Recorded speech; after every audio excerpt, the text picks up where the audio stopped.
to Pennsylvania to Philadelphia and make a weekend trip of it. There's obviously enough stuff to do in the area. We're pretty historic in the Philadelphia area. We've had a couple of things happen here, so you could definitely make a week, a long weekend trip. What's nice is that if it's something where you don't want to do the rest of the museum, because if you if you go during the day with the exhibit, you get the rest of the Franklin Institute included in it. But if it's something where you don't want to do that, they do evening hours Thursday through Saturday from 5 to 8 p.m. So it's a little bit less because you're just doing the exhibit. But if you want to have, a full day, then obviously you can do the museum as well as the exhibit. And again, up until August 27th in Philadelphia. Then, unless you're in Munich, then that one starts in April. And then this fall, it'll be in London. All right. And, like you said, we're going to probably go back again in the evening just for the exhibit. Right. Hopefully it won't be as crowded, but fortunately we have plenty of time to do it. Absolutely. All right. Well, we're going to take a quick break. And when we come back, we're going to talk about ZoloCon. We'll be right back.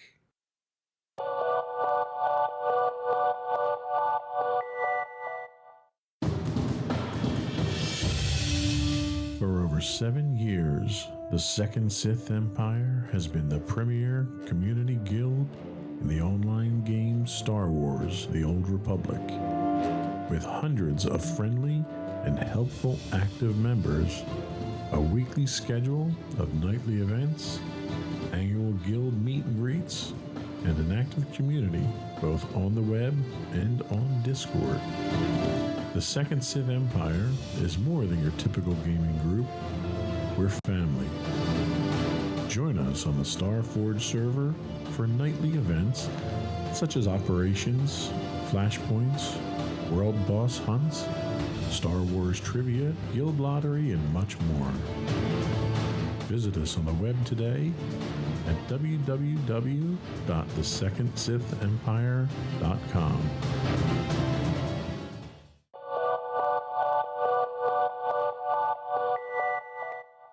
Welcome back to Insights into Entertainment. Now we get to talk about ZoloCon. Sorry, I can't help myself. I know. So, ZoloCon is a sci-fi and fantasy expo that focuses on vintage toys and comics from the 1970s and up. Tell us about it. Tell us about your experience. How did you enjoy it this year? So, this past weekend, it's funny because as far as we knew, they only did it once a year. And then I guess last year or the year before, they started doing it twice a year. Now, this year, they'll actually be doing 3 different events. So this happened to be what they consider their winter edition. And it was actually the largest one to date. And we could definitely tell vendors all over the place in various different places, even in some parts of the building we had never even been to before. And every area was jam-packed. I don't think there was really any empty spaces this year. Usually you'd go through there and you'd see like empty vendor tables or vendors that didn't show up for Sunday or something. Everybody was packed. Yeah, everybody was there. You have the main room where the centrifuge is, which is the highlight of the whole thing. Right. You have another room at that level and then a hallway that was packed. Mm-hmm. Then you have the upstairs room. Right. Where you've got 2 rooms split by a bar, which, by the way, they had alcohol on the main floor this time. Right, so right. You can get drinks the whole time and get sloshed while you're buying lots of toys. Right, right. And then down on the first floor, they had vendors there, which they'd never had before. And they were also doing tattoos. And they were doing tattoos. There were a couple of different tattoo artists, which that seems to be like the new thing at toy shows and conventions is to have a various tattoo artist. Go buy a Luke Skywalker and get a tattoo while you're here. So not only did we find the exhibition area downstairs, we also happened to find the restaurant they have there that we never knew they had. Right. And I think that's relatively new as well. So that might have, been something that they started. Well, I did see the one sign that they were normally open just like Fridays, I guess, during the week. So maybe on the weekends, or if they have an event and they know there are going to be people around. Because I can't see just going there for a meal. It's kind of out of the way. Well, and that's it. The complex that they're in, right, is an office complex. Right. There's a school in there. There's a manufacturing in there. So I could see like on a Friday. There's a lot of different stuff that's actually in there. Right.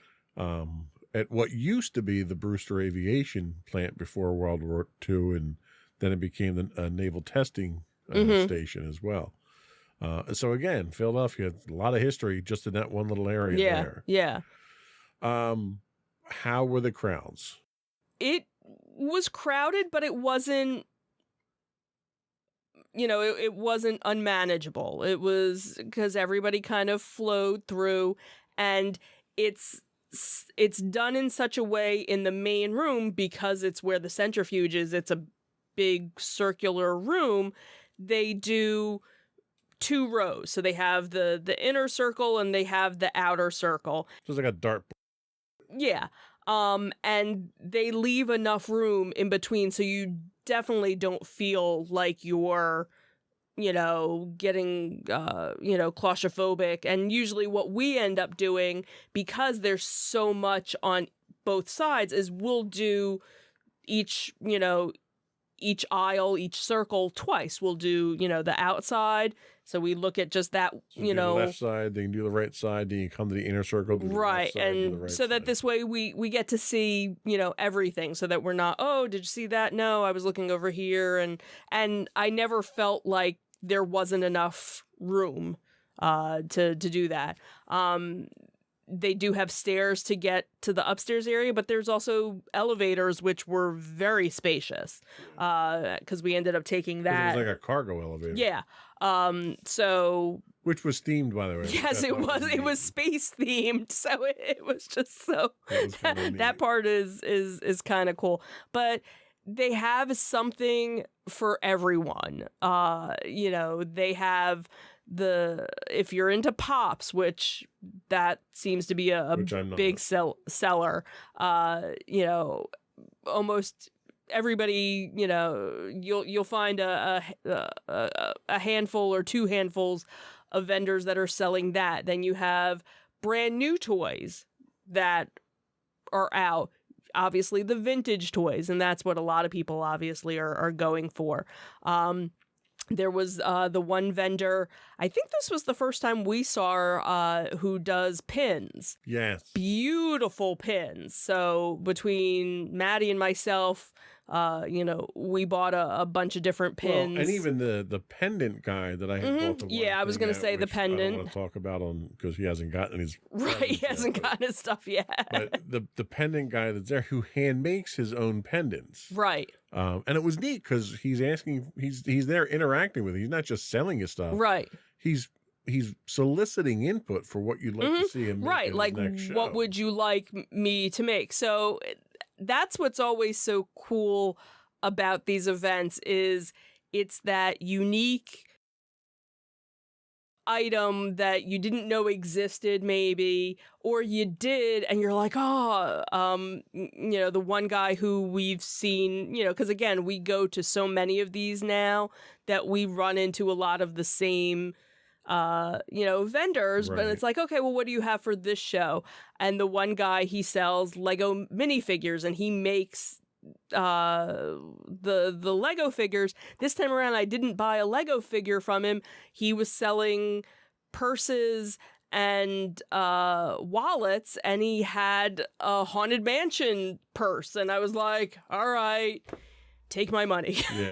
So it's, again, something you never know what you're going to find when you go. And like you said, part of the whole ZoloCon experience is the venue itself. Sure. Just, knowing the history of that building and what happened there. And that was what was kind of cool too this time around, was because we were going to these other areas of the building, there were more pictures and plaques and different historical things about what had happened at that building in the past. So that's really kind of cool. That I had noticed was, while it was vendor heavy, it was kind of light on artists this time around. There wasn't many. Like last time, there was probably 3 or 4 times as many artists on that inner ring there. Didn't get as many artists this time. So I don't know if it's really it's not a comic book show. Right. Even though there are guys that are selling comics. Right. So you don't get a lot of artists. They had the one author there who Maddie had bought her book last time. Oh, okay. But not really a lot in the way of artwork. Right. Which I don't have enough room on my walls right now as it is, but right. Kind of noticed that was one of the big changes. They also changed the refreshment area up here this time, because they put the alcohol down where the refreshments were, so you didn't have the seating area there. So right. For someone like me, who I can't stay on my feet that long, it was kind of difficult trying to find little nooks and so forth here. And in fact, when we left, I had to send you guys back up for the last piece I wanted, because I couldn't do all the walking. Right. So happy with what you got? Did you get anything that was good? Yeah, like I said, Maddie and I got a couple of pins. I ended up getting some Star Wars Pyrex, really for you, for lunches. So, interesting, unique things that wouldn't have thought to find. Let me cue up the video. Sure. We can. This was video footage that we took while we were there, and I had Maddie walk around with the camera for a little bit. Mm-hmm. Just to see what some of the things were that they had.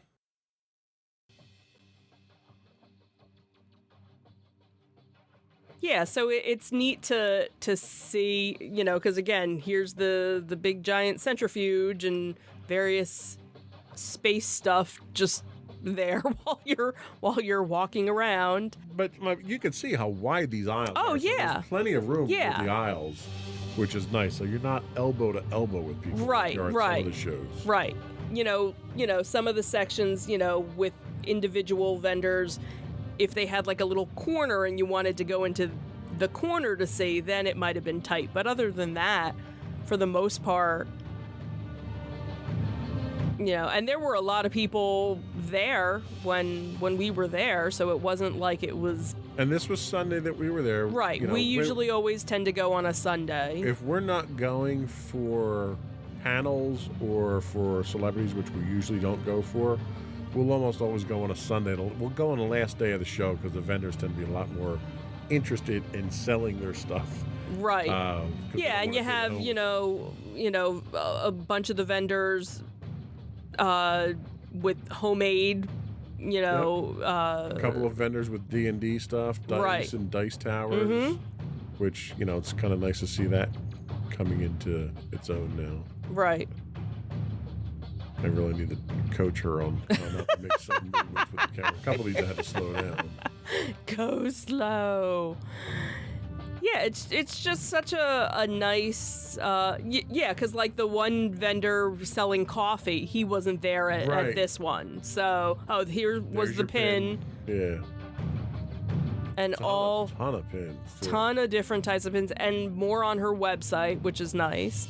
A couple of people dressed up, not a whole lot. Not a lot. But, there were some. They were doing a custom toy. Well, they usually do a costume contest. Did they do that on Saturday? Is that why? I don't know. Maybe, but they were doing a custom toy contest. Right, like a action figure. Right. Toy. Yeah. Right. So again, lots of different pops. I was talking to that particular vendor. He said he's got 3,000 pops back at his shop. Oh, I bet. Right I bet.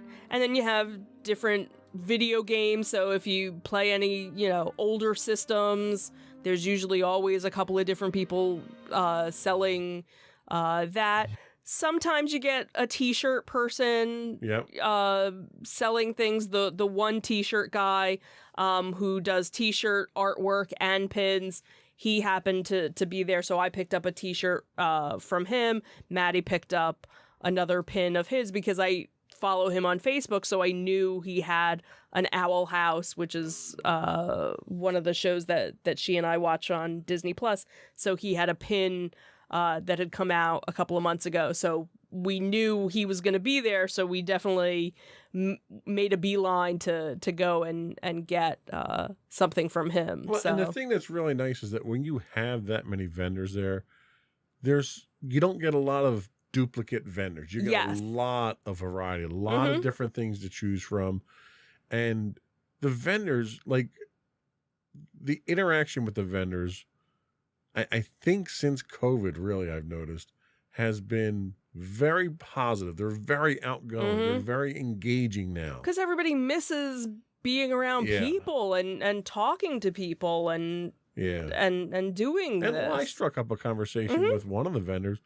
I was there for 15 minutes just talking about, how the shows have been going and how business has been and, different types of customers. And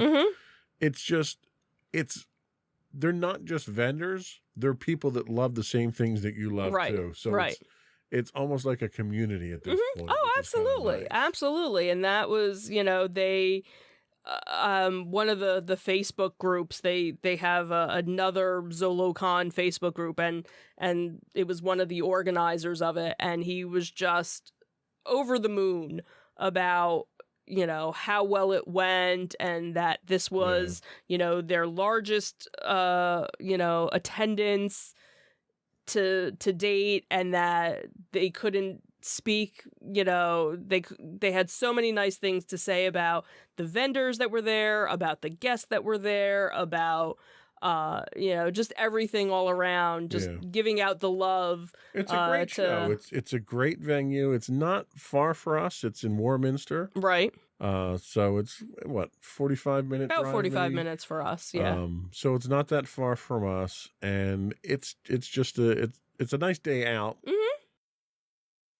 And it's kind of nice to go out there and buy stuff that you can't buy anywhere else. Right, exactly. And that's what's always, and I think for us now, we've kind of, we've gotten to the point where we just have way too much stuff. You've seen our collection, and it's still, since we did that video, a year ago now, there's been more stuff. And that was only a small sampling. That wasn't even all of it. Where we've kind of come to the conclusion we don't need to buy anything more. So for us to go to a show, it's really to see, it's the experience. It's the experience of it, or to find that. Well, like unique... I'm going to find stuff for other people now. Like I managed to get 2 really cool things for Sam this time. Right. That I couldn't get anywhere else. But that's kind of where I'm at. Right. Now. And Maddie ended up picking up a couple of things that she wouldn't have normally been able to find. And the things that I got, again, were that unique, individual, one-of-a-kind the types thing. Of things that I would be looking to add to my collection at this point are things that would require me to mortgage the house. So I'm trying not to add things to my collection at this point. Right. And or if you find that small little thing that, okay, that's not going to take up, a lot of room, or, or this adds to somebody else, or something to go with D&D, or, something. Yeah, that's really what I'm looking for now. I was kind of disappointed I didn't find any D&D minis there. Not that I need more minis either. Right, but. You don't need more minis either. But that's, that's the thing, is for us, it's also the experience of just going and being with the community. Absolutely. And again, this is the type of show where there aren't panels, there aren't the celebrities to go see. It's not like Monster Mania or Wizards or, some of the other shows. It's really... Fan Expo. It's not Wizards anymore. It'll always be Wizards. It'll always be Wizards to me, just like Downtown Disney. You can't take that away from me. All right. So I think we've covered that one pretty well. We're going to take another quick break, and when we come back, we're gonna get a feeler for how Bob's doing. The new old Bob. That's what I should have named this. The New Old Bob Show. We'll be right back.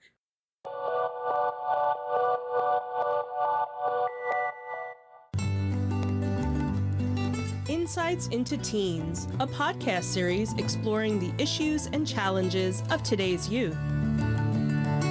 Talking to real teens about real teen problems.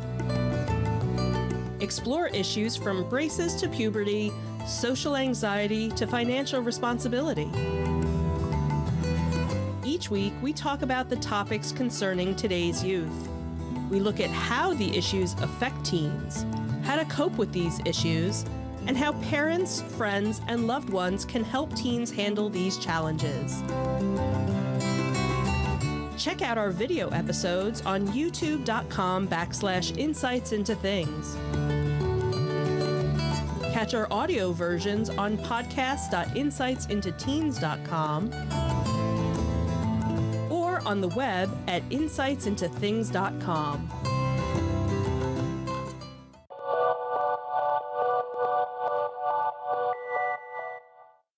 So Bob is back at Disney. Not that Bob, the other Bob. Right. So The original Bob. We've swapped Bob's back to the old Bob. And, you know, he's facing some challenges. He's only supposed to be there for 2 years. Kind of a short time to turn things around. Chapek did a brilliant job of running things into the ground in the short amount of time that he was there. One of the first things that Iger's doing now that he's back is apparently slashing 7,000 jobs, and there's $5.5 billion in cost cutting he has to make somewhere. Should I feel bad that Disney's hard up for cash at this point in time? And that's the thing is, are they really? Because I haven't seen anything where... Not according to their stock price, they're not. Right. That's, where it's kind of, huh? Right.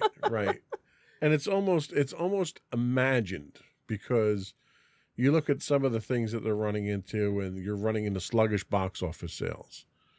You know, like, for instance, that new Quantumania movie came out and it tanked at the box office. Mm-hmm.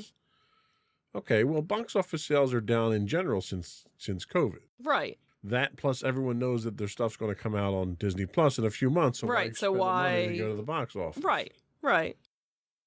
The streaming business has been hit hard because they've completely flooded the market and turned people off with crap. Really, I mean, they're literally just churning out stuff to put on there. Right. And it's not quality stuff. So the stuff that is good, they cancel after 2 seasons. Yeah. You know, there have been a number of shows that Maddie and I have started to watch, and it's like, oh, by the way, this is done now. Right. Like, oh, we couldn't even get like a 2nd season or a 3rd season? Like, okay. Right. Thanks. So it almost makes you not want to watch something. Right. Until there's it's almost like 3 or 4 Google. Seasons out. Like, nobody wants to Google comes out with really cool stuff, but as soon as you get into it, they cancel it and it goes away. So nobody wants to do that. And Disney's putting themselves into the same position as well. They're canceling shows that I'm not even watching. Usually I'm the one that kills shows when I watch them and start getting into them. Exactly. So I think that $5.5 billion they're talking about really is it's a fictitious number that they think they should be making that. I don't think Disney's losing money. Disney's got more money than God. Mm-hmm. You know, when God needs to put a new world in place, he goes to Disney for a loan. Is that what it does? So it's not that Disney's losing money. They're just not making it as fast as they want to. Okay. And part of the problem you run into is, you know what? You keep coming out with superhero movies just for the sake of coming out with superhero movies. They finally reached the point of saturation with Marvel, and nobody wants to go see it anymore. Mm-hmm. Okay. Well, they learned that lesson pretty fast with Star Wars. Right. You know, they flooded the market with Star Wars, trying to turn it into another Marvel, and that bit them in the butt really quick. Right. So I can't feel bad for Disney. Mm-hmm. So the real question comes down to, in 2 years, can they come up with a succession plan for Iger? And really what I have to ask is, do you need a succession plan for Iger? Is he really going to be gone in 2 years? Because given how much his incentive is for success, I don't see him going away anytime soon. Yeah, I could see him still staying on as a consultant when he's still... Right. doing things. But then again, you also have to look at everything that's kind of going on right now in the state of Florida. That's a whole other kit and caboodle of that whole toxicness. Well, and let's be honest. What's going on in Florida is a temporary thing. Hopefully. It's temporary because it's a pissing match between DeSantis and Disney. Right. And it really was a pissing match between DeSantis and Chapek. Right. And Chapek's out of the picture. And Right. DeSantis is going to be out of the picture in 2024 when he runs for president anyway. Hopefully. So it doesn't really, that's not that big a deal. In fact, Disney came out with a statement recently basically saying, you know, we're going to focus on what we do best. We're going to provide the best experience for people, blah, blah. They took the high ground. Mm-hmm. They didn't buy into the taunting and the stick poking that DeSantis was trying to draw them into. Mm-hmm. And they basically said, look, we operate under numerous jurisdictions and numerous regulations around the world, and we make it work, and we'll make it work here. Mm-hmm. So ultimately, I think what's going to happen with this little pissing match between DeSantis and Disney is the taxpayers are going to lose out. Mm-hmm. You know, they skirted around the idea of having to take on all that debt for Reedy Creek by just restructuring the zone itself, and now DeSantis has his hand-picked group of right. He picked all of his there. board members and everything. Well, the fact of the matter is, Disney's been supplementing Reedy Creek since it was created. Mm-hmm. Disney's not going to do that anymore. Right. So Reedy Creek, or whatever the Central Florida Tourism District, or whatever they call it now because they had to rename it, they're not going to have the same budget they had before, but they still have the same requirements. And it's ultimately the people of Florida that are going to have to pay for that. Mm-hmm. And I think when people look at their tax bill after this whole fiasco, this little vindictive fiasco that DeSantis put together, they're going to realize, well, maybe we shouldn't have reelected him for this. Maybe he's having a hard time keeping politics out of business and keeping it from being personal. And, you know, that's really what it was. It was his own little Oh, absolutely. crusade. Absolutely. And ultimately, when the Florida taxpayers get their bill, that's when you're going to start seeing things change. And I think what's going to happen is by the time he goes to run for president, those tax bills are going to be in. And it's going to seriously impact his ability to raise money for his campaign. That's just what I think. I'm not a fortune teller myself. So that state down there of flux is really not going to be that big of an impact. Mm. Disney's the number one job maker in the state. Absolutely. Do you really want to piss him off and have him leave the state? And that's the thing, because there are a lot of people who, don't forget, there were a lot of people from California where they, the Disney company was transferring a lot of jobs from California down to Florida. And now there are a lot of people that are like, I don't know if I want to go down here in this hostile environment right now, the way that things are. So now there's, some various talk going back and forth of, well, maybe we should wait 2 years before, making this change, that maybe California is the better idea. And of course there's, all the different people saying that, gee, I wonder what Florida would be like if Disney decided, you know what, we're gonna just up and move Walt Disney World to a different part of the country, right? And see how quick. I mean, you're gonna. It's Disney is such a huge part of the economy down there that all they have to do is move one division that they have down there, and you're talking thousands of jobs that move out of the state. Yeah. And it's the response. It's a direct response to DeSantis. Mm-hmm. He can't afford that bad press. No. And the only reason he's doing the things he's doing now, and the other stunts that he's doing, it's not just Disney centric. The whole stunt with the flying migrants up to Democrat cities and his whole stance. I love the fact that he's got this major stance against border security. Mm-hmm. Somebody really needs to tell the man he doesn't have a border with another country with his state. He doesn't. So you don't have border security. Right. So he's doing all this just for the publicity he needs to gain national attention so that he can make a run for 2024. After 2024, assuming he doesn't win, after 2024, he's going to be relegated to the crap pile of history at that point in time. He's going to be wishing he had a job at Disney. Yeah, hopefully. because he's burning every bridge there. Because what's Disney going to do? They thought they bought him as a politician because they backed his original election. What's going to happen when your politician that you bought doesn't vote in your favor? You're going to go buy another politician. Right, exactly. And the last thing you want is to have literally one of the largest corporations in the world, again, a company with more money than God, backing a politician other than you in the presidential race. Yep. That's never going to end well for a DeSantis. No. And that's exactly what's going to wind up happening. Here's to hoping. Plus all those voters that they have down there. Oh, all those absolutely. taxpayers that they have down there that are getting screwed by DeSantis. Does he think they're going to vote for him for president? If he gets into a pissing match with Disney when he's just a governor of a state, what's he going to do as president? He's not going to be looking out for these people. No.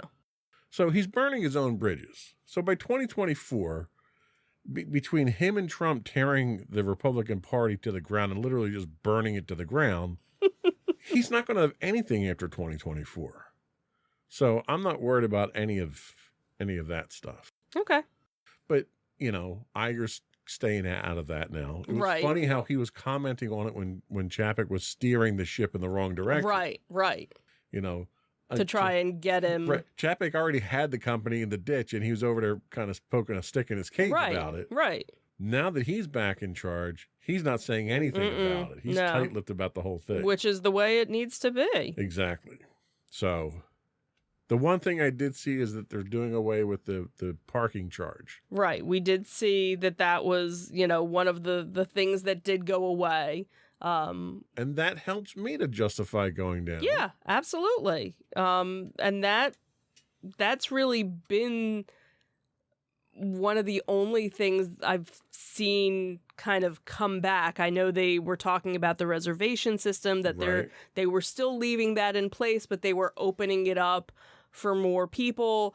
The park hopping, changing the time on that to make it more accessible. I think they were starting to do some of the annual passes. Right. They were doing the extra magic hours in the morning. They were expanding out to other resorts. Right. So the problem is Chapek dug a huge hole. Right. He's got to claw his way out of before he wins people like me back. Yeah. And I wasn't a big fan of Iger's to begin with. Right. So he's got his work cut out for him. Right. I would want to be in his position. And I don't think he's going to be able to fix all of this stuff in 2 years. No, I think a lot of it's going to take time because it's one of those things. They were so quick to make the changes in the first place. And then, of course, you had the pandemic that kind of escalated it. Kind of breathed down, breathing down everyone's neck about it. Right. So like now you have, they're starting to do dining options again. Like not the traditional dining plan that they had before, but something. And they got to get rid of the Genie Plus. Oh my God. They're not though. That's the problem. Genie Plus isn't going anywhere. They're modifying it again. They'll never win me back.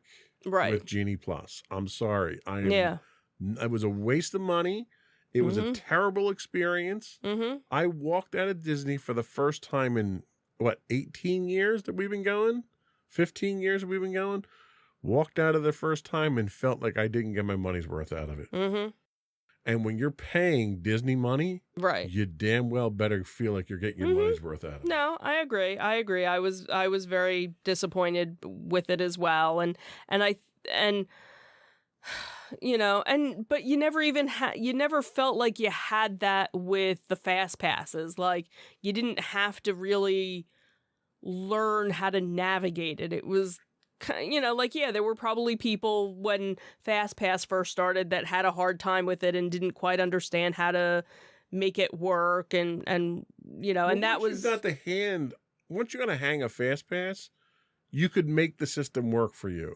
right. There's no way the Genie Plus works for anybody.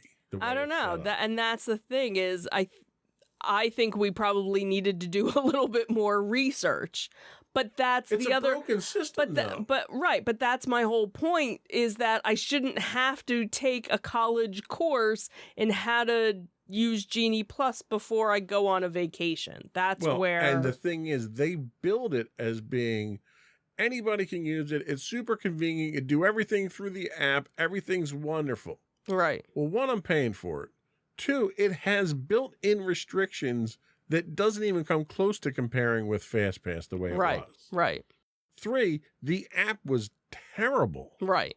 It was confusing. It didn't always work. Oh, and you got to kill your phone battery just so you can get around the park. Right, exactly. Terrible idea. Right. The idea is I'm on a vacation. I shouldn't have to be constantly on my phone. Like when they had FastPass Plus, when they had the FastPass system, as long as you knew what time your FastPass was for, it was simple. You didn't need to be on your phone. I could do all that on my phone, or I could go to a kiosk, or I could go to a park cast member in the park. I got options. Right. And that was free. Right. I'm paying for a system that they've deliberately handicapped now. Right. So as long as that's in place, they're not going to get me back. Mm-hmm. It's just that simple. No, I agree. So, sorry, Bob, but it's an uphill battle. I wouldn't want his job. Yeah. I wouldn't even want his salary for his job, to be honest with you. It's gonna take a while. It's not something that's gonna.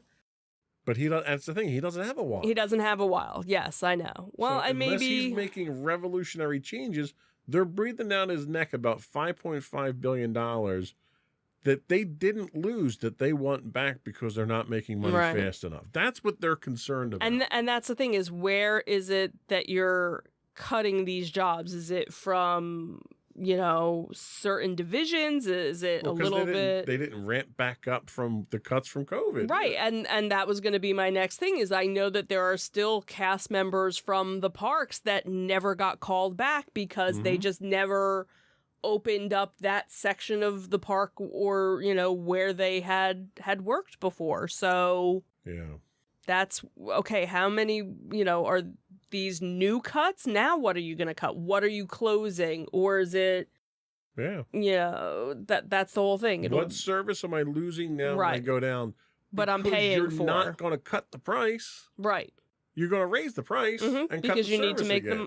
you need to make the money now. So I'll wait for the dust to settle and figure out who his successor is and how bad they are. Yeah, I guess before we'll I have go to back see. down. Anyway, okay, we haven't had a chance to bash Disney in a while. It was good to see. Do you feel better now? I do. I feel like there's a weight lifted off of me now.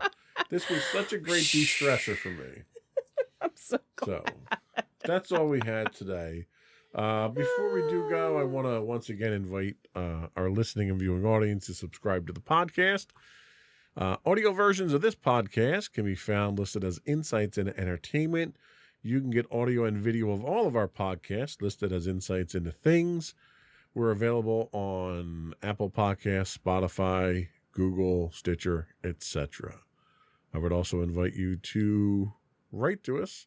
You can email us at comments@insightsintothings.com. You can find us on Twitter at twitter.com/insights_things. We do stream 5 days a week on Twitch at twitch.tv. You can find us on Facebook at facebook.com/insightsintothingspodcast. You can find us streaming 6 days a week on YouTube, as well as all of our videos on YouTube at youtube.com/insightsintothings. You can find us on Instagram at instagram.com/insightsintothings. Or you can find all that and more on our official website at insightsintothings.com. That's it. Another one in the books. Have a good week, everyone. Bye. Bye.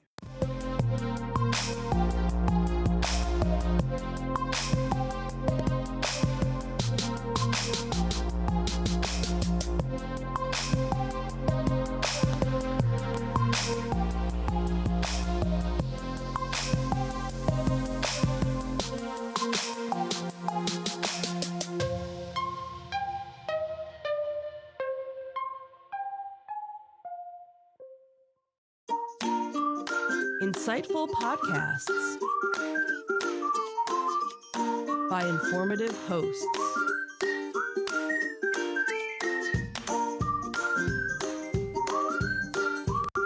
Insights into Things, a podcast network.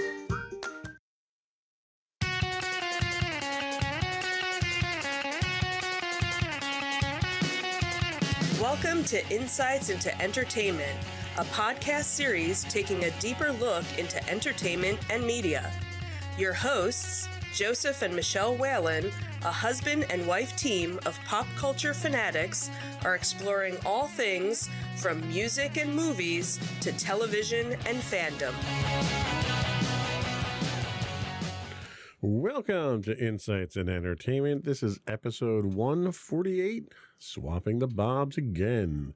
I'm your host, Joseph Whalen, and my patient and understanding co-host, Michelle Whalen. Hi, everyone. How you doing today, dear?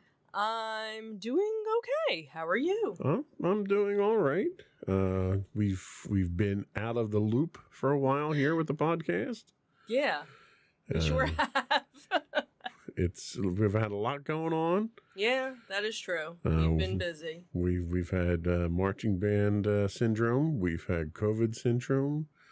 You can still hear it in my voice probably that I'm still suffering from a little bit, and this is almost 2 months after getting it now. Yeah, we're almost 2 months. Almost 2 months now. So I'm still reeling from its effects.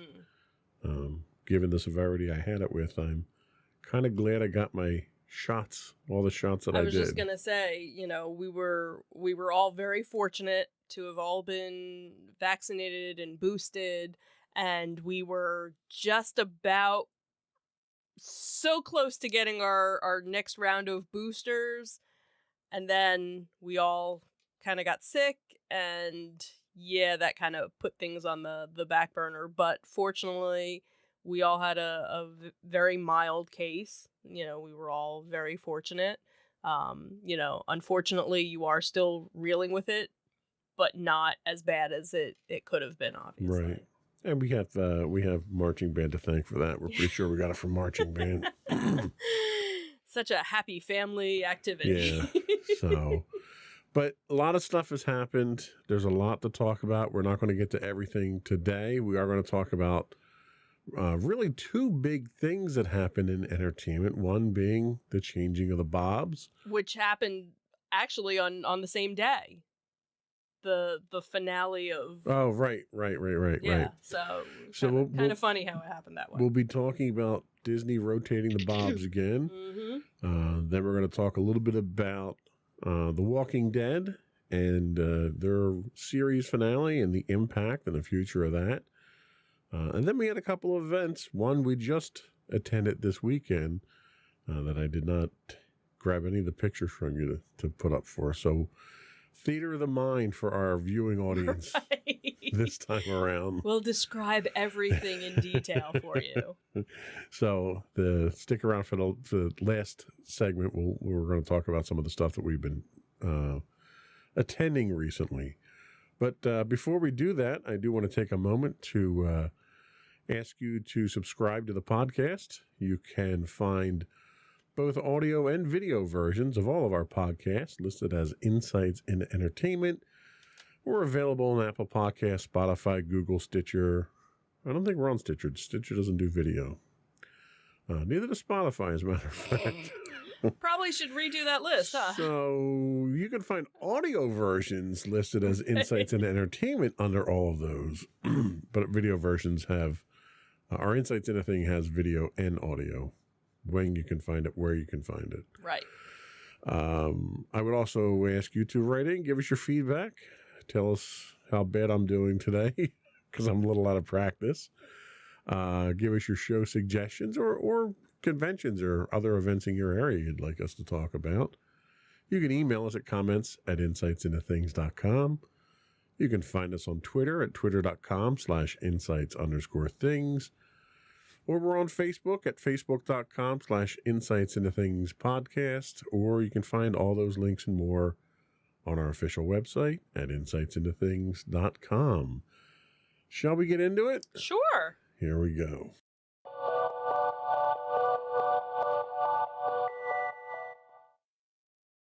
So, the changing of the Bobs. This was some very interesting news that I know a lot of fans of Disney were hoping for some big change to happen, and last month it happened. So Bob Iger was probably one of the most successful CEOs in history of the Walt Disney Company, and now it seems that he's returning back to run the media empire. And this was very shocking news that basically dropped Sunday, November 20th at night. And what was interesting about this was that when all the other changes that have been happening with Disney, in a lot of cases, cast members were finding out about it after the fact. Information in most cases about the different layoffs and things, all people were finding out about it through social media after the fact. And a lot of the cast members were very upset that, they didn't get any sort of notice ahead of time. And Sunday night, I guess it was early Sunday night, an email actually went out to all of the cast members. So cast members were actually the first ones to know about, as they should be, all of these changes. So that was definitely a step in the right direction that so many of the cast members actually felt. Now, Bob Chapek, who replaced Iger in 2020, was actually stepping down immediately. It was like effective that night. All of the website information updated. It was almost like Chapek didn't even exist after the fact. It was Susan Arnold, who was the chairman of the board, had said in a statement that night, we thank Bob Chapek for his service to Disney over his long career, including navigating the company through the unexpected challenges of the pandemic. The board has concluded that as Disney embarks on an increasingly complex period of industry transformation, Bob Iger is uniquely situated to lead the company through this pivotal period. Translation: Bob Chapek sucks, and we're bringing Iger back until we figure it out. And what was funny was, literally the next day, the stocks, had gone up 9%. Still didn't make it up to. Didn't make it up to where they were during all of this, but definitely you're seeing, some of the changes from what you could see online and, social media. Cast members were elated by it. There wasn't anybody who wasn't elated. You know what? By There were very. Chapek got a golden parachute. Yeah, he got a golden parachute. But that's the thing, is that so many people were, because I think one of the other things that was kind of looming was there was another layoff that was going to be looming, and now, as far as I know, none of that is in place. Now, granted, how long is it going to take for certain changes to go into effect? That's what will be interesting to see, and how many things that Chapek started are going to be undone. Because we know they're not going to get rid of certain things, but are they going to start modifying? Well, and let's face it, he comes in, if you want to play devil's advocate, you can say, oh, well, he came in during the pandemic and that was really what burned him. But in reality, a lot of companies, everybody went through the pandemic. Right.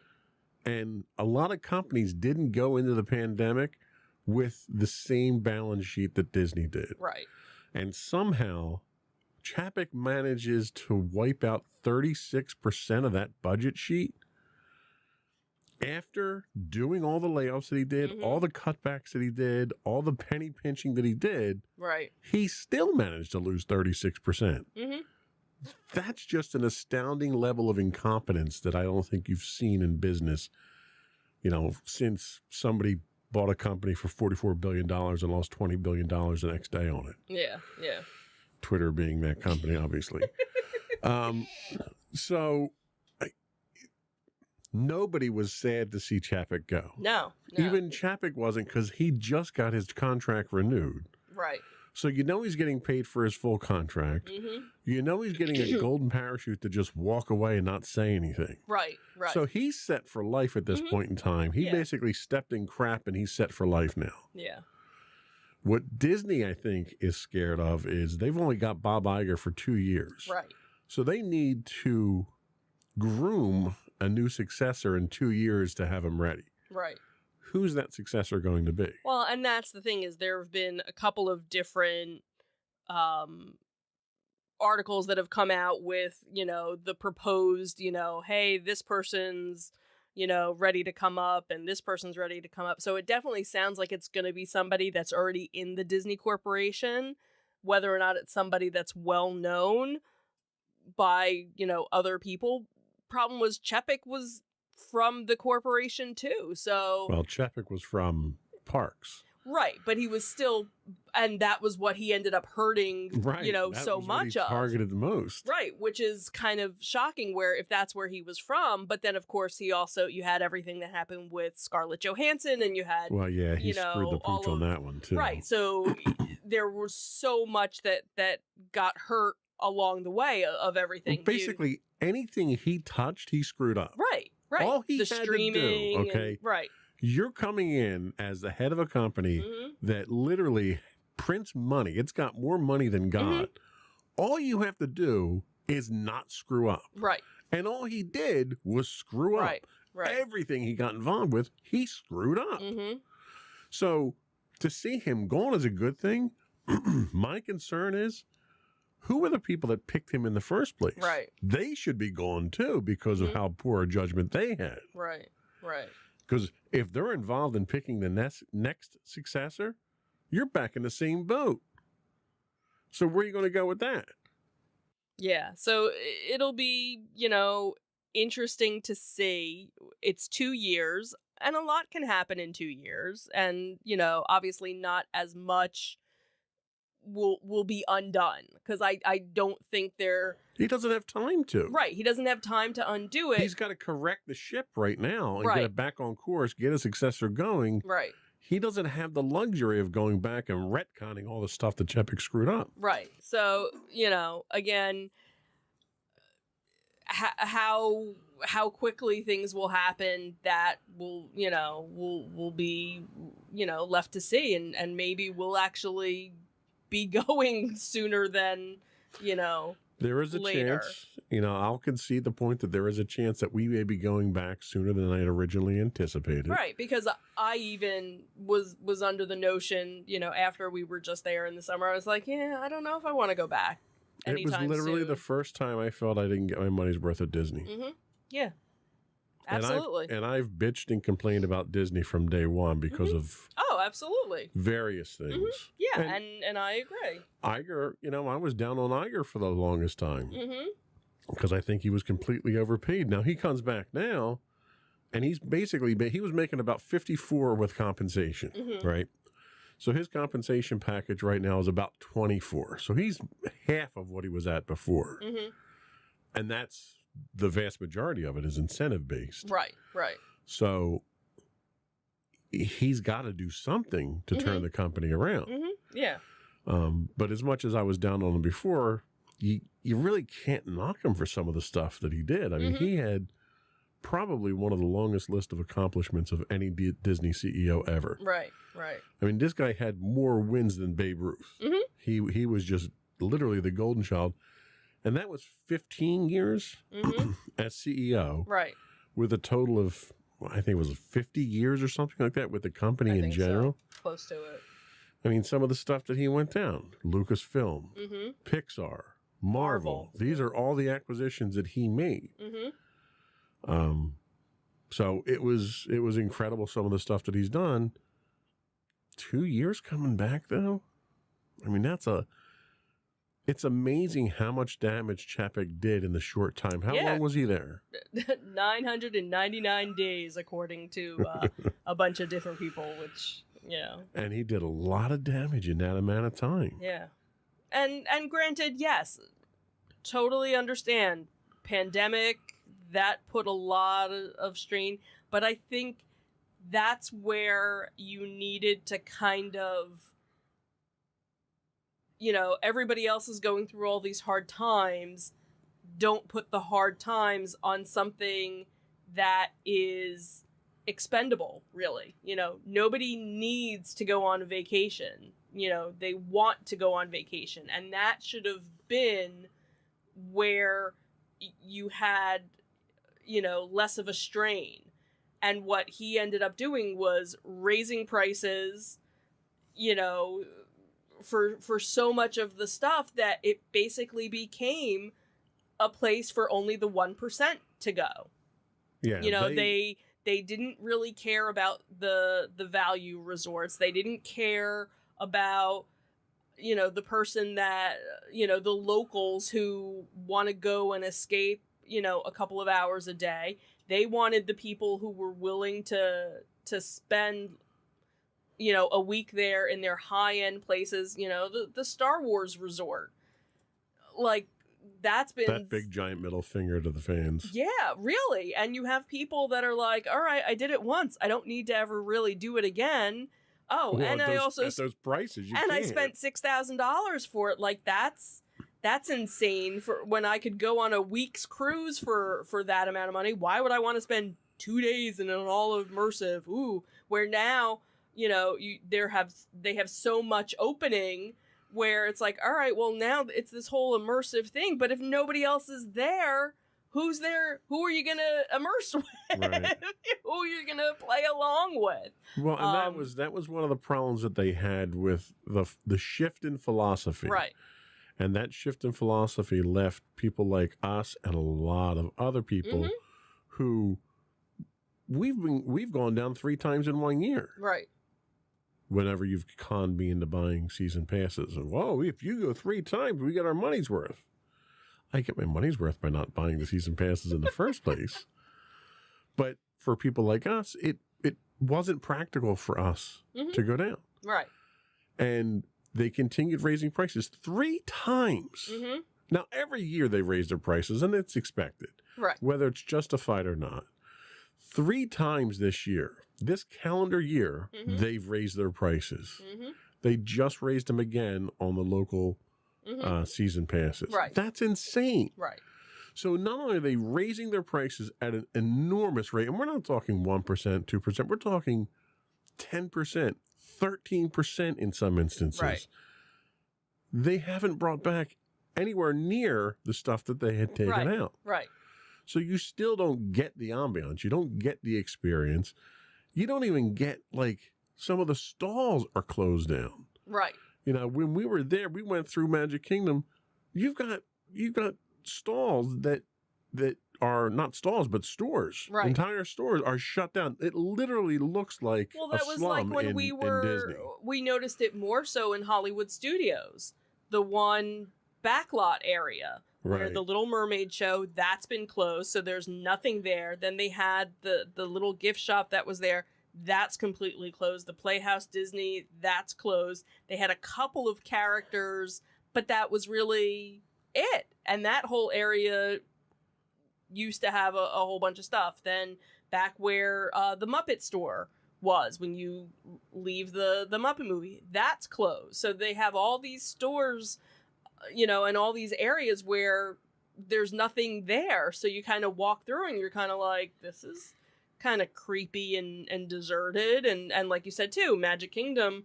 It's like Disneyland, the inner city experience or something, you right. know? And then of course I'm waiting to see like graffiti on the walls at some point. and then you have Epcot with all the construction that was going on, which, hey, that's great. But again, like we've said before, you have all this construction and I'm still paying full price Right. for things that aren't open and Right. things that are closed. Like, maybe you should give me a discount.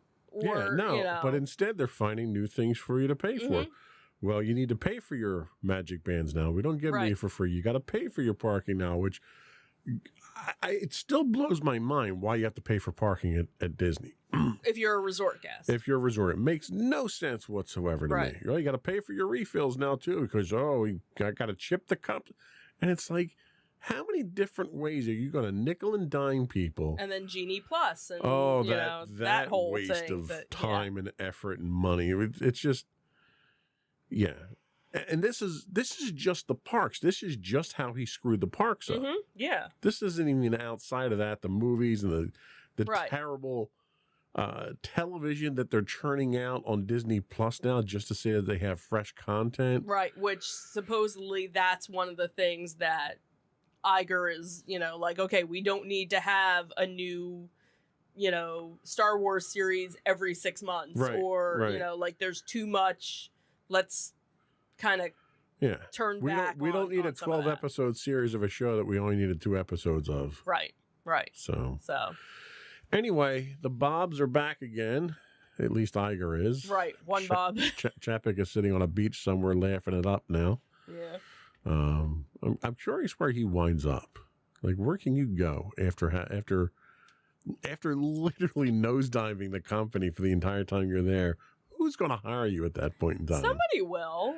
I'm sure there's some small entertainment company that would be willing to take him on, or something. Just to have the name, I guess. Yeah. I don't know. Anyway, hopefully it gets better. Yeah. We're holding out hope. Yep, absolutely. So we're going to take a quick break, and we're going to come back and talk about some Walking Dead. We'll be right back.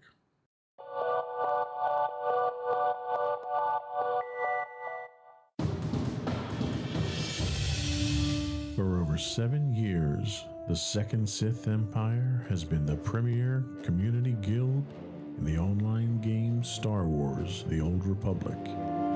With hundreds of friendly and helpful active members, a weekly schedule of nightly events, annual guild meet and greets, and an active community both on the web and on Discord. The Second Sith Empire is more than your typical gaming group. We're family. Join us on the Starforge server for nightly events such as operations, flashpoints, world boss hunts, Star Wars trivia, guild lottery, and much more. Visit us on the web today at www.thesecondsithempire.com.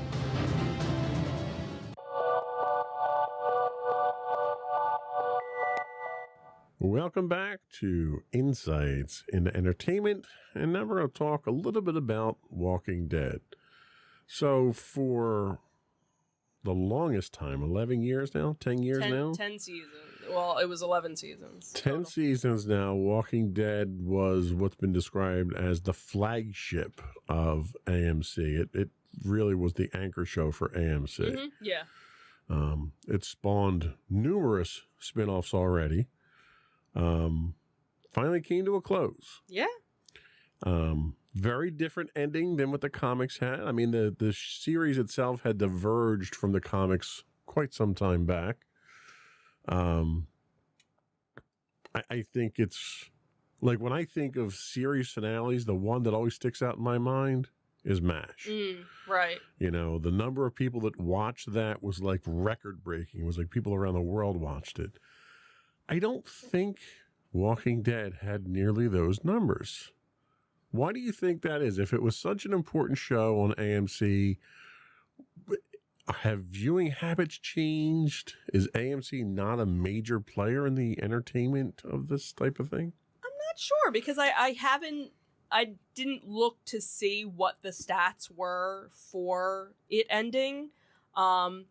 But I know viewership over the years had dropped, because I actually had friends who were, diehard Walking Dead fans and got to a certain point where it was like, yeah, no, I'm done, and kind of checked out maybe halfway through, the 10-year span, 11-year span of it, and just kind of got burnt out with it, or it got a little too dark for them, with everything that was going on, and they kind of, were like, yeah, no, I'm done with it. And some people kind of a zombie apocalypse during a zombie apocalypse with COVID. It wasn't the best. Well, thing. and that's the thing. But I'm talking about even before COVID and things like that, that there were some people that just kind of like checked out. But it was interesting to see the couple of different documentaries that they did, talking about the fans and how a show about, survival and the apocalypse brought families together, because you ended up getting people who normally wouldn't sit down to watch a television show together, watching a television show and becoming friends with people online because they were watching it. And that was kind of how you started watching it, because you weren't interested in watching it when I started watching it. Zombie shows really are not really my thing. Right. But it's funny because as I kind of watched over my shoulder while you were watching it, it became very apparent that it was a zombie show that had very little to do with zombies. Right, because it was really about human survival and human interaction and how terrible human beings how terrible we are in a crisis situation, and who rises above, and who becomes strong and who becomes weak, and what skill sets do you have to bring you forward, right? How are you marketable, in this new environment? What's your resume in the zombie apocalypse look like? Not so good, I don't think. And so that's what I think was kind of interesting, because again, that was one of the things when I started watching it. There was a friend of mine where we would watch it together, and we would text while, like, oh my God, did you see that? Da, da, da, da. And then it got to a certain point where they didn't watch it anymore. And I used to watch it, in the living room. And then I was like, you know what, I'm going to go downstairs and watch it on the big TV. And that's when, you weren't sitting there watching it. You were, on your computer, and you would kind of, you'd look over, and then you finally, sat with me and you'd ask questions. Who's that? Who's this? And then you decided, well, I have to watch it from the beginning, and you started season 1. And that was a painful trek, going all the way back to season 1, watching it from season 1, episode 1, all the way through. I think I started watching with you in season 7, I think. Maybe. And it's funny because I binged all those seasons inside of, I think, 2 months. Right. And what was so funny was, you figure it had been 7-8 years since I saw it. So there were things that I really didn't remember, because it was one of those things where once I watched an episode, I never watched it again. I didn't go back and it's a good thing I binged it, because if I had to suffer through that whole season walkabout with Terminus and everything, if I had to suffer through an entire season like that, I would have stopped watching the show. And again, I think that you have people who maybe didn't start watching it at the beginning and did what you did and binged because it kept their interest, because they knew, oh, well, the good stuff is coming. Right. Well, and then I did the extra homework, and I went out and I read on the Walking Dead Wikipedia. Right. The summaries for every single one of the comics for every edition of the comics. That was actually, so before... Was it before? No, because I think I started reading the comics. You were reading them first, because you were reading the compendiums first. Right, I was reading because I had 2 of the compendiums. So I got up to, the Glenn stuff. So I knew that was coming. And again, what was nice was there were certain things that were happening that I knew about, but I didn't know about, and things like that. And that's how a lot of the fans were, because there were a lot of fans that went back and started reading the comics or had read the comics to begin with and now wanted to see the show. So it was nice when there were things that were different to kind of keep you on edge. Yeah. And then, of course, you have the whole Glenn thing where everyone's like, oh, this is when Glenn goes. And then all of a sudden, Abraham goes too. And you're like, what? That? Well, and, to the show's credit, they didn't pop his eyeball out like they did in the comics. That was Glenn. That was Glenn. Popped his eyeball right. out. So that's where a lot of people were like, nope, I'm done, because now... But I think that was good, because then at least you didn't have a full blueprint of And that was the thing. what Like, it was to watch ahead. it stuck pretty close to the comics up till that point, and that was where the big diversion started Right. happening. And that's where you Now, had the divide Granted, of you people. started out with characters in the show that weren't in the comics. Right. You had character development with like Carol that was completely different, Mm-hmm. and that was freaky. The interaction with her and Rick and his wife, and Right. that was weird stuff in the comics. Right. You didn't get any of that stuff. Mm-mm. And I think ultimately it's funny, characters that didn't make it, either didn't exist in the comics or didn't make it very far in the comics, wind up being the ones that are there Right. in That the end. lived, in the end. Yeah. And are getting their own spin-off. Right, and now are getting their own spin-off. So, yeah, kind of, I think you still had a lot of people that watched, and, but again, because it's broken off into a couple of different, spin-offs, it's not going away anytime soon, obviously, from what we've seen. I think that was one of the things that was very anticlimactic for me was, all right, so The Walking Dead is done. This is the end of The Walking Dead, except for these other two shows that are going on, these two new shows that are coming out, and it was like, it's not over. Right, because technically... It was very straight. Like when MASH was over, they had MASH spinoffs, but Right. they were the characters in completely different modes. Mm-hmm. Like you had the After MASH, where they came back to the States and they were in a hospital or something like that. So it wasn't the same type of storylines where they're still in the zombie apocalypse. Right. They're just in a different town or a Right, different the city zombie or something. apocalypse hasn't ended. You have, one group that's going up to New York. You have another person that's crossing the Atlantic and getting to France. I don't know how he's getting his motorcycle there. I don't know how he's doing that either. And then you have, the ongoing story of Fear the Walking Dead. I don't even know where they are now, because that was one show that I only saw 2 seasons of, and I kind of stopped watching that one. And then you have, the one show, World Beyond, that was just a 2-season, and that was it. Well, and I think the problem you run into with World Beyond is they establish a quasi-civilization, Right. a military-based quasi-civilization there that is huge Right. and dominant. And you've yet to see that really spill into any of the other ones. Right. It spills yet- a little into The Walking Dead with the Rick and stuff like that. 'Cause Right. You see Because now character that's crossover there. right. So now we're gonna see. So really, kind of World Beyond was setting up the Rick and Michonne. right. Now, from what we knew, the Rick storyline, because we knew Rick was still alive. They hadn't.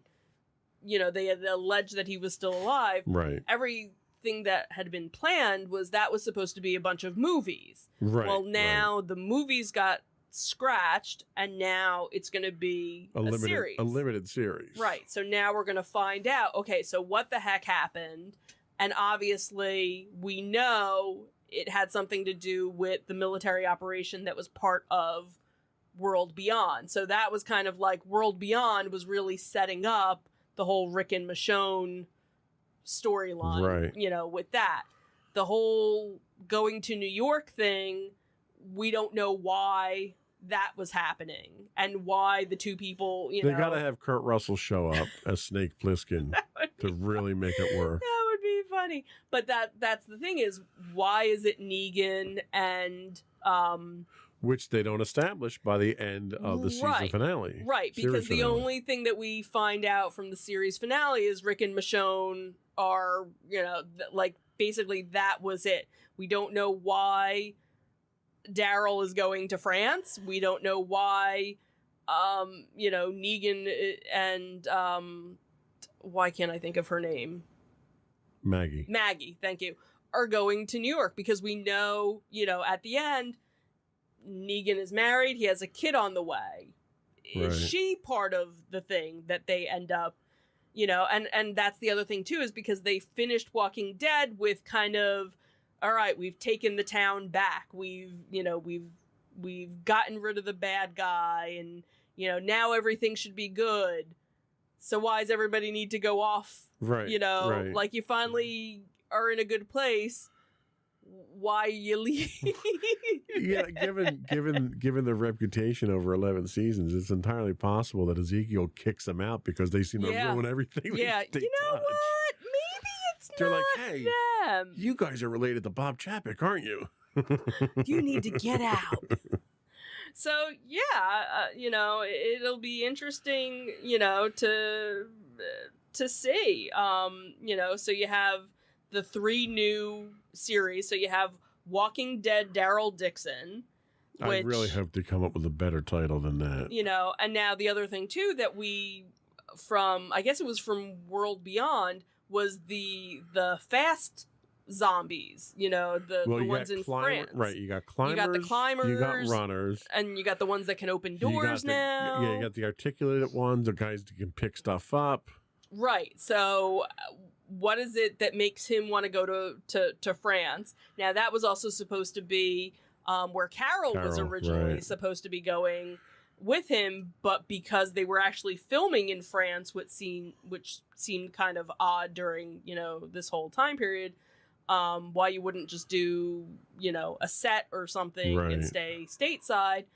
She's not going, so they had to kind of redo that whole storyline.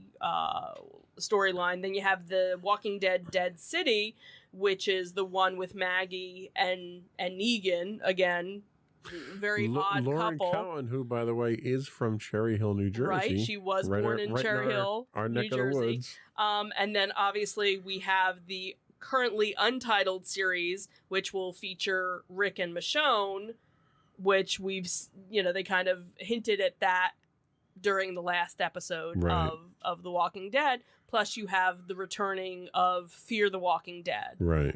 World Beyond, again, was just a 2-episode thing, two seasons, and that was it. So yeah, so Walking Dead's over, but long live the Walking really Dead.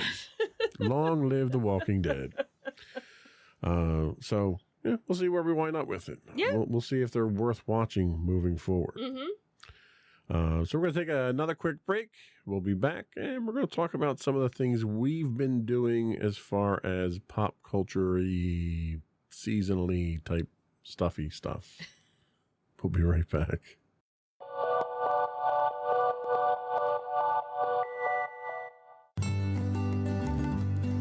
Insights into Teens, a podcast series exploring the issues and challenges of today's youth.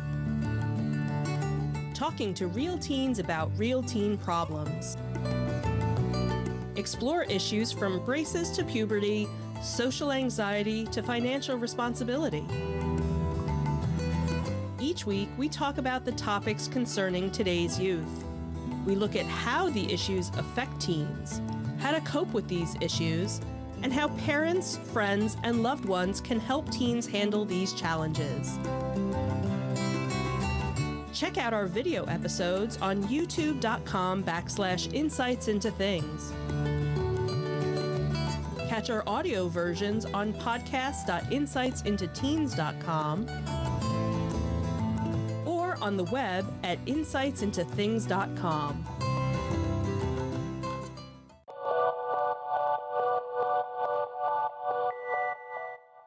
Welcome back to Insights into Entertainment. So we've been out and about. We had 2 things actually on the show notes today, but we have a third one to add to it from last week.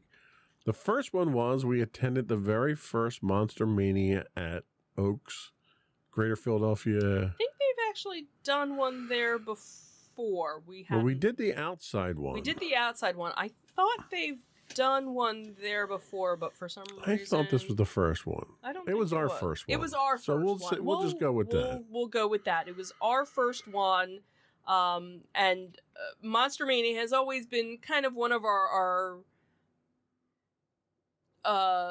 local conventions that we're not married to it. We don't go to it every time. We were going kind of like, maybe we'll go. The biggest problem with Monster Mania was the venue. Yes. Because they would do it in Cherry Hill. They would do a Maryland version as well. And the problem with the Cherry Hill is that it was at a nice hotel, but unfortunately, hardly any parking, very crowded area.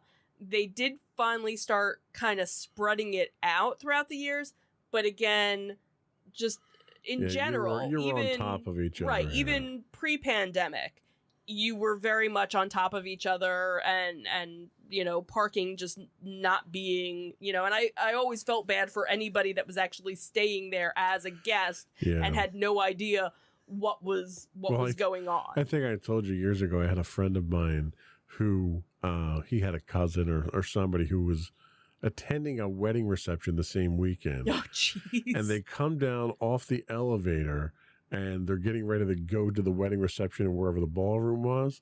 And all they see is all these people dressed in horror costumes walking out to go to the convention. It's like, I guess that makes a heck of an impression. Yeah.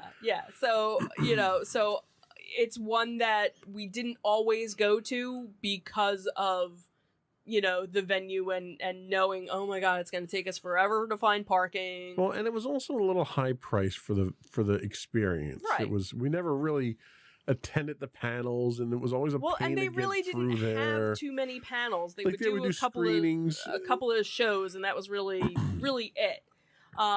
So this time they were doing it at Oaks, which is probably our favorite venue of all the venues. One, because it's very spacious. Whatever we've been to has not felt crowded. We've done RetroCon there. We did the Greater Philadelphia. RetroCon. We did the Greater Philadelphia Expo there. And now we can add Monster Mania as well. One, free parking, tons of parking. And it's such a big venue that they usually have more than one event going on at a time, and you don't feel like there's more than one event going on at a time. The good news is, because they had such a good turnout, they are going back to Oaks next year. We did do, during, I guess it was last summer or before the summer, last May, they had done an outdoor, it was basically a flea market. It was like a sweat lodge. It was a sweat lodge.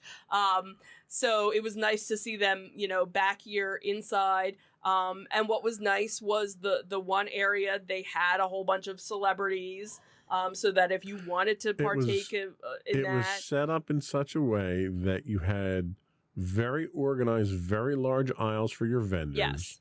Nothing was crowded. You had an entire other area for your panels. Mm-hmm.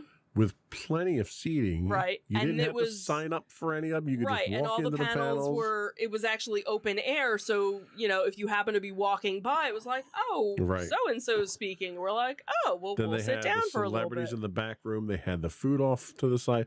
It was so well done. I mean, of all the conventions that we've gone to, I think it was probably one of the best layouts that they've had of all the conventions we've gone to. Yeah. I was very happy with the experience. I was very happy with the fact that I wasn't elbowing people left and right.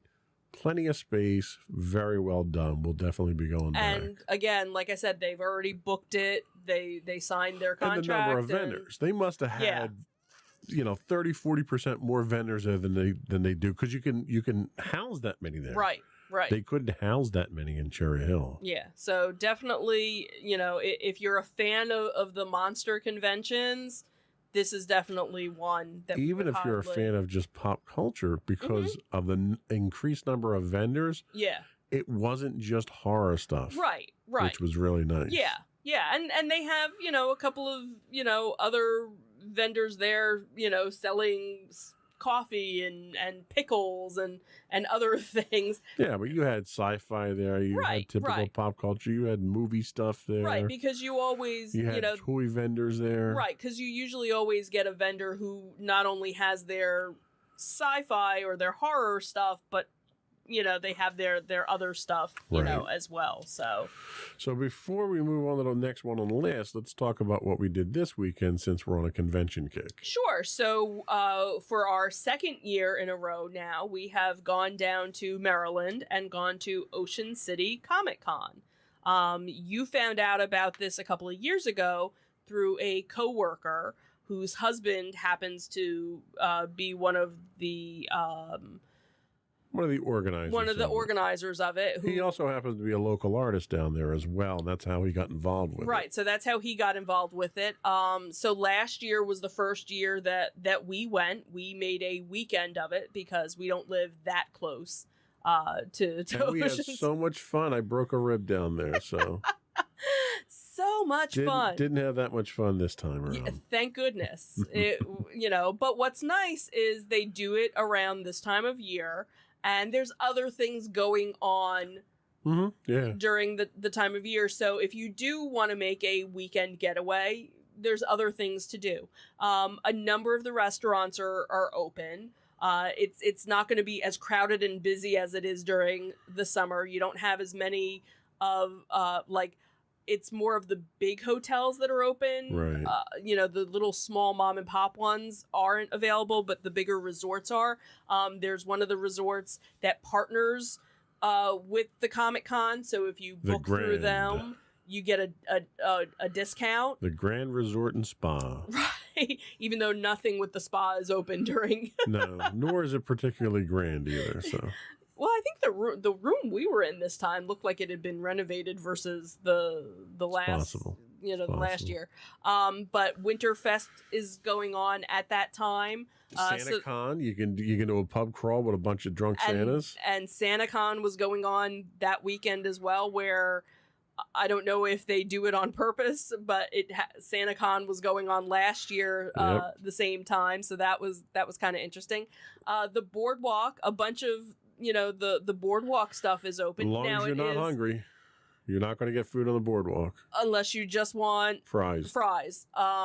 But they're not open terribly late, so you can't do the convention, till 5 o'clock and think, oh, well, now I'm going to go to the boardwalk for a couple of hours. So you do have to kind of look to see what time, places are open to. We tried 2 new places to eat.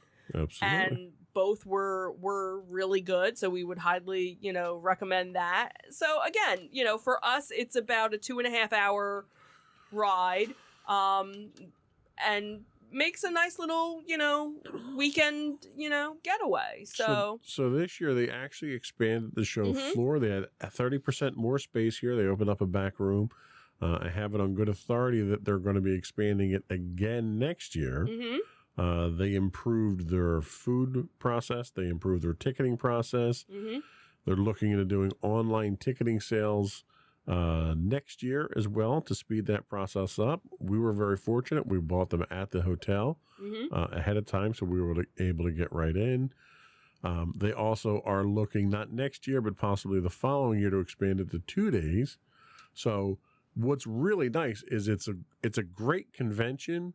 And it's a convention that they're taking the profits and pouring it back into it and making it better and better. Yeah. So just over 2 years of going, we've seen it get better, and they're making it even better after that. So it's a local convention run by locals, but it's people who are passionate. Right. It's local artists who are running it. Yeah. So they know what a convention needs to have to be successful. Right.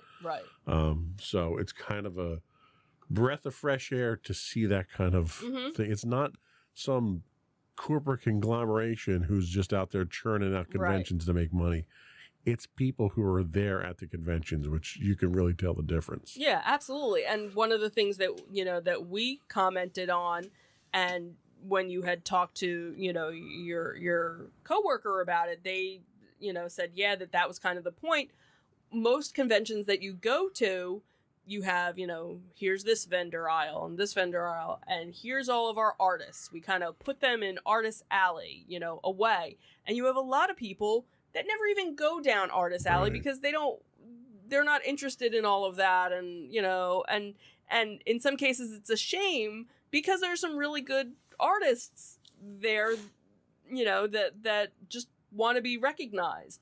And what was nice was here, they mixed them in with everybody else. So it wasn't here is just the vendor selling this, and here's just the people doing this. Here's a mix of everything. Absolutely. So you'd have, an artist next to somebody else. So if it was something that you weren't interested in the artist, okay, so you walk right past them, or you give a nod and you look at the next person, or maybe because you're looking at the one vendor, oh, there's an artist here. Oh, let me look and see what you have. So that was kind of nice that it was kind of blended a little bit better than some of the other, conventions that we've gone to. So Ocean City Comic-Con, definitely recommend it again. Before we do go, let's talk seasonal stuff. Sure. We've done one so far. We may be doing another one this weekend. What did we do so far? So we did Night of Lights at Creamy Acres. So this was one that when they started doing the lights, it was only a wagon ride through. You weren't driving through. So you had to be in one of their wagons riding through. And then with the pandemic, they changed it over so that you could drive your own car. So this year they actually brought back the wagons, but you're still able to drive your car through, which is nice because then you don't have to, especially if it's cold or the weather is questionable, you don't have to worry about. Or if their music is terrible. Right. Then you can listen to your own music. So this is one that we've done the past couple of years. It's a little local for us. And what's nice is after, you're done going through, they do have a little shop area. You can go and see Santa. They do have fire pits now, because I think last year, I don't think they were doing fire pits just yet. No. I can't remember. So they had fire pits. You could buy a little s'mores kit, which was $4 or something to make 2 s'mores, but hey, but they had a little bit more food available. They had like a bakery area, and then they had, cheesesteaks and chicken fingers and, some fried stuff. All that Christmassy food. And then they have a couple of characters, walking around. Creepy characters. But it's nice because it's a local farm that does this. You can buy your tickets online, or you can buy them there, and a nice little enjoyable drive-through Christmas light display. All right, I'm going to put you on the spot. What are we doing this weekend? So we are probably, depending on what the weather is, I'm guessing maybe Shady Brook. Yeah, probably. We also are fortunate enough that Diggerland, which they happen to do a drive-through one as well, so maybe we'll give them a try. Well, and Shady Brook is probably the biggest in our area. That one's up in Bucks County, right, Pennsylvania. Right, that one's further for us to go to, and depending on what the weather is like. And usually what we'll do is if it's a decent day, we'll go up, we'll hit Peddler's Village, we'll stay there, we'll hit there in late afternoon. They turn their lights on fairly early. You get to enjoy those lights, and then on the way home, we drive. We'll hit Shady Brook. Right, and if because I think the last time we went, I think it started raining when we got done, so we didn't do any of the fire pits, because that's another thing too, is they started having fire pits, but you actually had to make reservations, or they had private ones you could do, but they had public ones too. We had to fight for a couple cheeks on the bench. Right. So we'll see. We'll see how it goes. It's always that fun part of fighting around the fire that we love to do around the holidays. But now we have our own, fire pit. So right. We have to assemble that this weekend. We have to assemble that this find weekend. Stuff to burn. We'll be throwing furniture and stuff in there. So if you got anything you need to burn, bring it over. Just make sure it's cut down real small. Right. It's not a big pit. So anyway, I think that's all we had for the show this week. Hopefully we'll be back on a regular cadence moving forward now. Yeah, we'll see. We'll see about that. I took a couple of weeks off because I just wasn't feeling up to it. So right. Moving forward, hopefully we'll be a little more. Before we do go, though, I do once again want to ask you to subscribe to the podcast. You can find audio and video versions of our podcast listed as Insights into Things. We're available on Pandora, Castro, Stitcher, Podbean, Buzzsprout, any place you can find a podcast these days. You can also find this show listed as Insights into Entertainment as well on your podcast listings. Feel free to email us, write into us at comments@insightsintothings.com. Hit us up on Twitter. We do accept DMs if you want to send some over with suggestions or just feedback on how we're doing. You can hit us at twitter.com/insights_things. I'm stealing all your lines here, aren't I? Yeah, Sorry. it's okay. You're next. You do All the right. rest. So you can also find us on Facebook at facebook.com/Insights Into Things podcast. You can find us on Instagram if I ever decide to post there again, on instagram.com/Insights Into Things. But obviously the best place to go would be our official website, which has links to everything that we do, and that is insightsintothings.com. That's it. Another one in the books. Have a good week, everyone. Bye. Bye.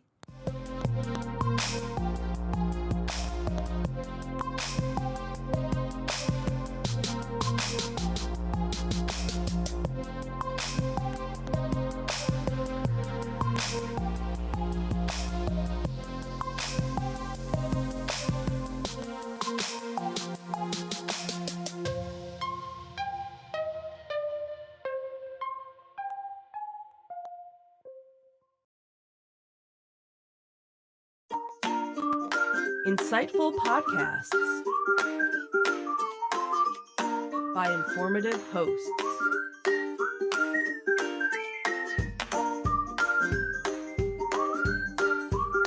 Insights Into Things, a podcast network.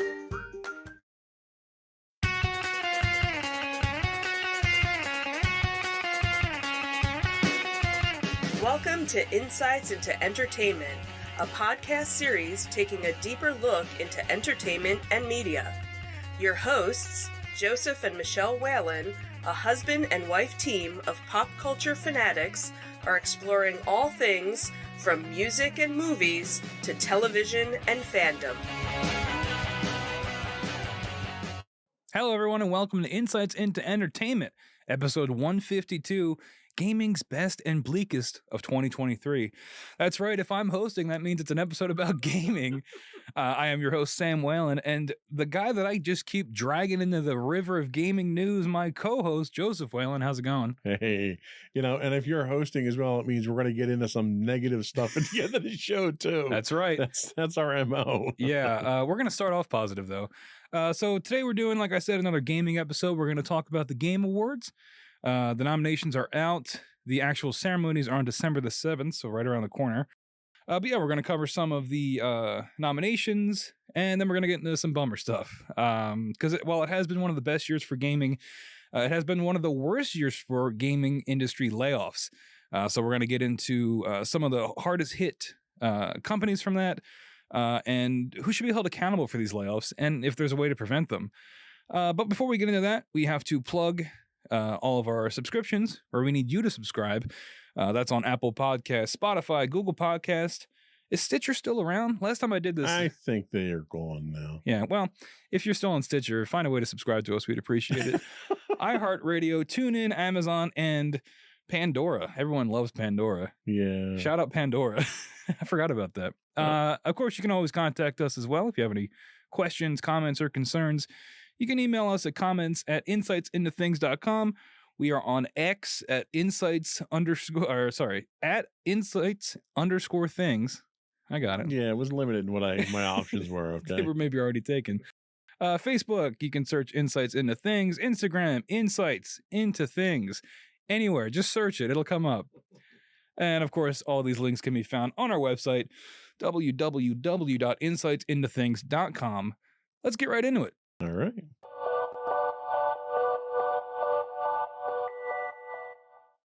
All right, so we're going to talk about the Game Award nominations. And I know what you're thinking. Do you want to start with some smaller stuff? No, we're going to start with the big one because that's what everybody's here for. All right, we're going to start with. Are we planning on talking about anything other than the big one? Yeah, we got a couple other things in there. Okay. There's one other smaller category that I want to talk about just because there's controversy, And who doesn't love controversy? But yeah, we're going to talk about the Game of the Year nominations. We've got 6 nominations for you. So let's take a look at them. And we've got them up on your screen for your viewing pleasure. We've got first one up is we're going to go from right to left, I guess. Yeah, it's in a different order than the script. Sorry. We've got Zelda Tears of the Kingdom. This is, of course, published by Nintendo and EPD. What's that? I don't know. Nintendo. Yeah. Oh, Nintendo EPD. I guess it's like a subdivision. Entertainment something. Sure. Yeah. So Tears of the Kingdom has been highly praised for its improvements over Breath of the Wild, offering an expanded world and features that encourage exploration. Maybe it should be EGP. For what? Epic Games Publishing. Well, Epic Games doesn't publish Breath of the Wild. Oh, I'm looking at Alan Wake. I'm sorry. We'll get to that in a second. Jumping ahead. I wonder. Now I got to know what Nintendo EPD stands for. Someone send us an email. Chat, if you're listening, tell us what Nintendo EPD stands for. Anyway, it's a blend of traditional Zelda elements with innovative mechanics, makes it stand out in the series. Everybody loves Zelda, right? I mean, it's always going to get nominated. Breath of the Wild received similar praise, but we were talking off air before the show. You said you're not really in on Nintendo anymore like you used to be. I'm not. I haven't been a Nintendo person for probably 15 years now. Nintendo to me was just always a little too kid-like, and that's exactly what they go for. So it's not a knock against them, that's for sure.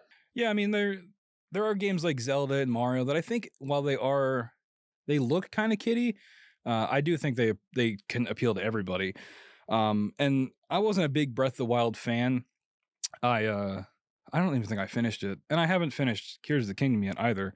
But I'm enjoying it much more than I enjoyed Breath of the Wild. I just think it's pretty incredible. I mean, it's one of those games where they just drop you into the world and they give you a set of tools and they just say go. Yeah, I mean they do a fantastic job in their games. It's just it doesn't appeal to me. There's an audience that it appeals to, and for that they love it.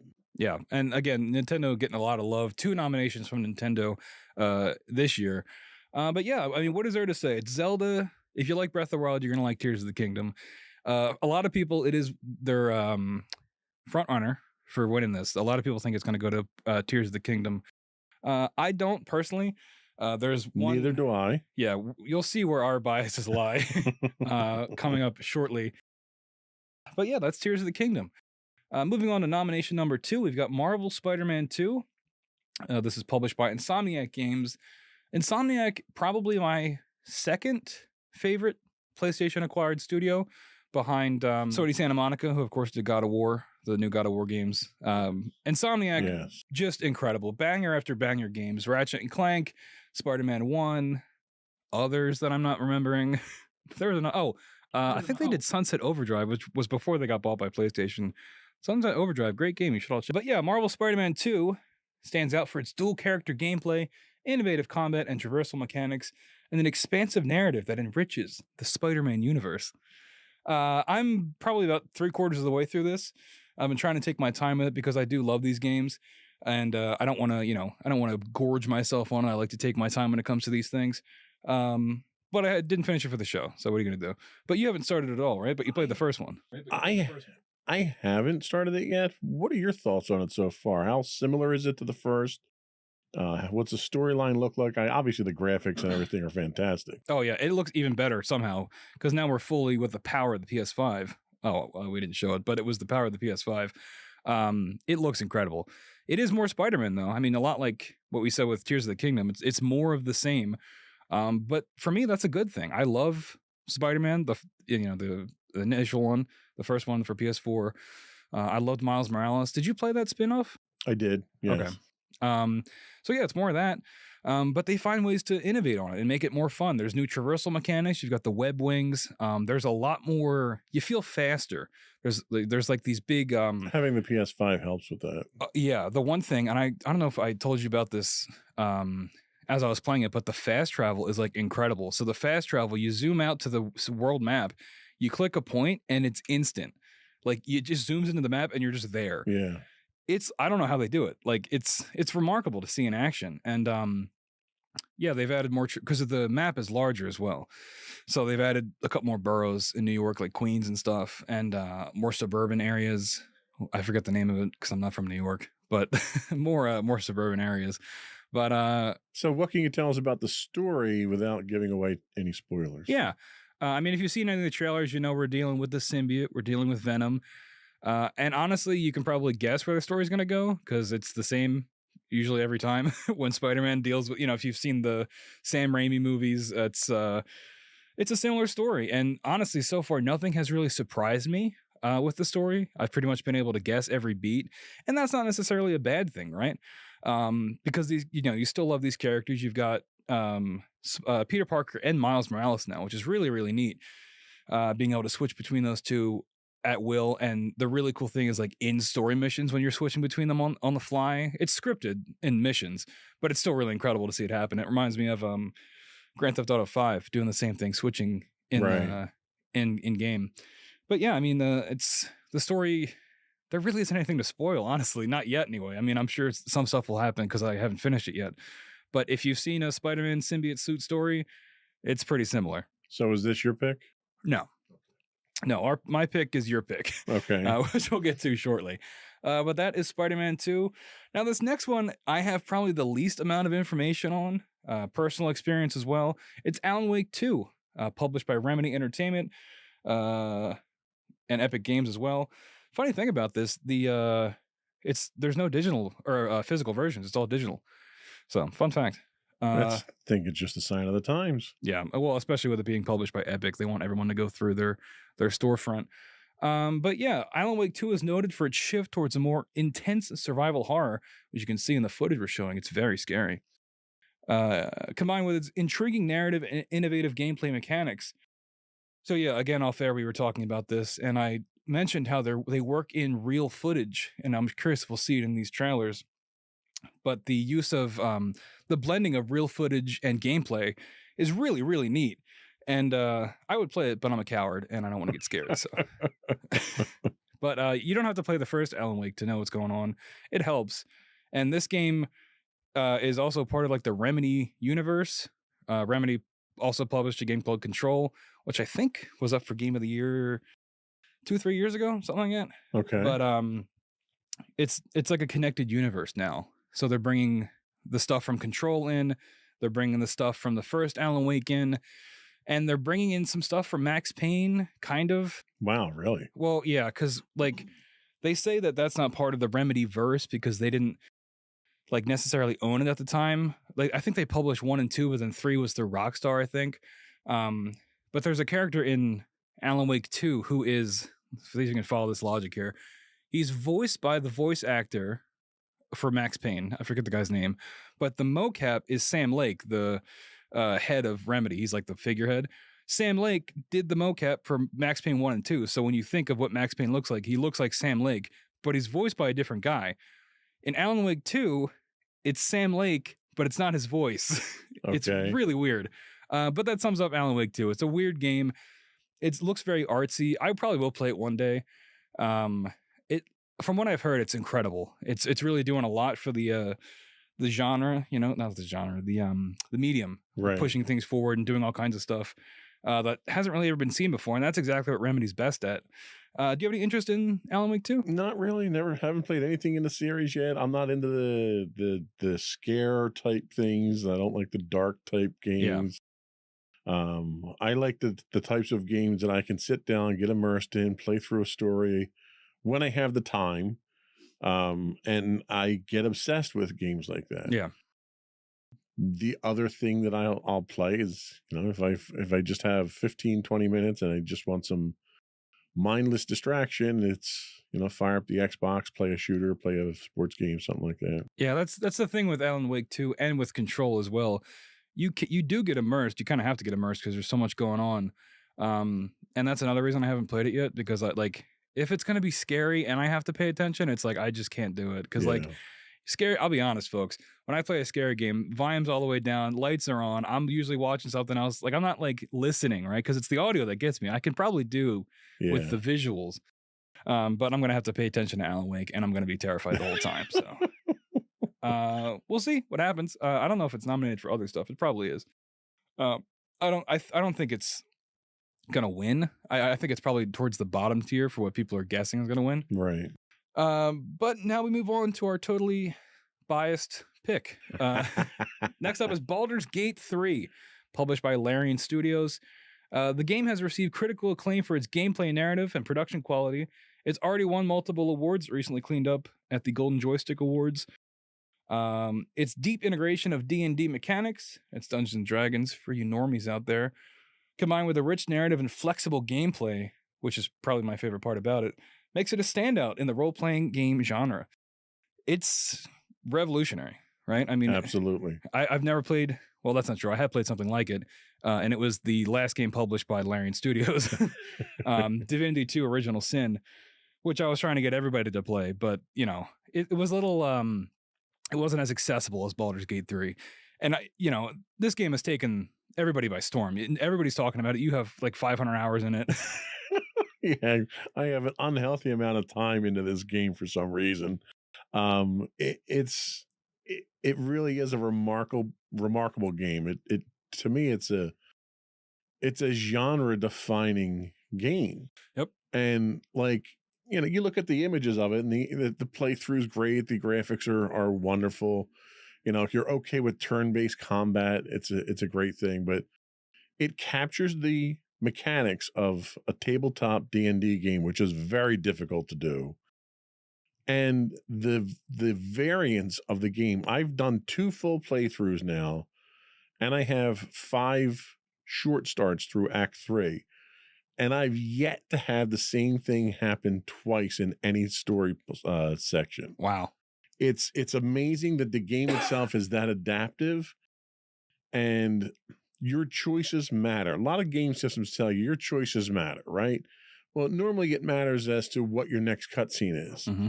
This is something, and Larian's known for this, where your choices don't matter, but your choices have consequences. Yep. And you may make a choice in Act 1 that 30 hours later in Act 3 comes back and has a completely different effect on how the game goes, how people treat you, how the story goes. To sit down and to even come up with a mind map of how these different storylines go blows my mind. I don't know how they did it. Like, people are afraid of AI taking over the world. Whatever this game engine uses to come up with its story is more dangerous, I think, and more intelligent than any AI out there. Yeah, I mean, you hit the nail on the head. There's really not much else to say. It's incredible. And in that description we read off, I think the flexible gameplay is really my favorite aspect of it. It feels like D&D. I love Dungeons and Dragons, and this is as close as you can get. And in some ways, I think it's better than actually playing D&D, because I think it onboards everything so much simpler, right? At least on console, your actions and everything you can do. When I'm playing D&D in real life, and I've got, even using the app or pen and paper, you kind of forget a lot of stuff you can do because there's so much information. But I think what Baldur's Gate 3 does so well is streamline that and make it so you really are considering everything you can do, even if it's just like shoving somebody off a cliff, which is like, you can end a boss fight by doing that if you pass the check. And it's like D&D in that regard, where a DM could spend 3 hours planning a boss encounter, and you walk up and you pass the first persuasion check and the fight's over. You don't even have to fight the guy. I know that feeling. But like, I don't know how to describe it. I think it's a game that everyone can play. Like, it is a little bit complicated, and it's definitely, you can tell it was meant for PC first. Sure. But I think they did a great job making it for console too. Like, I think it still works. Well, and that's the one thing that's worth mentioning on PC is it was built for PC. And in fact, you have a completely different interface on PC. But if you fire up a game controller on the PC, it changes that game interface so it looks just like the console. So it's completely, that's another thing, that the fact that they went through and made 2 completely separate interfaces for how you were going to interact with the game, just that level of forethought was extraordinary. Yeah. And I have to say, you and I both play D&D. We both DM from time to time. This has changed the way that I play D&D. Yep. It's educated me on different character class information, all that stuff. But the fact that it shows you, you could sit down at a tabletop and roll dice and throw a fireball at somebody, and it kind of just rolls off your tongue and you move on to the next thing. You don't know what it looks like. Mm-hmm. And in here, not only do they visualize what spell casting and combat looks like, they show it in different ways for different classes, and even, if you go with a bard, the bard can cast, any number of spells, but depending on the instrument that the bard is using, the visualization looks different and is custom to the instrument, which is just incredible. Yeah. It adds so much ambiance and so much life to the game. That's why I think this one should win. Oh yeah. Even if it Yeah, doesn't. spoilers, folks. I think, well, I don't think it's gonna. It's nominated for 8 things. First of all, I do not think it's gonna sweep. I think it will get most of them, but like it's up for like multiplayer game. I don't think it's gonna win that. And the multiplayer aspect is terrible. It's not great. I like that it's in there, and I want to do a playthrough with my friends whenever they get it. Well, the multiplayer.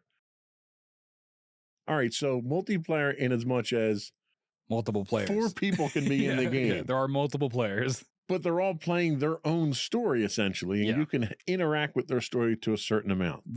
There's no instancing that happens here, right? So you don't have a shared experience.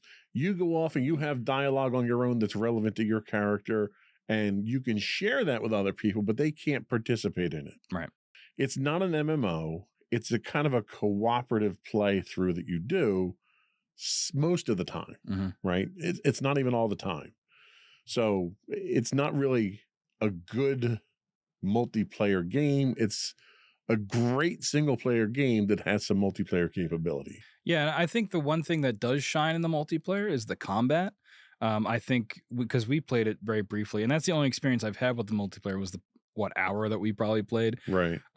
So I can't speak to it fully, but the combat in multiplayer is great because the combat is normally turn-based, and it still is in multiplayer, but it syncs up whoever the real players are. So if you and I were playing, our turns would happen simultaneously, but everything else is still turn-based. Yeah. So you can sync up abilities. There is a lot of potential there. We just didn't play enough of it to find out. Well, and the one thing I will say that was great in multiplayer is as you play through your character's turn, you end your turn. In single player, if you end your turn prematurely, it's over. Yep. In multiplayer, if you end your turn, you have to confirm that you're ending it. That safety feature needs to be worked into the single player. It is.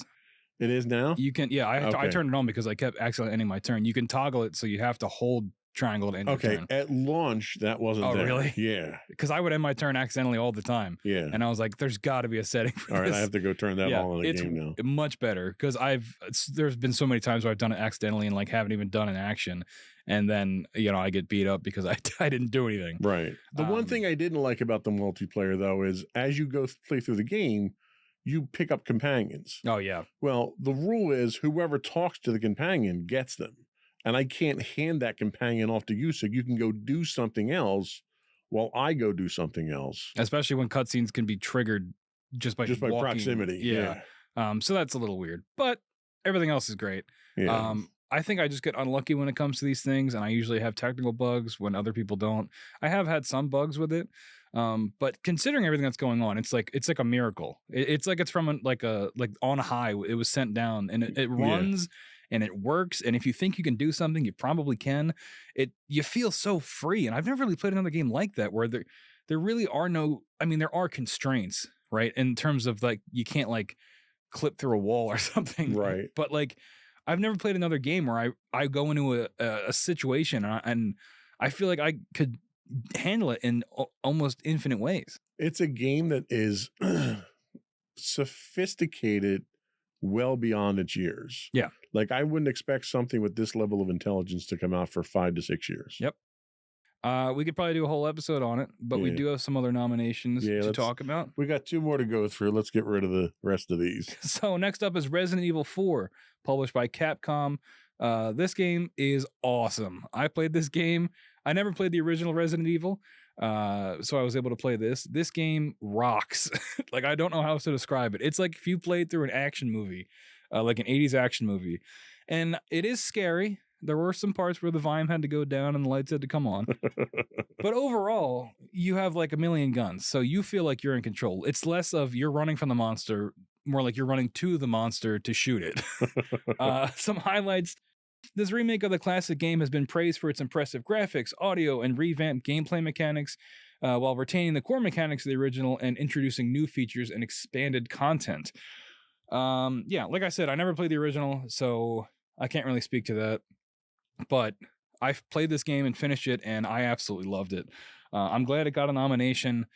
I know some people are maybe a little bit perturbed by that because it's a remake, but if you play the game, it really is a remake. It is different from the original, and from what I've seen, it is its own game, and it stands on its own. I really think it does, and I highly recommend it if you're, if you like action games, because it is more of an action game than it is a survival horror game. And if you like 80s movies, because it feels like that. There you go. Have you played any Resident Evil? I played Resident Evil a long time ago on like a PS2 when it first came out, or if it goes back that far. Again, I don't like dark games. Yeah. So that's Resident Evil. Right. It's not one that I've ever really jumped on. Yeah.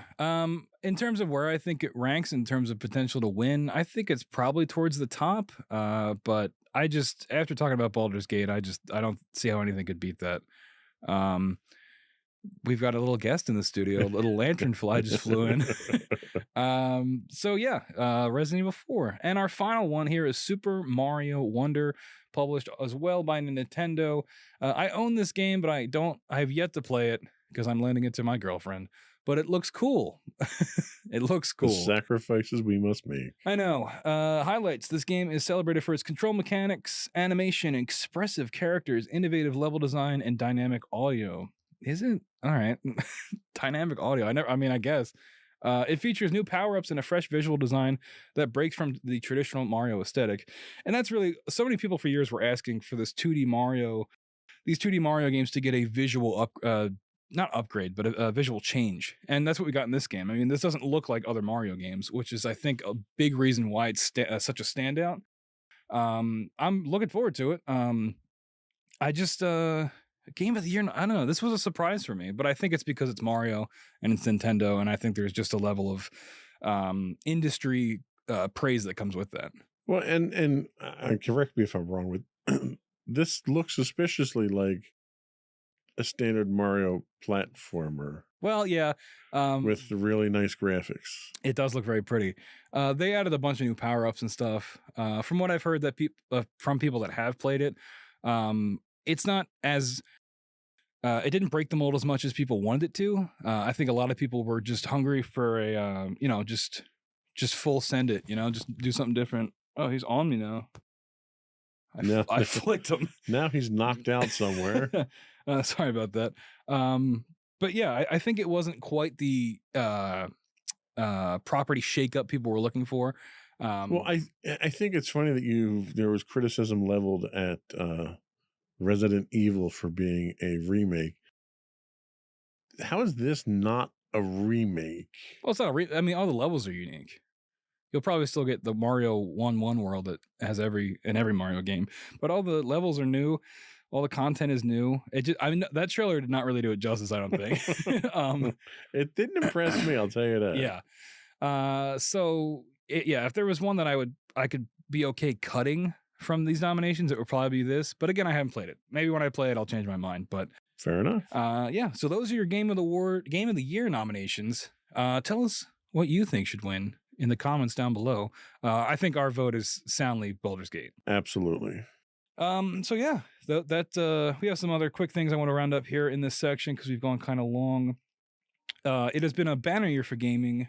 A couple nominations games I would like to highlight that didn't make Game of the Year nominations. Sea of Stars, highly recommend that if you like RPGs, that pixel style. That game is incredible. It's fantastic. Final Fantasy 16, Armored Core 6. These are all nominated in other categories, not Game of the Year. Starfield, Remember Starfield, everybody? I have heard rumors of Starfield. It's bad. I don't like it.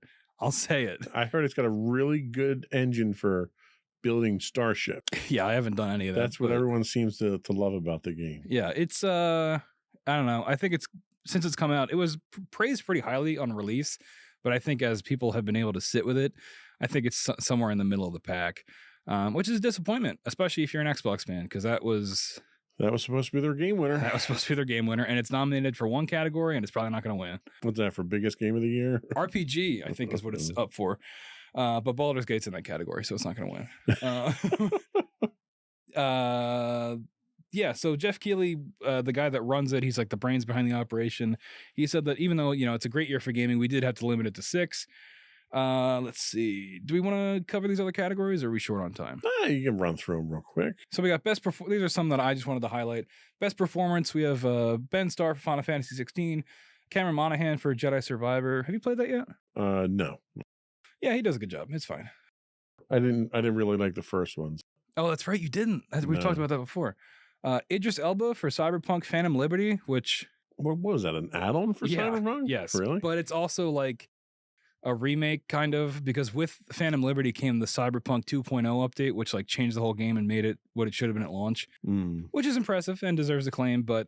Not that steaming pile of crap that we got at launch. I love Cyberpunk since day one. I love driving around a city and seeing random piles of trash just fall from the sky. It was such a just delightful thing. I've been a Cyberpunk diehard supporter since day one. Not a CD Projekt Red supporter because they lied a lot, but I don't know. People are saying it's back, and it's kind of wild that Idris Elba is in the game. That is kind of that's the thing. If you have a terrible release for a game, sign a celebrity to the next version of the game. I own this DLC, but I have yet to play it because when I was playing Cyberpunk, I'm playing through it to experience the 2.0 stuff, which is very impressive, and I highly recommend going back to it if you want.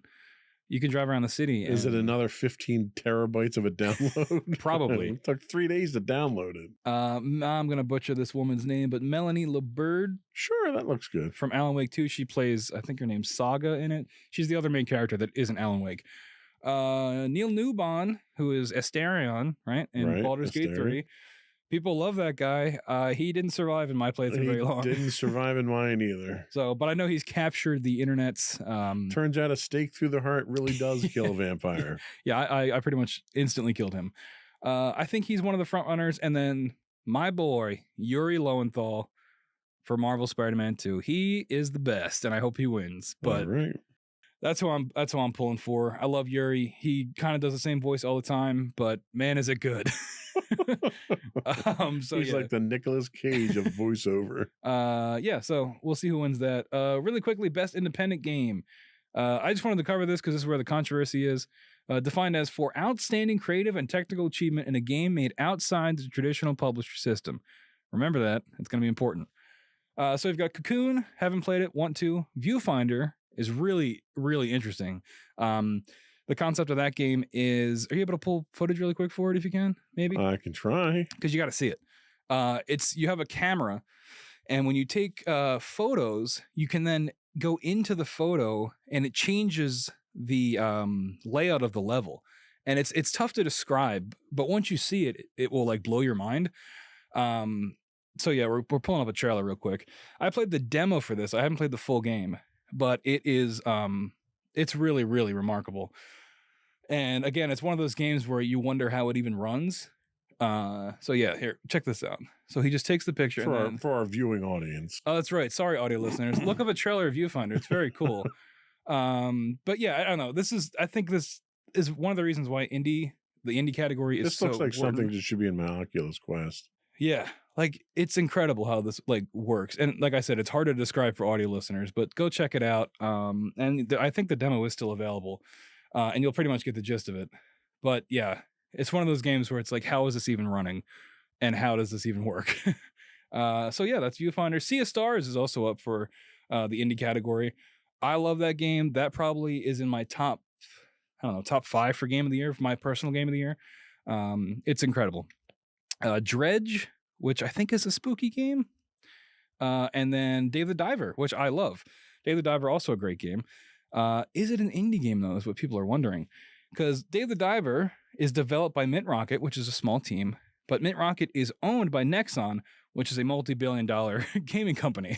So people are wondering, That sounds like the evil corporation from a Bond movie it does. or something. Yeah, it sounds like from RoboCop. So yeah, unfortunately, Dave the Diver is getting a lot of heat because of this. And the team at Mitt Romney, that's what I think I'm going to say. It is a small team, but they're getting all this heat because is it really an indie game? I don't know. What do you think?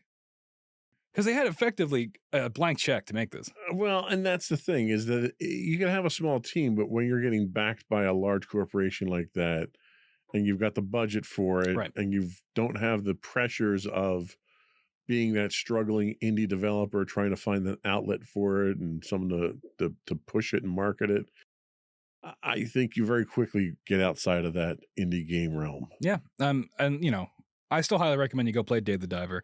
It's you run a sushi bar, you're exploring, you're a diver. I don't know, it's hard to describe. That sounds exciting. It's very exciting. I would make you pull up the trailer, but that was really hard to do for the other game. So, but yeah, Dave the Diver is great, but I don't think it should be in the indie category.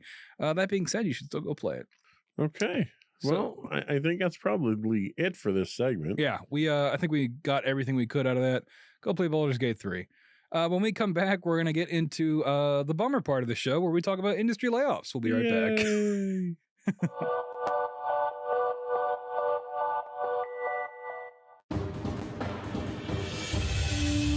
For over 7 years, the Second Sith Empire has been the premier community guild in the online game Star Wars: The Old Republic. With hundreds of friendly and helpful active members, a weekly schedule of nightly events, annual guild meet and greets, and an active community both on the web and on Discord. The Second Sith Empire is more than your typical gaming group. We're family. Join us on the Starforge server for nightly events such as operations, flashpoints, world boss hunts, Star Wars trivia, guild lottery, and much more. Visit us on the web today at www.thesecondsithempire.com.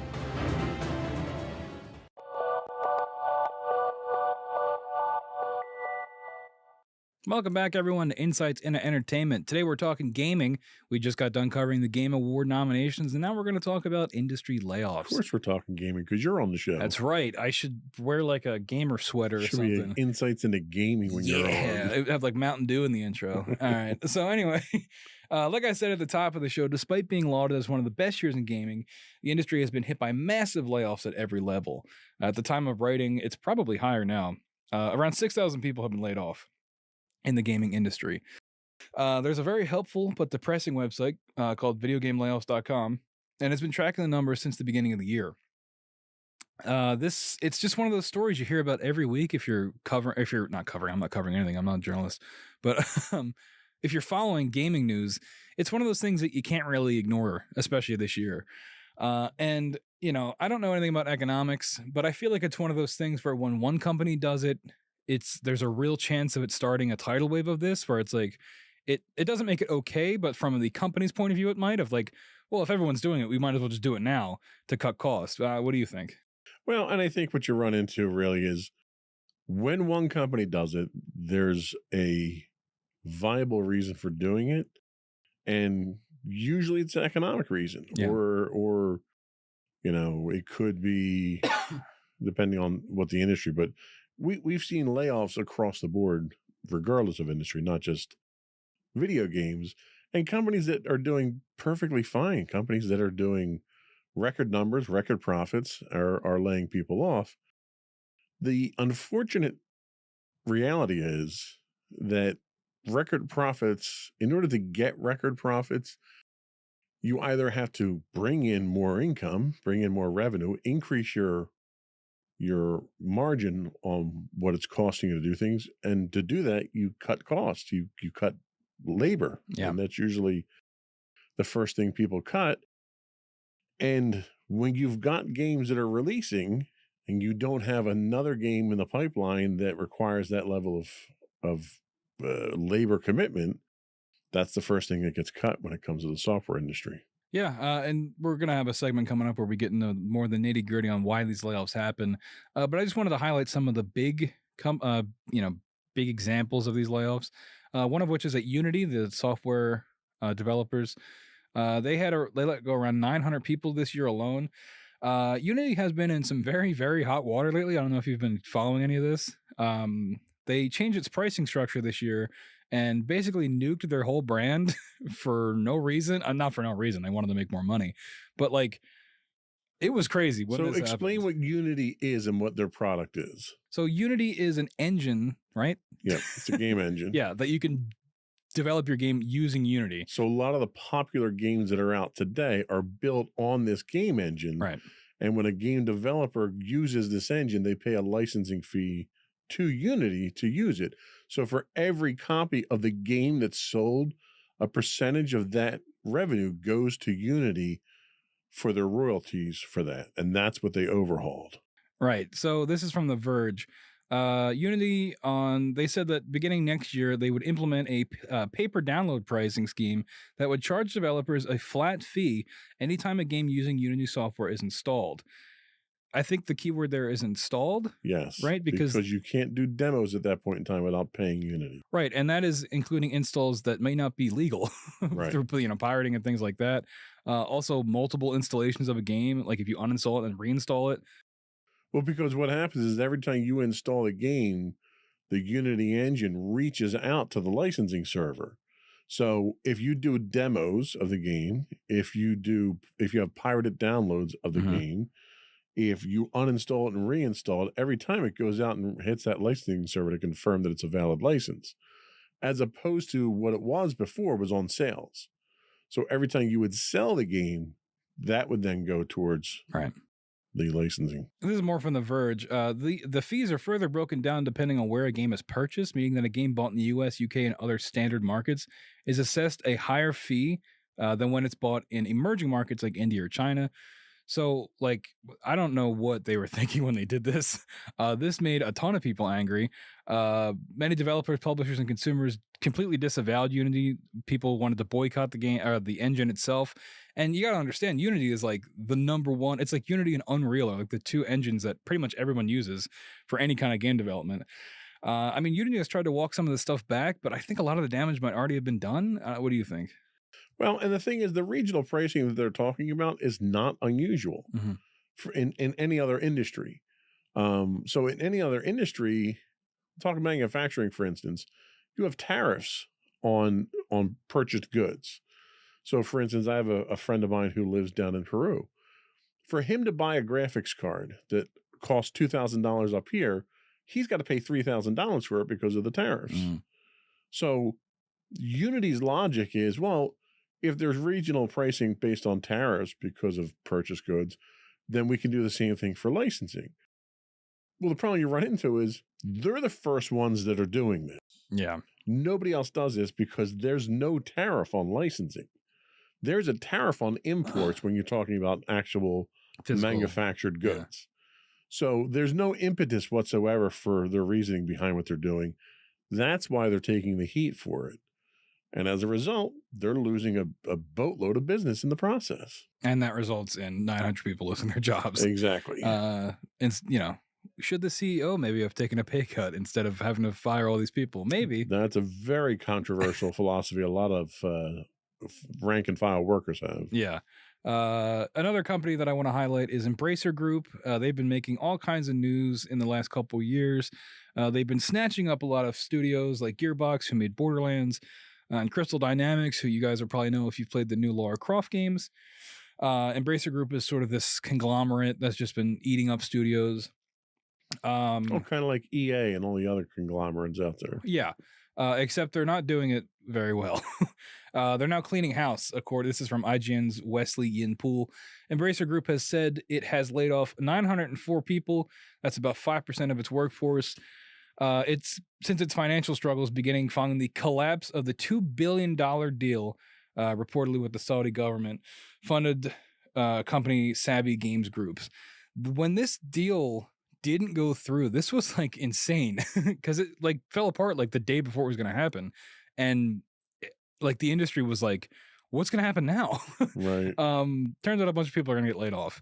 In a recent statement, Embracer said they wanted to become a quote stronger company, I guess. Another they're closing whole studios too that they own now. So Volition, who developed the Saints Row games, they got another stab at Saints Row and it failed critically and commercially. They shut the studio down. So yeah, Embracer is kind of just cutting swaths from their company now. And a lot of it has to do with that $2 billion deal that fell through. And this is typical, corporate mentality is that they're interested in the bottom line. Right. And anytime you have a publicly traded company that has a board of directors and it has, stock owners, your fiduciary duty is to the stockholders. And you trust the people that are making these decisions who aren't always they're business people, but they're not necessarily software or game industry people. And that's sort of where you get that dirty corporate feeling that people tend to get here, is that they're just looking at the bottom line and they're going to cut their losses. They're going to cut what they think are losses in order to make money. And it's not just software. Bob Iger's doing the same thing at Disney and killing Disney. You've got industries across the board that are doing this type of stuff. They see something that's not raking in money. They have a certain margin that they want to meet.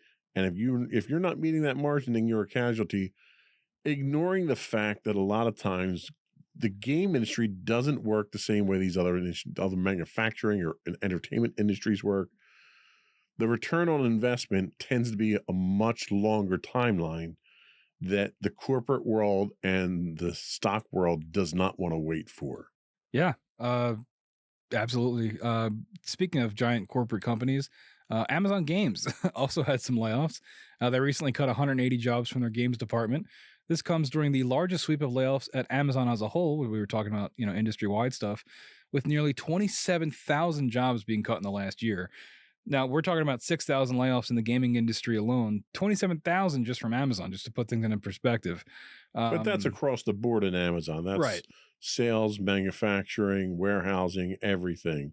And a lot of that for Amazon is not because they're losing money, because they're not. No, we actually have record profits. Right. A lot of that has to do with improvements in how their processes work. A lot of automation going in place. They've roboticized a number of their plants. So they've negated the need to have physical labor here. And you'll notice only 180 of those 27,000 jobs were in the game industry. Yeah. I don't know how many people they had in their game studios to begin with, though. Right. Yeah. So Amazon's revenue is up 13%. Probably helped cutting 27,000 people that you don't have to pay anymore. Looks good at the bottom line. Yeah. Net income tripled to $9.9 billion. That's from CNBC's Ashley Kaput. That's a funny name. Sorry, Ashley. But yeah, so profits are up. And like you said, when the bottom line comes up, it's capitalism, baby. That's the way the news goes. So despite the game industry experiencing one of its best years, over 6,000 people faced layoffs. How do you think these job losses at various levels are impacting the industry's morale and future prospects, especially in light of such a successful game release year? I follow a lot of people that are in game development on Twitter and stuff, and I listen to a lot of gaming podcasts of people that are very close to people in the industry. It sucks. Turns out layoffs suck. I think it's really, really bad for morale. Because, I think a lot of people they grind and grind and grind and try to get into the industry only for them to have a very high rate of getting laid off anyway. Especially when, like we talked about before, when a game ships, what happens now? And yeah, it's a great year for gaming, but it's tough to ignore all these layoffs. And if you were going into this industry, you're going to have to wonder, am I going to be the next one to get laid off if I even can get a job in the first place? Yeah, it's when you see this type of thing happen across the board, it's tough when it's your own company and they're doing layoffs. My company did layoffs this year too, and so did mine. And it has an effect on morale, and it has an effect on the output. And I think a lot of time the corporate entities that make these decisions never really go out and do a proper impact analysis to see what level of productivity is going to be affected by people with decreased morale, because the idea is, oh, well, if they don't perform, we'll just lay them off. Well, when people walk out the door, it's not a salary and benefits that's walking out the door that you can save money on. There's brain drain. There's tribal knowledge that walks out that door that as a result, the people that are remaining, because the job still has to get done, and the people that are left to do that job are struggling now to do that job. So either it takes longer, the quality drops off, the volume drops off. And I think when corporate entities make these decisions, they don't always take that impact analysis into account. Yeah, and speaking of quality, you just triggered something in my mind. This is a very small facet of this whole thing, but one of the sections that gets laid off a lot is quality testers. So that reflects in your game when your game doesn't work because you fired everybody that was going to test it. So I know EA fired a bunch of them lately. I think but again, it's one of those things where when your game's no longer in development, you have no need for these quality testers. But with games like Apex Legends, games that are live as a service that are continuously going in development, where do quality testers fall in that? Well, and that's the thing. Having worked in the software industry for years, your ratio of testers to developers is usually 2 to 1. Mm-hmm. And testing is always seen as the first area that gets cut. Yep. But what they don't realize is that you can't trust a developer to test their own code. They're too close to it. Mm-hmm. So you take a look at Larian Studios, right? So Larian Studios did their official release in October of Baldur's Gate 3. They've had 10 patches and 10 bug fix patches they put out, emergency bug fixes, and 3 or 4 major patch releases in that time. So the development doesn't stop when it goes out the door because it's never a finished product. You've got a lifetime of probably 4 or 5 years that you still have to support the product. So getting rid of the people once the game's out the door is probably short-sighted. And within those 4 or 5 years, you're probably going to start development on your next game, especially with something like Baldur's Gate 3 that was insanely successful. And by the time Baldur's Gate 3 comes out, by the time your premier game comes out, you've already got a pipeline that's full of schedules for what's next in line. And if you don't, then you might as well just shut your doors, because given the time frame it takes, where you're looking at 4 or 5 years of development to put a decent game out.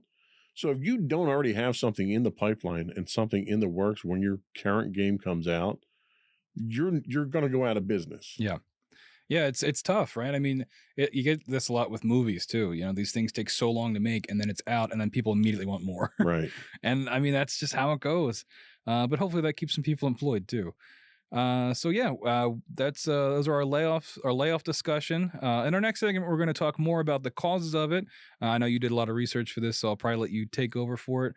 But yeah, layoffs are bad. Layoffs are bad, and it sucks. Layoffs are bad. Don't do layoffs. Layoffs suck if it happens to you. But we'll be right back.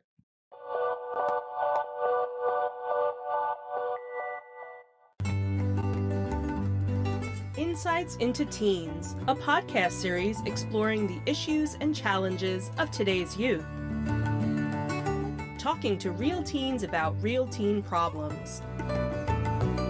Explore issues from braces to puberty, social anxiety to financial responsibility. Each week, we talk about the topics concerning today's youth. We look at how the issues affect teens, how to cope with these issues, and how parents, friends, and loved ones can help teens handle these challenges. Check out our video episodes on youtube.com/insightsintothings. Catch our audio versions on podcast.insightsintoteens.com or on the web at insightsintothings.com.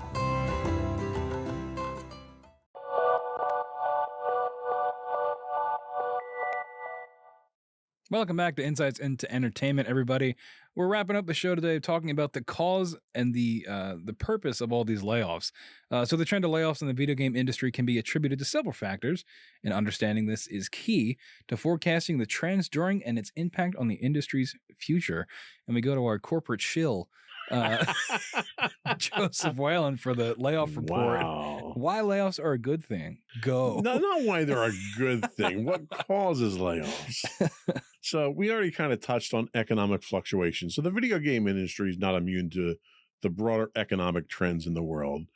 And economic downturns or market uncertainty can lead to budget cuts and staff reductions. And everyone knows where we are with inflation and how tight money is, and everything's costing more money. So that's pretty obvious right there.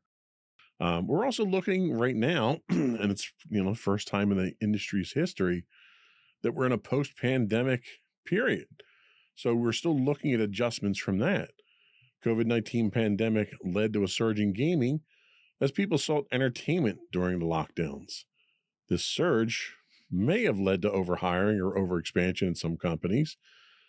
As the world returns to normalcy, demand may stabilize or decrease, leading to restructuring. There's also, people now are like, there's the discussion of work from home. Well, why wouldn't I just always work from home if I can? Especially when it comes to game development. A lot of these folks packed up their work computers and brought them home to keep working on games during the pandemic as best they could. So now, there's a discussion of, do we even need to be going back into, in the work? And that's across all industries. If we can, can we just keep the work at home thing going? And then, that's more cost cutting because then you don't have to rent office space. Absolutely. And a lot of companies are looking at that as a possibility. In fact, behind you is a permanent workstation that's been set up for my wife, Michelle, now, who works from home 2 days a week as a result of that. Yep. And they saw what they can get out of it. So the other thing you look at is shifts in consumer behavior. Changes in gaming trends and consumer preferences can impact revenue streams. Companies may need to restructure to align with these shifts, leading to layoffs in departments that no longer align with new strategies. We also have technological changes. Advancement in technology can render certain skills or positions obsolete.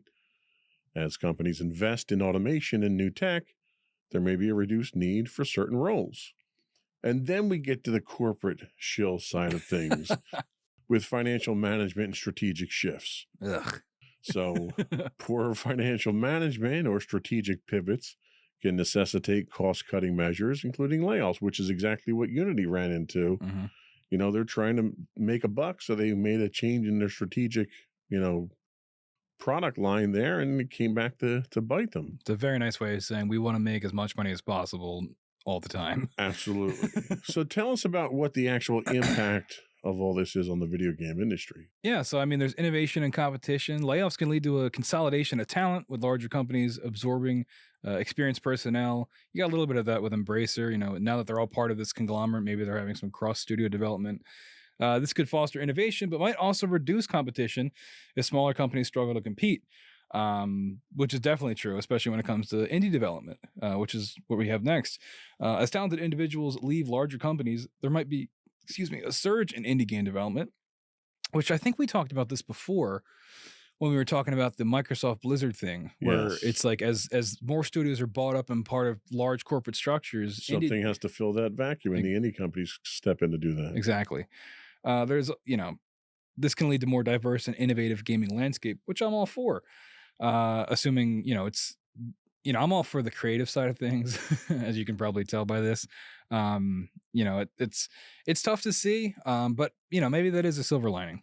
Well, and the one advantage you get from the indie side of things is you don't get the corporate shield. You get idealism. You get companies that come in here with this idealistic view of, I'm going to make this for the fans.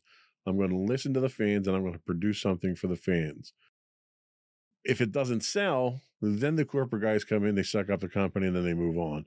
A lot of times, for the longest time, BioWare was of that philosophy of, you had a couple of regular guys there that wanted to make good games for people, and they did, until they sold their souls to EA and moved on. We would all do it, let's be honest. I would too. Hell, if I could get, a couple $1 million for this podcast, I'd sell it in a heartbeat. Yeah, next episode we're going to have McDonald's branding all around the place. Yeah, I highly recommend you play Sea of Stars because it is a very similar situation. I'm blanking on the name of the developers, but it's like that, where they made another game called The Messenger, but they all seem like very down-to-earth people.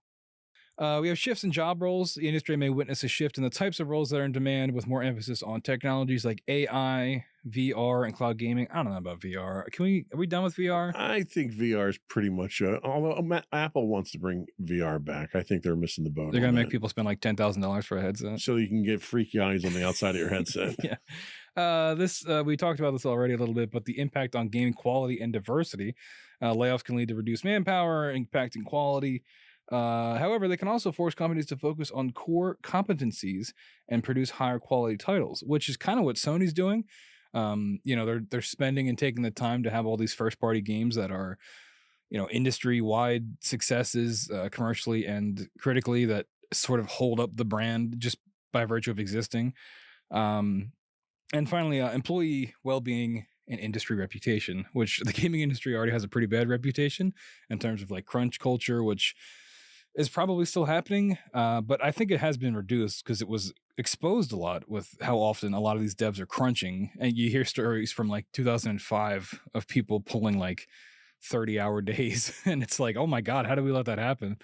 But hopefully that's a little bit better now. And I've been on build teams, not for the gaming industry, but in the software industry, where we've put in 36, 48 hours straight to get a build out the door for, an artificial deadline that was set by a product manager because he made a promise to a customer. So it happens across the board. Yeah.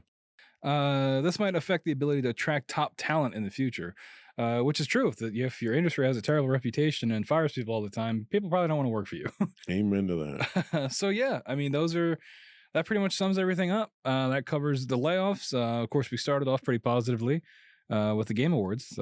So considering the influence of economic fluctuations on the video game industry, how do you think companies can better prepare for market uncertainties to avoid drastic measures like layoffs, especially given the industry's recent success? I don't know.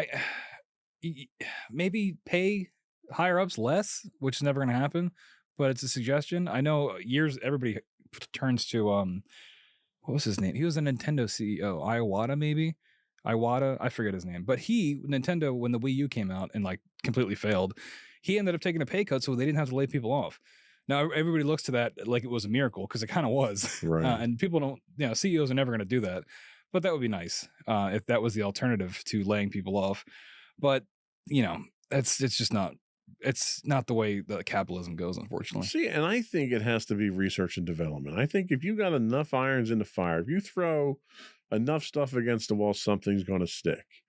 And if you've got a couple of games that are in there, you can tell after 2 or 3 years of development if your game's going to be a success, because at that point in time, you've trotted out previews at a couple of game shows. You've had some industry experts take a look at it. You've got some play time with it, and people need to be more antiseptic, I'll say, in their judgment of their products. If you get to that point and the product isn't very good, you need to cut your ties to it and move on. Yeah, it's funny you mentioned that, because you should look into the development cycle of Redfall. We covered that last time I hosted for a gaming show, but since that game's come out and like is awful, devs have come out and said that like they knew this game was going to fail, but they had to release it anyway because you had to put something out, and it was like sunk cost fallacy where we spent all this time. We probably should cancel this game and rework it, but higher ups need us to release something, so here's what you get. Well, and going back to one of my old favorites, Star Wars: The Old Republic, same thing. They spent almost 10 years of development on that, 6 of which was trying to build their own game engine before they realized they couldn't, and they wound up using a 10-year-old game engine to basically reskin the entire game for it. And then they released it, and within the first 6 months, they lost 50% of their subscribers because the game just wasn't up to what it was supposed to be. At some point in time, you need to have the sense to pull the plug on it. Yeah. And if you can do that, and you have other projects that are in the works that are under development, you shift your resources to something that's more promising. Yeah, and hopefully we'll, with all these layoffs, and maybe somebody will learn something from it, hopefully. Yep. But yeah, so any final thoughts? I feel like we've covered a lot of this. We've shared our opinions. We've beaten the horse quite well here. Well, I guess that's going to wrap things up for today. Thank you so much for listening. Before we head out, we've got some more show plugs for you. If you haven't But the already, first set wasn't enough. I know the plug's so nice we do them twice. If you haven't already subscribed, what are you doing? Pause this. Go subscribe, come back, rewind it, play from the beginning. You can subscribe on Apple Podcasts, Spotify, Google Podcasts, maybe Stitcher if it's still around, iHeartRadio, TuneIn, Amazon, and of course, Pandora. If you have any comments or questions about today's show, email us at comments@insightsintothings.com or on Twitter, some people call it X, insights_things. Twitch, if you have Amazon Prime, that means you've got Twitch Prime, and we'd love to have that Prime sub over at twitch.tv/insightsintothings, where some of you may be watching us live stream right now. Facebook at facebook.com/insightsintothingspodcast, Instagram at insightsintothings, and all of these links and so much more can be found on insightsintothings.com. That's going to wrap things up for today. That's it. Another one in the books. Stay safe, everybody.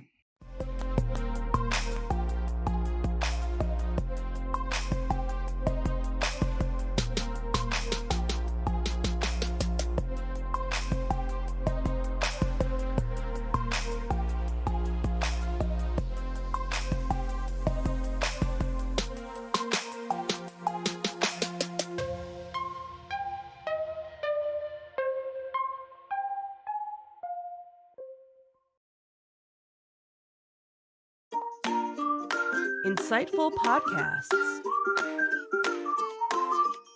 by informative hosts.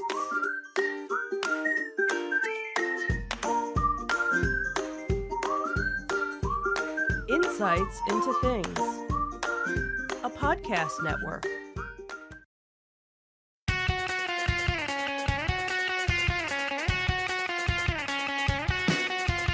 Welcome to Insights into Entertainment, a podcast series taking a deeper look into entertainment and media. Your hosts, Joseph and Michelle Whalen, a husband and wife team of pop culture fanatics, are exploring all things from music and movies to television and fandom. Welcome to that sudden intro to Insights into Entertainment, episode 151, Indie Strikes Back, the Disney Fire Sale.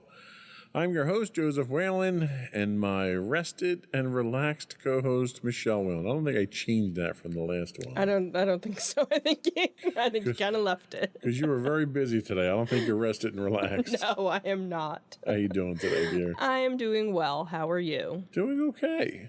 So we finally, we had some, I guess, entertainment news that was worthy of talking about. True. Anything else exciting happened since our last podcast? I can't think of anything. I don't even remember.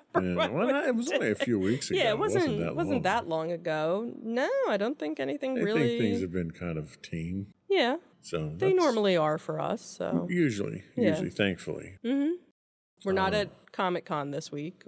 That's San true. Diego. That, so. Yeah, we didn't go out to San Diego for that. We don't have any conventions coming up anytime soon, do we? No, because the last one, Fan Expo, we actually decided not to go to. Yeah. So I think the next one coming up is, I think there was a ZoloCon fall thing, and then RetroCon is the one that comes in September. So I don't think there's anything in the summer lineup for us. Interesting. That's usually our season too to do. Yeah. But yeah, when a good one comes around, we'll cover it for everyone. Absolutely.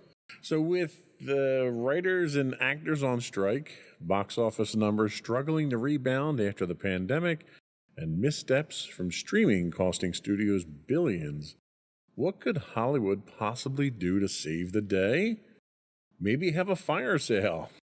Make some money, or at least that's what Bob Iger's looking to do. But before we see our heroes on the picket lines or unemployment lines, we first saw them on the silver screen in Indiana Jones and the Dial of Destiny. And we've got our thoughts on that and more coming up on this episode of Insights into Entertainment. But first, I'd like to take a moment to invite our listening and viewing audience to subscribe to the podcast. You can find audio versions of this podcast listed as Insights into Entertainment. You can find audio and video versions of all of our podcasts listed as Insights into Things, and we're available anywhere you get a podcast: Google, Stitcher, Podbean, Pandora, wherever. I'd also invite you to write in, give us your feedback, tell us how we're doing, give us suggestions on what you'd like us to cover. You can email us at comments@insightsintothings.com. You can catch us on Twitter at insights_things, or you can find links to all that and more on our official website at www.insightsintothings.com. Are we ready? Sure. Let's do it.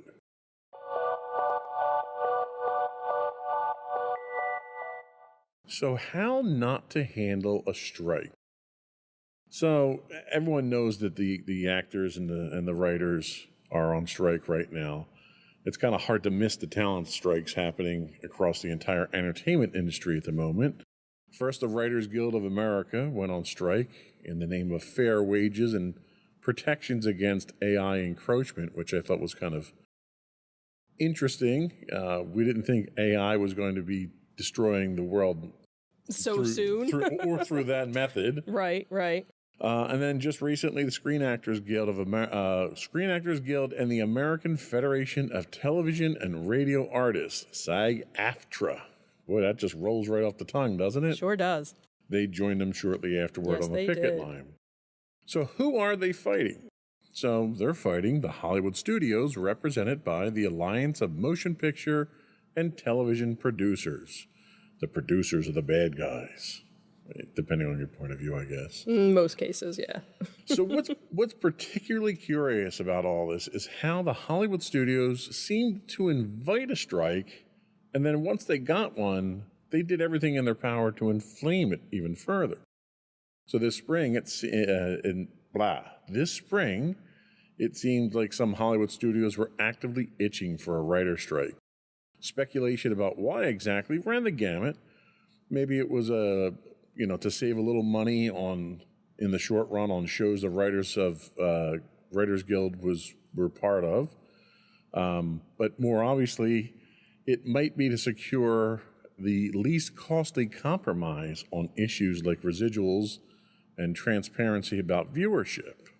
So, as discussions broke down between the two parties and the SAG-AFTRA representatives, we're seeing a majority of their demands rejected despite a nearly unanimous strike vote. A Deadline story quoted unnamed executives detailing a strategy to bleed striking writers until they came crawling back. Further inflaming the issue were comments from well-known Hollywood executive Bob Iger of Disney saying, "There's a level of expectation that they have that is just not realistic, and they are adding to the set of the challenges that this business is already facing that is, quite frankly, very disruptive."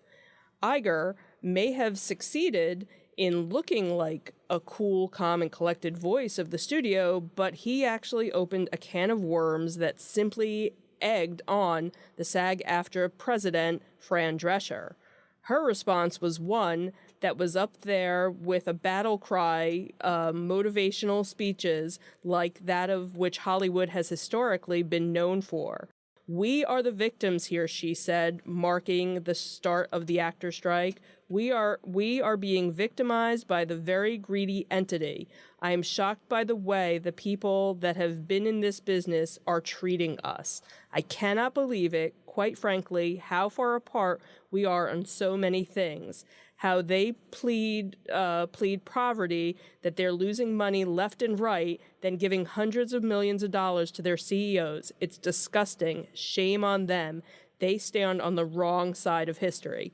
And this was a very funny meme that kind of popped up where, the woman we all thought would lead the rebellion against the machines and, the woman who actually ended up leading the rebellion against, the machines. That is very funny. Yeah. So Barry Diller, who is the chairman and senior executive of IAC and Expedia Group, and a former Hollywood chief, suggested that the studio executives and top-earning actors take a 25% pay cut to bring a quick end to the strike and help prevent the collapse of the entire industry. It's worth noting that at this time, the motion picture industry is still struggling to recover its box office numbers, which are nearly half of what they were pre-pandemic.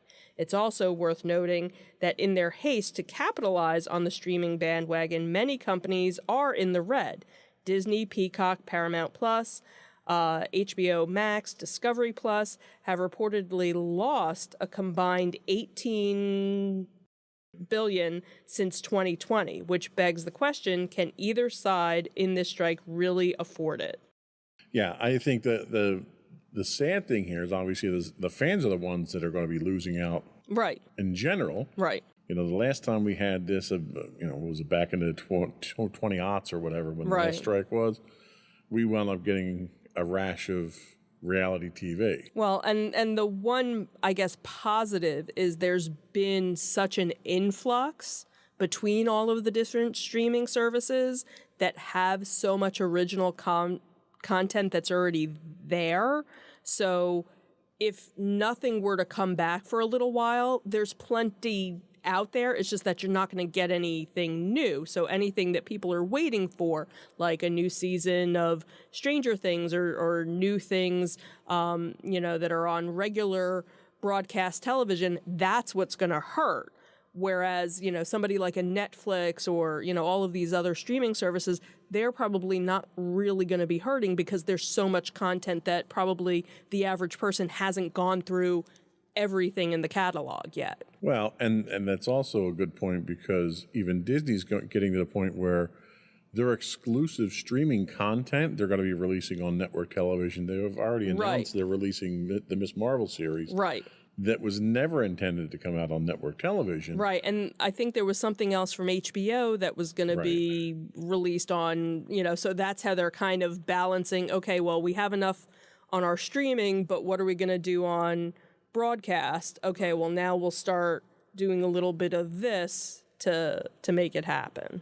So, of course, inflaming all this is the wage disparity between executives and the actors and writers who make up the union workforces on strike. So just to put this into perspective, the average pay for top Hollywood executives climbed an average of 53% from 2018 to 2021, up to $28 million annually. And to put that further into perspective, you've got Bob Iger of Disney, who makes $31 million. Of course, he just renegotiated, so he's going to be making $1 million, but his incentives put him back up into the 20s. You have David Zaslav of Warner Brothers, who is compensated $39.3 million. Ted Sarandos of Netflix gets $50.3 million a year. Brian Roberts of Comcast is $32.1. Bob Bakish of Paramount is $32. And you have Tim Cook from Apple at the top at $99.4 million. Now, granted, Tim Cook, Apple does more than just streaming. Mm-hmm. Right. So there's a lot more going on there. So you could probably take, 60% of that out and he'd still be in that third of the $40 million just for the streaming side of things. Right. So to contrast that, we take a look at the Writers Guild of America and what their average writers make per year is about $250,000. And that's probably on the high end for... That's average. That's what your average writer makes. And your average SAG-AFTRA actor makes about $40,000. That's what blew my mind. Mm-hmm. Now, granted, that average is low because you have the top 1% talent. Right, that make $10 million a movie or something. Yeah. Well, more than that. Well, yeah. So, taking a look at the top talent, you've got Tom Cruise, who in 2023, which is about half over, has taken in over $100 million. You have Will Smith, who took in $35 million just for his Apple TV Plus show, Emancipation. Now, that's a real slap in the face. That was funny. You have Leonardo DiCaprio, who brings in $30 million or more per project, as does Brad Pitt. You have Dwayne "The Rock" Johnson, who routinely brings in $20 million per project. Now, I'd certainly like to smell what The Rock is smelling compensation-wise. Even Will Ferrell, who I'm not a big fan of him, I know a lot of people like him and think he's funny, he demands about $20 million per project as well. So the 1% of the club, really, they're the bulk of the actors that are involved here. Your extras, your bit parts, your character actors, the people that aren't your big Hollywood stars, they make up the bulk of the union. Right. And they're making an average of $40,000 a year. Well, and some of them aren't even making that because in order to get benefits through the union, you have to be making a minimum of $24,000 a year. And there are so many and I agree. that And that's aren't why even these numbers are average making numbers. that. Right. So obviously, No, I get it. I you get got it. people making more, you got people making less. And there was actually, something that I saw that said where you had about, if they took 25% off the top, and there was something that I saw that even said 2% of the top executive salaries. So 2% would be like nothing. Nobody would notice, but basically everybody that's in the union would be able to get coverage because of just that 2% off the top for everybody. Right. Now, what is interesting was I just saw briefly an article I didn't read fully, but there's one of the movie studios, A24, that they actually met all the negotiations. So anybody that's actually working with A24, with their production team, they're not striking because they said, okay, you want more money? Here's more money. The actors, you need more money. So they went, all of the demands that were asked for between the actors and the writers, they met them. So those people are working. Right. So, So the vast majority of Hollywood really is made up of starving actors who live paycheck to paycheck. Yep. Now, being the person that I am, I want to ask the question, why not just go get a real job if you're not making it in acting? I understand it's a lot of people's dream. Right. But if you're living paycheck to paycheck and you can't make ends meet, maybe it's time to go get another job somewhere. And in a lot of cases, they do have other jobs. They are doing other things. So. Have you ever considered a career in truck driving? And I don't mean to sound callous about it, but right. If you're not, like, if I wanted to be a doctor and I'm a failed doctor and I can't do it, I'm not going to keep trying to be a doctor. I want to go do something else. Right. And in this case, it's the industry. The industry's not treating you right. If I work for a company and that company mistreats me, doesn't compensate me fairly for my work, doesn't provide benefits, I'm going to leave and go somewhere else and do something else. I know. And many people do. And you see that time and time again where, unfortunately, the paparazzi are now, in the age that we're in, that everybody has a camera on their phone. Someone will go to the grocery store and, hey, aren't you, so-and-so? You used to be on television. Now you're bagging groceries. And you get belittled for going and earning an honest living and doing that in some cases. And you know what? That stems from caring what other people think. Oh, absolutely. And that's where I think a lot of people, they try and, okay, well, if I can't be on the screen, let me see if I can do behind the scenes and do something. So you see that too, where people try and, get into production or set design or something to kind of... Or you turn into Kevin Sorbo and you just troll people on Twitter when you're not a successful actor. Yeah, that too. So really what the strike boils down to is two things. One, it's salaries. Mm-hmm. Really, it's three things. It's salaries because of the disparity between, and I don't know why you would pick on CEOs. I think the problem you have is that when you compare yourself to a CEO and you're an actor, the value that you lend to the franchise at that point in time is on a completely different measuring scale than what the CEO or what the executives bring. It's like you're comparing apples and oranges. So I think that's a problem right there, that you're comparing yourself to that. The other one that they have is residuals from streaming. right.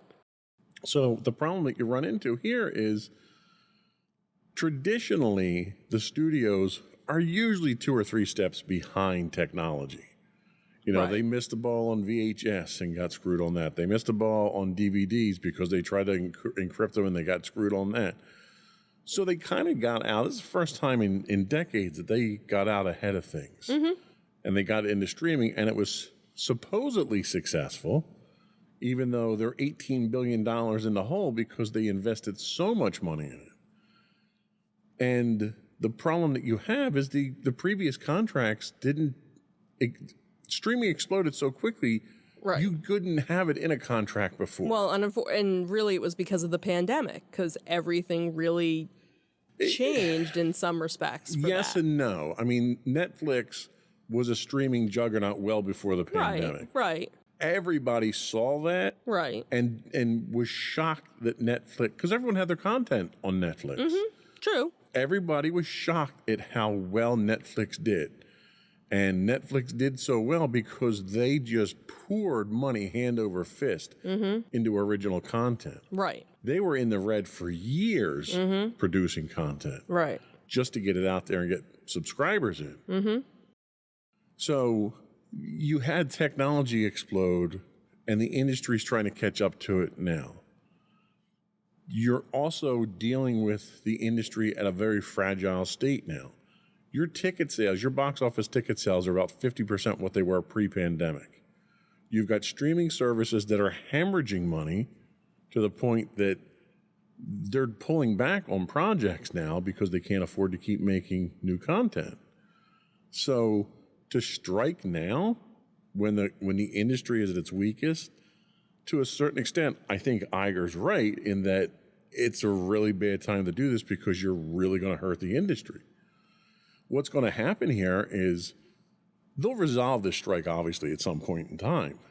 But how many people are going to be out of a job because you're going to have studios that are cutting budgets back because of the losses they're already incurring, plus the losses that they're incurring because of the strike? So you may see as much, I've seen speculation up to a 30% cut in the workforce in the industry. Is that really the union benefiting its employees at that point in time? Where, okay, you can get your 20% raise, but you're out of a job now. Good luck finding a job at that rate. Yeah. So it's a double-edged sword. And then finally, the third one they're complaining about is AI. Now, AI, there's a couple of different aspects of AI. One is the writing. You know, you can go out and have some AI system write a script for you. The AI that's out there today isn't good enough to write a Hollywood script Right. because all it does is it parrots what's out there already. Right. So you're not going to, it's good to help supplement or to start or whatever. It's not going to replace writers. Right. So that's an irrational fear right now. The other fear is deep fakes, Right. where you've got industries where you can produce somebody else's likeness. Well, there's already laws for that. You don't need to have something in your contract. If somebody uses your likeness, like you can't make Indiana Jones without Harrison Ford. Right. You can digitally reproduce them, and they did. They de-aged him and they digitally reproduced them. But if they did that without Harrison Ford's permission and involvement, he would have sued them. Well, and I think that's what a lot of these background actors are concerned about who are on that bottom level, is that they're going to go in and do something and there's going to be something in the contract saying, you know, oh, we now own your likeness, and it's going to be, you know, hidden somewhere. I think then they can still do that. There's nothing that says they can't do that. So you need to have an agent that's going to read your contract That's for you. the thing, is that they're trying to protect, to make sure that's not something that's added on because it's now so easy to do. But that's not something you can expect to use as a bargaining chip in a negotiation for a strike. That's something that's a negotiating point when you negotiate your contract. So make sure that your agent and your lawyer know how to read a contract. Right. So I'm kind of hesitant on giving them credit for that one here, but salary-wise, I'll totally give you that. Streaming, yeah, we covered the what was the one with her studio where Disney didn't want to pay her? Oh, Scarlett Johansson. Scarlett Johansson, That yes. was the kind of the start of everything. So Disney basically engaged in a contract with her that said they'd pay her a certain percent for ticket sales at the box office. Right. Then the pandemic hit, and they released it streaming. Right. And they said, oh, but we don't have an agreement on streaming. And they pretended as though they could just do whatever they wanted with it at that point in time. Right. When in reality, you didn't have an agreement for streaming. So you legally have no rights to stream it. It's not that you don't have to pay me for it. Right. So they wound up settling that out of court, though. But that's another, instance of how streaming, it's so new that the industry it's falling over itself now to try to figure out what to do with it. Right. So anyway, we're going to take a break. We're going to come back and we're going to talk about Disney's fire sale. We'll be right back.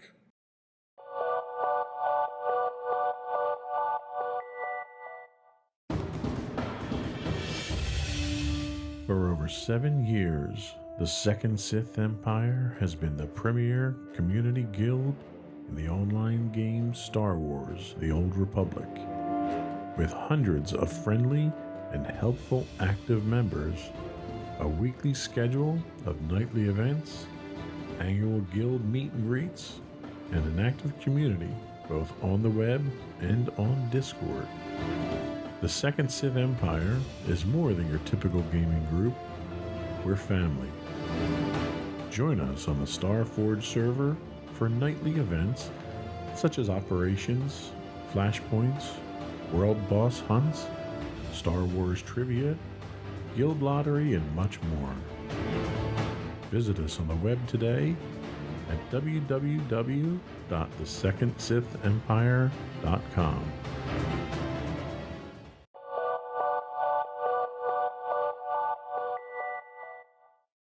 So welcome back, everyone. So, how much would Disney go for in a fire sale? Probably outside of our price range. But in a recent interview for Squawk Box, conducted by David Faber, held at a media conference in Sun Valley, Idaho, Iger's made some volatile comments he's since been trying to walk back from. The initial questions revolved around the impact of the writers and the actors' strike, but quickly moved to business matters that may have revealed more information than Iger was originally intended to go public at the time. During the interview, he indicated that ABC and its local stations may not be core to the Walt Disney Company. The interviewer speculated about a possible sale, and Iger said, "We have to be open-minded and objective about the future of those businesses." Bloomberg reports that with cable television on the decline, Iger wants to sell most of Disney's TV assets, mainly ABC, Freeform, and FX. Well, Bob Iger had made it clear that he's looking to sell some of the company's TV and streaming assets. Rumors have been swirling for months in the industry that Disney may even be considering selling the entire company. Disney streaming services have been losing money and subscribers. Disney lost 4 million subscribers last quarter. Streaming is expected to have hit a total loss of $800 million in the third quarter. According to Bloomberg, Iger wants to completely sell or restructure Disney's TV and streaming business in India, where Disney Plus has had its biggest losses. Disney Plus Hotstar, the region's version of Disney Plus, lost streaming rights to Indian Premier League cricket matches, leading to the service losing 3.8 million subscribers in quarter one and 4.6 million subscribers in quarter two. Despite the recent setbacks, Iger looks to double down on streaming with his plan to hold on to Hulu. Disney will launch a combined app for Hulu and Disney Plus later this year, though Disney will more than likely have to buy Comcast's 33% stake in Hulu in 2024. So experts speculate that selling Disney's TV networks could get them about $8 billion, which could help offset the cost of that last third. Potential buyers would be financial entities like private equity firms. Iger also wants to hang on to ESPN, but is looking for a partner for a sports network. Potential partners include sports companies and Apple. Speaking of Apple, there have been rumors since Iger's return last November that he will sell all of Disney to the tech company. At the time, Iger called these rumors nothing more than speculation, but the sale still seems to be a possibility. Bob Iger isn't known for selling. During his first tenure as Disney CEO, he acquired Pixar, Marvel, and Lucasfilms, which have all proven successful purchases. According to Bloomberg, TV generated 35% of Disney's revenue, about $24.8 billion, prior to the COVID-19 pandemic, and over 50%, $7.5 billion, of its operating income. Contrast that against the massive losses from streaming, and it's a bit of a head-scratcher as to why he'd want to keep the loser and sell the winner. Disney Plus was Iger's baby before he retired the first time around. Launched under his part-time successor, Bob Chapek, it met with initial success despite its surprisingly discounted monthly rate, but quickly started hemorrhaging subscribers, failing to offset the high costs of their premiere productions. It's also worth noting that Iger got his start not just in TV, but in ABC. When the Walt Disney Company acquired ABC in 1995, they acquired Iger, and he worked his way up to the CEO of the entire company over the next decade, finally landing the top spot in 2005 after Michael Eisner was ousted. Iger was CEO until retiring in 2020, but returned to the position in November 2022 after they kicked Bob Chapek back out.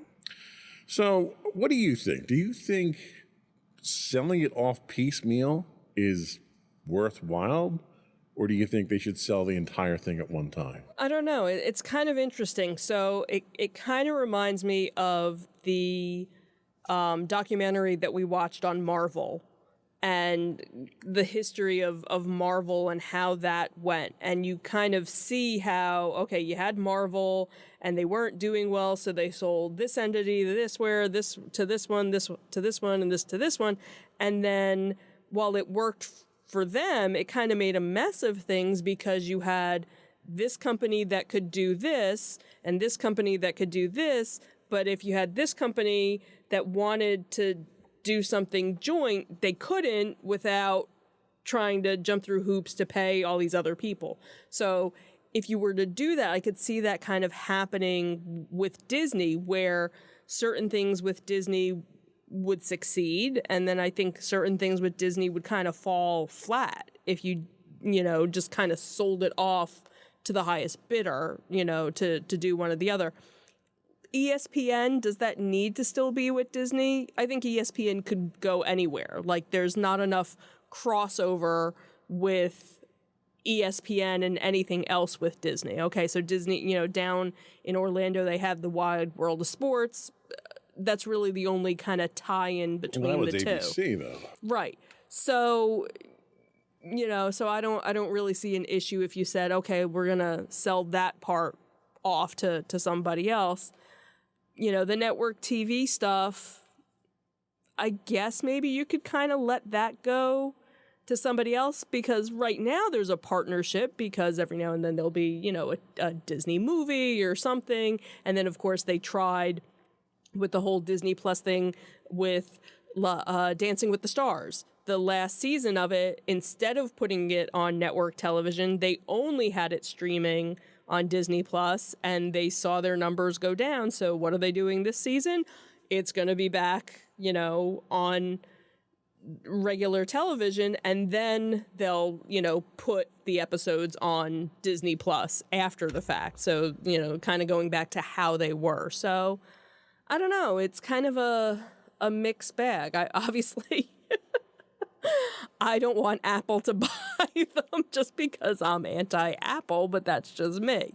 But then again, maybe, Apple getting into it, maybe we'd see things get updated in the parks and things like that haven't, that have been neglected over the years. So I don't know. I'm kind of... Well, and I think you raise a couple of very good points. One being, the things that he seems to want to hold on to are the ones that are the most logical to get rid of. Mm-hmm. And the ones he's saying he wants to get rid of are the money makers that are the most logical ones to hold on to. Mm-hmm. Like, yeah, ESPN can be parceled off and sold off either on its own or to somebody else. and have zero effect on Disney whatsoever. Nothing is tied to ESPN. Why Disney even has it still is amazing to me. But ABC, ABC has been their premier broadcast network for decades now. You know, it's been there for special events. It's been there for special releases. It doesn't make sense, especially considering it's making money. And it's making a lot of money, apparently. So why would you get rid of that? So these statements from him almost seem like false flags to me. Like he's throwing stuff out there. He's testing the waters and seeing what kind of reaction he's going to get. Is somebody going to make him an offer? What kind of offer are they going to make? He's also not talking about selling off anything other than streaming and television right now. Right. So you've got production studios, you've got all your intellectual property that he's still holding on to and not talking about selling. You've got your parks that he's got that he's not talking about. So I think what they're running into is streaming. They went about it wrong. When they went into streaming, they went into it, unlike everything else Disney does, they went into it on the cheap. Right. The price that they released their streaming service at was a fraction, literally 50% off of what every other streaming service was. And the production value that they were putting into it, which shows like The Mandalorian and everything else, they were spending a fortune on. They were making essentially feature-length movies in each of those episodes and spending a lot of money on it. Yeah. So it almost sounds like it's a little bit of regret on how they launched their streaming. But I think it's almost him trying to shake up the industry, try to shake up the executives at Disney to realize that there's a awakening coming and something has to give. He's not going to be there that much longer. Right. I don't think there's enough time for him to start selling off assets, Right. even with the contract extension he just got. So I think what he's really trying to do, since he renegotiated his contract and he's looking for the incentive bonuses, is he's trying to kick people in the pants and get them moving to get some money so that he can get his bonuses. Yeah. I would be shocked if they sold off anything in the next 2 to 3 years. What do you think? Yeah, I think you're right. I think it's, again, testing the waters, seeing what's out there, seeing, like, hey, I might be interested in selling, the Louvre, and, how much are you going to give me for it? How much is it worth to you? And kind of seeing, okay, where's that going to put me at the end of the deal? Well, and that's the thing. Like, so if somebody comes in and starts speculating and saying, I'm going to give you $5 billion for ABC, you have any idea what that's going to do to their stock price?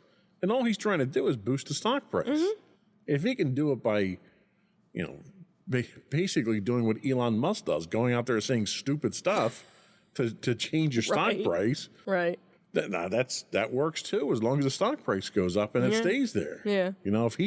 If he, I think he's trying to generate this idea of value. Like, I know what we have is valuable. I want somebody else to tell me how valuable it is and tell the rest of the world, so that people realize how valuable we are. Sure. So I think it's a lot of bluster right now. I can see that. I'll be honest with you, I'm an Apple person. I don't want to see Apple acquire Disney either, but that's just me. So anyway, we're going to take our second break and we'll be back with our review of Indiana Jones and the Dial of Destiny.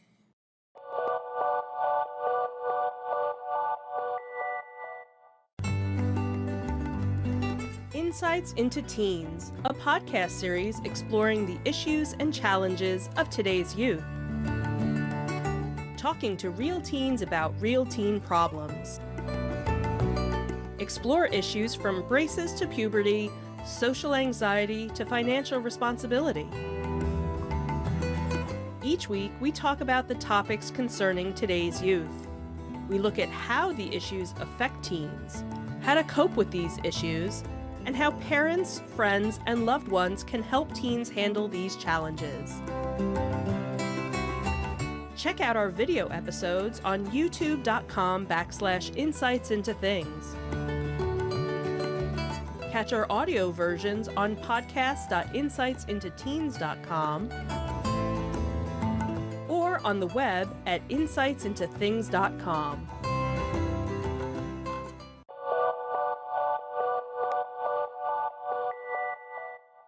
So Indiana Jones and the Dial of Destiny. I'll give you my take on it first, and then you can give yours. So I went out and did a little bit of research to see what the critics said, and RogerEbert.com's review of the movie hit the nail on the head, where they described it as never boring but never really entertaining at the same time. Overall, it was at about the level of a streaming miniseries that's probably where it would have been best showcased. It wasn't worth a big screen adventure, and it certainly wasn't worthy of capping off such an illustrious series. But that phrase, in fact, I think, has to be drawn into question. When only 2 of the 5 movies in the franchise are illustrious and exceptional, should we really be looking back so fondly on the Indiana Jones franchise as we do? I think it's more nostalgia than anything else. But let's take a deeper look at the movie, without giving away too many spoilers. So hands down, and we're going to take a look at the series real quick too. So hands down, the best movie in the series was Raiders of the Lost Ark. It lit the spark for the franchise, and it reinvigorated the entire movie genre going forward. When we get to the Temple of Doom, it's a mediocre showing with a weak cast, limited sets, lackluster special effects, and an uninteresting story. But it was a sequel, so expectations were low. We get to The Last Crusade, and it was an absolute masterpiece and dispelled any doubts about sequels being subpar. It recaptured the original spirit of Raiders, and it gave us what we thought would be, at that time, a fitting end to the saga. Especially the name, Last Crusade, that would have worked. Then we get to Crystal Skull, a movie that had such potential, so many opportunities to do the right thing, and seemed so deliberately self-sabotaging to make us cringe at the thought of watching it again. Because I did. I sat down and watched them all with our daughter because she hadn't seen them all. The Dial of Destiny. See, it's not even a memorable title. The Dial of Destiny falls somewhere between Crystal Skull and Temple of Doom. It wants to be a classic indie adventure, but lacks the inspiration. Much like the previous failed movies, the object of the adventure is a weak plot point pulled from a known existing museum piece, combined with a plot that pushes it beyond the realm of believability. And that's where the movie loses me and so many other fans, is they push it to the point of ludicrousness. And it was just flat. It had no emotion. It had no oomph. It felt old and tired and weak. I mean, granted, Harrison Ford's like 97 now or something like that. 81.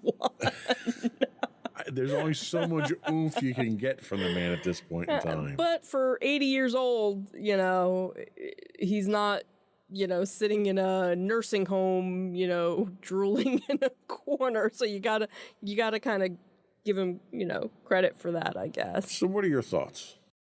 Okay, so I don't know. I think I'm kind of in the same boat as you. It was, it definitely wasn't one of the better, but it definitely wasn't at the bottom where, Crystal Skull was. I know when we went and saw that in the theater, we kind of left the theater going, really? That's where you went with it? Like, okay.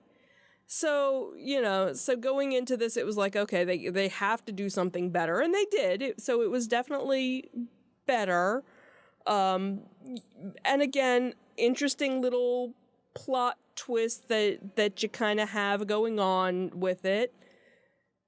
Again, was it realistic? Well, some of the stuff that happened in Raiders really wasn't realistic. It was supernaturally. So you can kind of go, okay, every movie kind of has that aspect of some, make-believe magic thing, going on.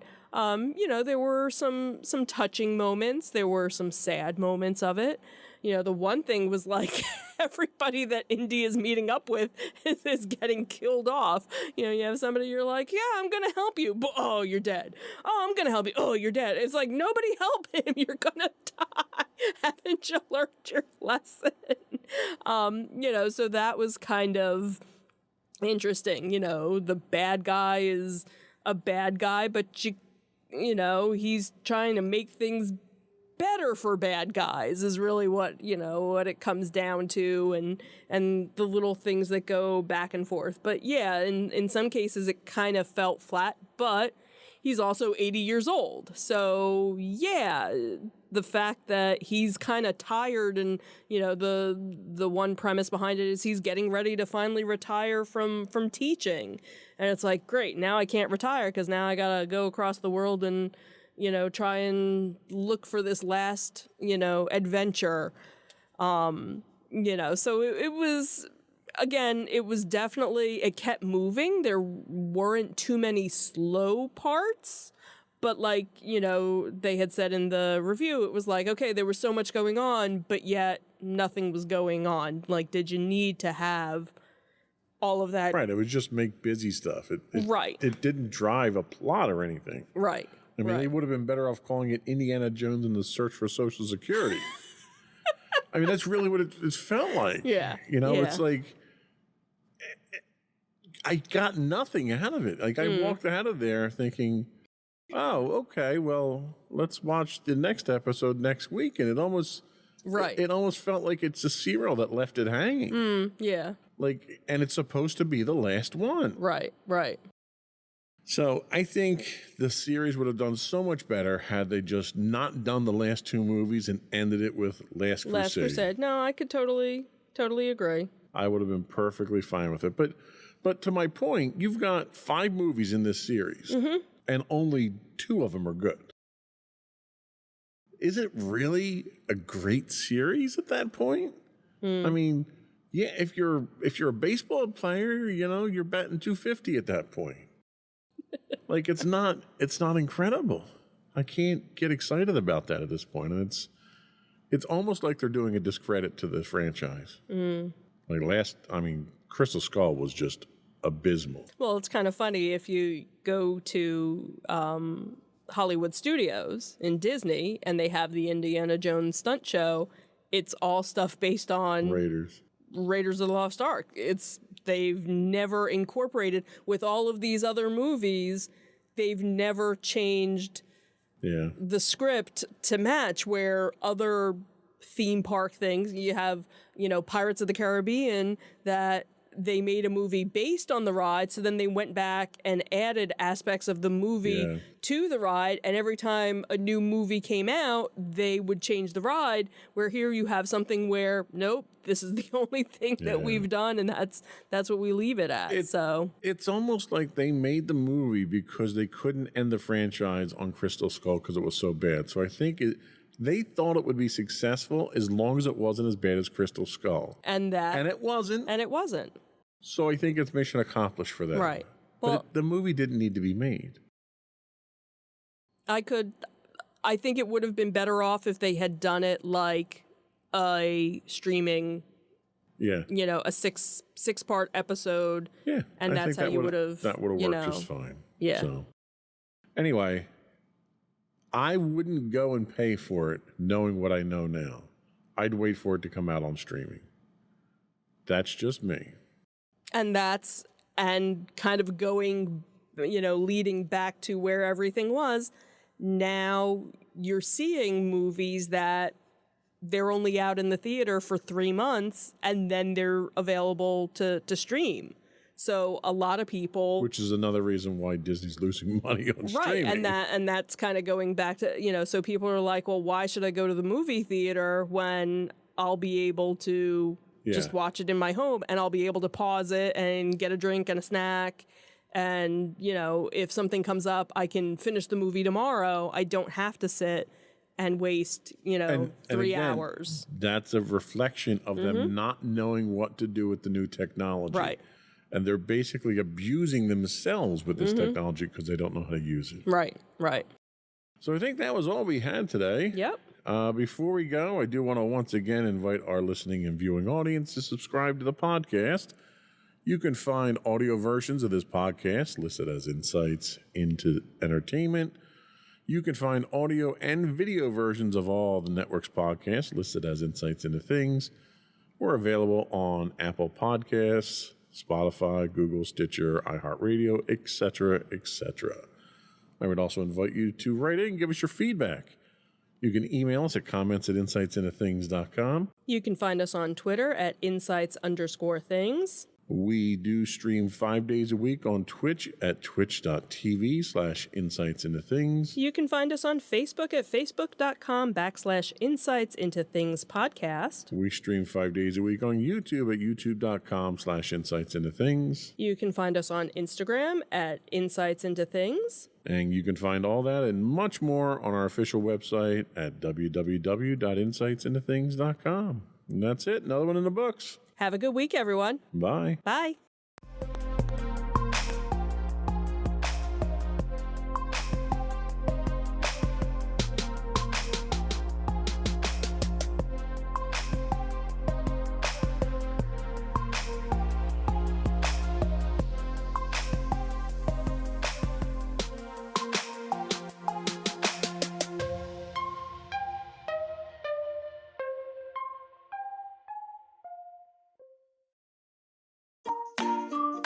Insightful podcasts by informative hosts.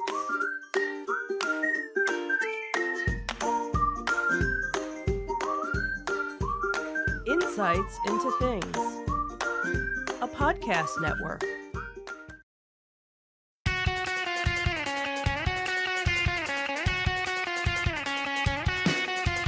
Welcome to Insights into Entertainment, a podcast series taking a deeper look into entertainment and media. Your hosts, Joseph and Michelle Whalen, a husband and wife team of pop culture fanatics, are exploring all things from music and movies to television and fandom. Welcome to Insights into Entertainment. This is episode 150, A Strong Finish. I'm your host, Joseph Whalen, and my rested and relaxed co-host, Michelle Whalen. Hi, everyone. How you doing today, dear? I'm good. How are you? I'm doing well now that I've gotten everything back up and running here. And you're not cursing or... It shocks me. We just did a podcast yesterday. Everything worked perfectly fine throughout the whole thing. Didn't do anything to configuration, came in, turned everything back on, and nothing worked. And nothing works, of course. That's how it always is, isn't it? I love technology. Yes, you do. That is the bane of my existence most days. So we're back after a relatively long hiatus. Yeah, I don't even remember the last. It's been quite some time, yeah. Yeah, it's been a while for us at least. We have. We've been recording our other ones. We haven't found all that much to talk about, really. Right, because we kind of feel like we're in a little bit of a rut. Yeah. Where we're not sure where we want to go with things. And, for those of you listening, watching, maybe give us some ideas. What is it that you like about our podcast? What don't you like about our podcast? What can we do to improve? Yeah. What would you like to hear us talk about or not talk about or review or whatnot? I think that's where we kind of were feeling like we were more like an entertainment show. Yeah, well, Insights in Entertainment kind of would have made sense being an entertainment show. Right, but like an Entertainment Tonight or something. We were doing too much news reporting and Right. And it was something where we wanted to be topical, but we also didn't want it to be, this person passed away or this thing or that thing. Well, we didn't want to regurgitate somebody else's news stories and just stick to that. Right. So we're still kind of trying to figure out what it is that we want, I guess. And so again, It took us 140 some episodes to realize we didn't like what we were doing. Go figure. Well, no, we've had different variations throughout the 150 episodes. We so, have. We've tried different, hey, you know different what? things. Some podcasts don't even make it to 150. That's that's true. That's very true. So there's that. So again, still trying to figure out what we want to be when we grow up. Right. If we want to grow up. If we want to grow up, well, That seems to be the real challenge. yeah, no. But after a long hiatus, we're back in a revamped studio. We completely redid the studio. We upgraded some of our equipment. If you have watched previous episodes of the podcast, you'll notice that our positions are reversed, so we changed things up dramatically there. Yep. And we had some interesting experiences to share. First that we're going to talk about was from a trip we took up to Niagara Falls a few weeks back. Had fun with that. That was we did. Interesting. Sad little town because I didn't have my passport and Maddie didn't have hers, so we couldn't go into the fun part of Niagara Falls, which is the Canadian side. Yeah, we'll get more into that when we start. But yeah. And we have a new convention in town, which we attended that was potentially a really good convention. They just didn't advertise. Right. So hopefully the They'll be poor back. turnout didn't turn them off and they will be back. Yeah. And then we're going to wrap up with some thoughts on a few of our favorite shows coming to an end. And then we have some afterthoughts that I just threw in literally in the last 5 minutes to finish things off with. But before we do that, though, I do want to take a moment to invite our listening and viewing audience to subscribe to the podcast. You can find audio versions of this podcast listed as Insights into Entertainment. And as always, you can find audio and video of all the network's podcasts listed as Insights into Things. We're available on Google, Apple, Spotify, Stitcher, pretty much anywhere you can get a podcast. I'd also invite you to write in, which, we've already solicited your input here, but you can email that over to us at comments@insightsintothings.com. You can hit us on Twitter at insights_things, or you can find links to all that and more on our official website at insightsintothings.com. Shall we get into it? Sure, let's do it. All right, here we go.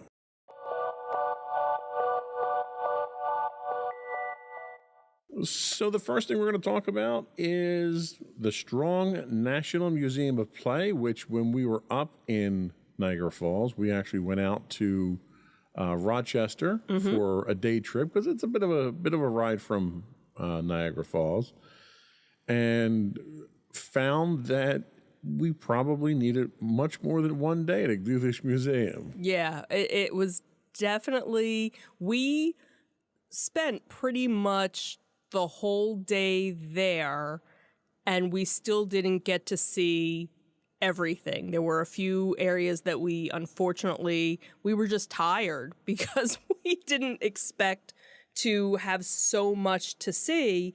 And we kind of said, if we ever come back to the area, we would probably do an overnight in Rochester, just because Rochester had so many different things to see and do that we didn't get a chance to do. So now this was something you had heard about the museum. You remembered it from a show that you watch. Yes, it had appeared. In fact, they had a display at the museum. Right. It was the most appearing facility on the TV show that I watch called Mysteries at the Museum that goes around and profiles different exhibits at various museums, and it was there. It appeared on the show, I think, 17 times. Yeah, something like that. So that was where I had heard about it, and on the drive up, I was looking for things that we could do, and it came up in there, and I thought, hey, that would be really neat, but not on the way up because we knew it was going to take some time. Right, because at first we were like, all right, well, do we do it on our way to Niagara? Do we take it as a day trip? And as it turned out, because we really didn't have anything planned for our trip, we said, okay, well, this will be the day that we'll go. And it ended up probably being the highlight of our trip, besides the one restaurant that we really enjoyed, but that's a whole other We'll plug them too by the time we're done here. Sure. But yeah, no, the Strong National Museum of Play, also known as just the Strong, is in Rochester, New York. It was established in 1969, based initially on a personal collection of a Rochester native, Margaret Woodbury Strong. The museum opened to the public in 1982 after several years of planning, cataloging, and exhibition development for the museum's new building in downtown Rochester, which the building itself is just amazing to see. It's massive.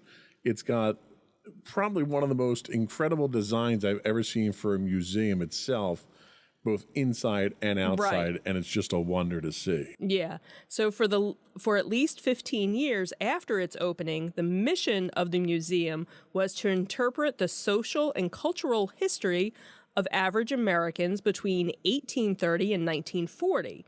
Under the direction of H.J. Swiney and William T. Anderson, Mrs. Strong's collection of dolls and toys, American and European decorative arts, prints, paintings, Japanese crafts, and advertising provided a firm foundation for this mission and were supplemented with collections purchased and donated to more fully support the museum's early mission.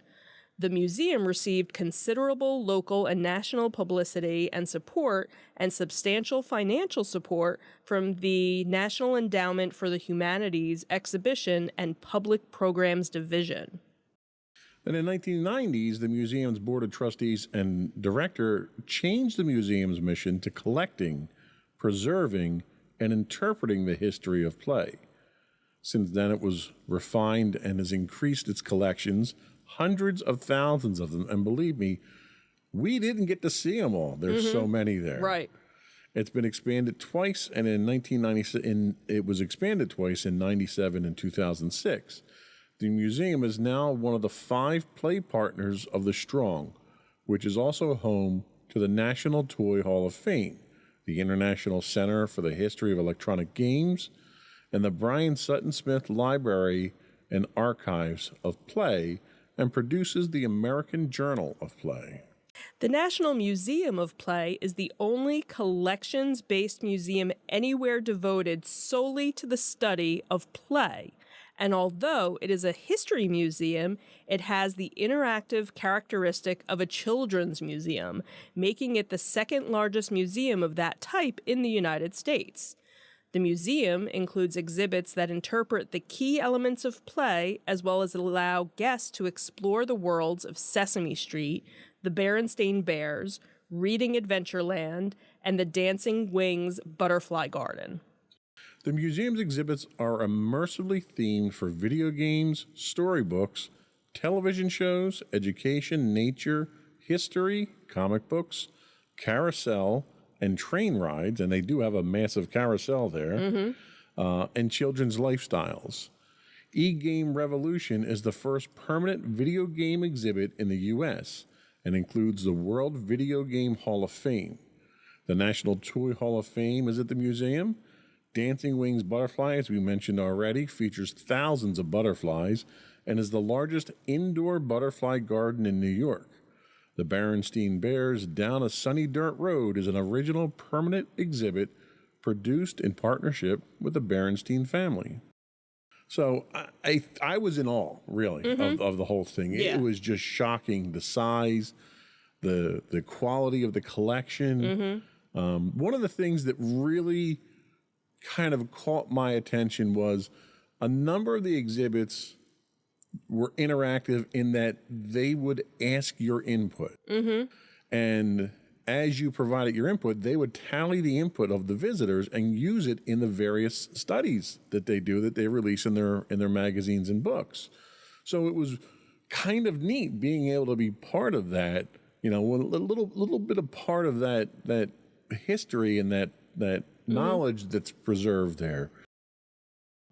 But unfortunately, we just didn't get to see the whole thing. We didn't have enough time to see the whole thing. Right, because again, it was just one exhibit after another, and it was like, well, what's around this corner, and what's this corner, and it was just so well done. And what was interesting was going back, which I did today, because they did have a bunch of different plaques about Margaret Woodbury Strong and her background. And she was an only child, and her parents were very affluent, and she traveled a lot with her parents.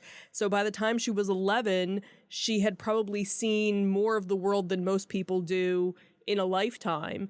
And because of that, she would always collect little toys and treasures from these trips. And her parents were also collectors as well. Her father collected coins and her mother collected Japanese art. So it was kind of like the hobby of collecting things.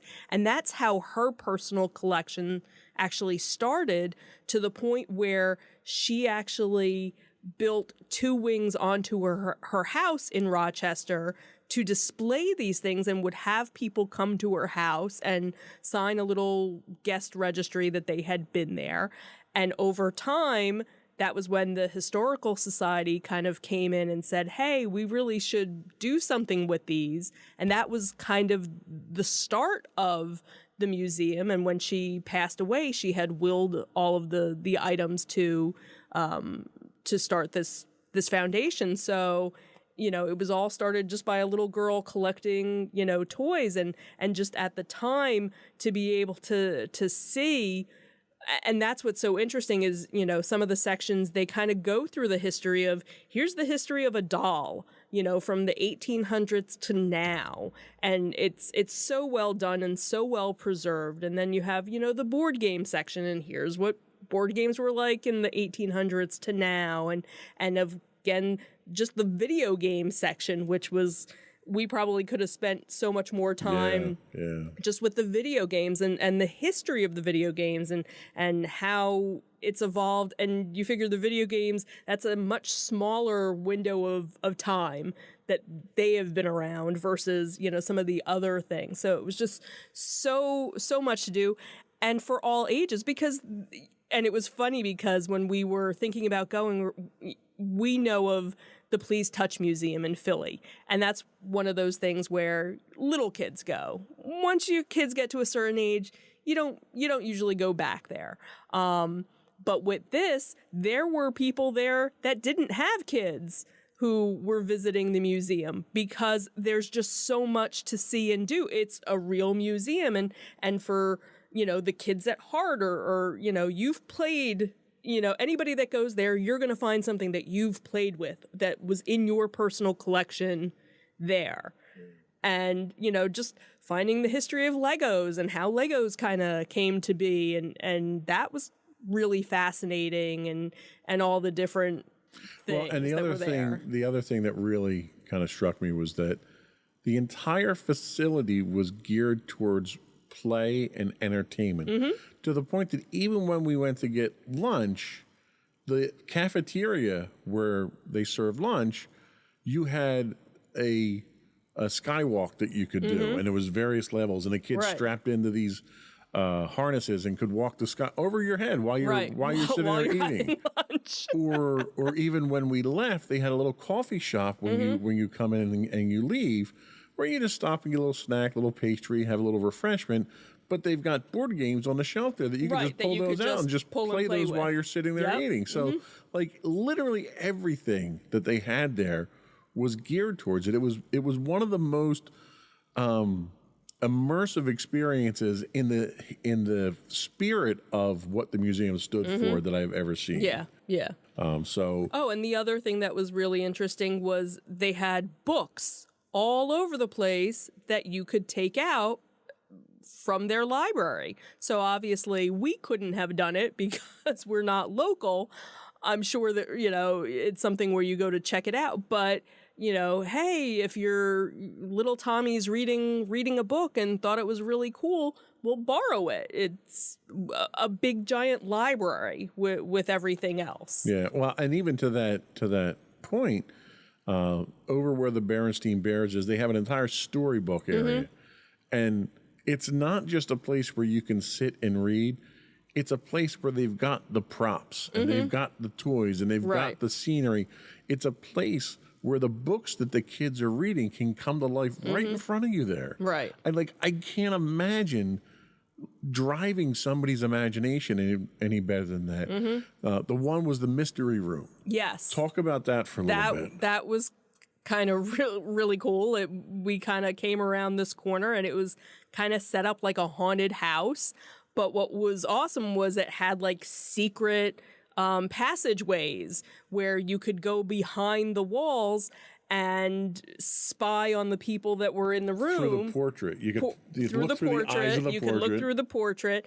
And then when you were on the other side, there was an area where there were buttons to do sound effects, so you could make it sound like a screeching cat or a ghost or chains and scare the people that are in the other room. So, that was just really neat. One of the other sections that Maddie and I had gone to, where it was kind of the fairy tale area, they had a big, giant. And they had like a pirate ship. Well, you could walk across the pirate ship, and then there was a bridge, and then there was like a little nook area where you could kind of sit and just read if you wanted to. That was up, back, hidden away, away from everything. So all these little nooks and crannies of places to go and hide and explore. And when you get someplace, oh, look, there's a plaque and here's some information about a story that this is based upon or something. So just really cool. Just so much to see and do. Where it would really be nice to go back there and spend 2 days doing it. We need to figure out a way to plan to get back up in that area and see the other stuff that's up there. The Rochester Institute of Technology, since we're going to be visiting some colleges this coming year. That is true. So anyway, that was the Strong Museum of Play that we went to, and there'll be links in the show notes. Did you have a video for that? Actually, I think I did, and I didn't play it. I guess I should have probably have played that, huh? We probably could have talked over the it's video. okay. We liked it so much, we'll do it again. They had a giant Mr. Potato Head that was a remote control Mr. Potato Head you could play with. Oh, and the superhero section, which was... Their superhero section was huge. Yeah. They had interactive things that you could do there. You could great picture opportunities for it. So more of the little fairy tale gingerbread house. You had section. A castle there. You had a dragon. Everything was so interactive. Oh, this was one of the hidden nook areas. And then again, Harry Potter stuff, Narnia stuff. So up until, current items, and obviously. Some of this stuff was like literally museum grade things that you would not normally find in stores and stuff as well. Oh, and they had a train. Yeah, they had a train inside too. Right. They did actually have, and then the different, school area type things. Then a whole huge section of Sesame Street with a huge Big Bird and play area and stuff, and then here's part of the history of the dolls. And the dolls were one of the interactive ones too, where you got they asked you a series of questions about the dolls. They showed you like the 1860s dolls and the moderns, and they asked simple questions like, are these the same type of play? And they went into and details. Of course the little play Wegmans that you could go into and shop, which was adorable because we love Wegmans. And then Snoop, basically any character, and our daughter loves SpongeBob, so that was, woo, yay, SpongeBob was there.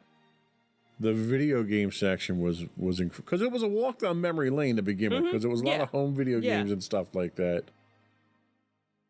A lot of classic World War II era type toys that were in there that you just don't see, and tons of Star Wars. They had probably 4 or 5 different Star Wars displays, which is and it was Star Wars of every generation, right?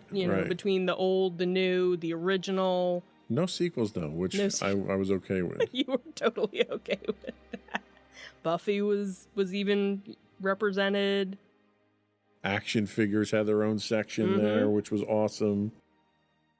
They had the original promise box for the 1978 Star Wars figures. And then just classic toys that if you saw anywhere else, they would look like creepy dolls. Right, but when they're all put together, presented so well here that you could appreciate the history. Yeah. And you go, oh, wow. And again, you go, I had that, or, And that was every corner you turned. Oh, I had that. I played with that. or I had my a friend neighbor had that. Right. I've played with that before. I had that before. Remember they had the light bright section there. Mm-hmm. In the video game section, they even had recovered a copy of the ET, The E.T. game. that was buried out in the desert. That was funny. So that was interesting. And I tried playing that and realized, wow, this game really does stink. Oh, and their dollhouse section. Oh my gosh. They had every possible dollhouse room imaginable. Right. On display. And like multiple houses and basically explaining how dollhouses, here's the first Lego set, but with the dollhouses talking about how usually it was a model of the child's own house, made with pieces from their house, and kind of the history of how dollhouses kind of came to be, and that the idea behind a dollhouse was to a little girl to be prepared to be a mom and have her own house. And you learned that Samsonite was the first dealer in the United States for Legos. I went, luggage? Yeah. What? You bought a piece of luggage and you got a Lego house? What? How'd that happen? So that was, amazing to see. And of course, then you Solitaire. see Solitaire. Right. So you had Solitaire. And that was it was a dedicated display just for Solitaire, because it had the old mouse and everything with it, and which my mom had, so it was kind of funny. And the World Almanac to play Where in the World is Carmen Sandiego, right? Because you didn't have Google to look up things. And that's the thing with a lot of their displays. It wasn't just, oh, here's the topic. It's here's all the supporting things that went around with it, right? That made it all that more familiar for you. Yeah, absolutely. And it was good that we took all these pictures, because we were running out of time to, here's the whole thing with the ET, being buried and stuff like that. But just to be able to go back and look and see what we missed, really, but yet at least got pictures of. And well, and what was neat was they gave it all to you mostly in chronological order, so you could actually see the evolution. Whether it was the evolution of play, the evolution of the technology, you could see how you got from the 1970s, I'll say, which is, kind of where I pick things up until modern times. And you can see how the technology's changed. And you realize people still play the same way. Right. That really hasn't changed all that much. It's just the toys, the tools that we use to play. We're a little bit more sophisticated with the way. Absolutely. But to be able to play some of these older toys would be... the selection of board games that they have was mind-blowing. Board games I didn't even know existed. And they even, they still take donations of toys and games and stuff like that. And they'll curate them, they'll get the backstory for them, and, they make them available on display. I can only imagine if that's everything that they've got on display there. What do they have that they don't have room for right now that they haven't put on display yet? You know that they probably, move stuff in and out, change the displays, every now and then. So yeah, I can't even imagine what their back room looks like.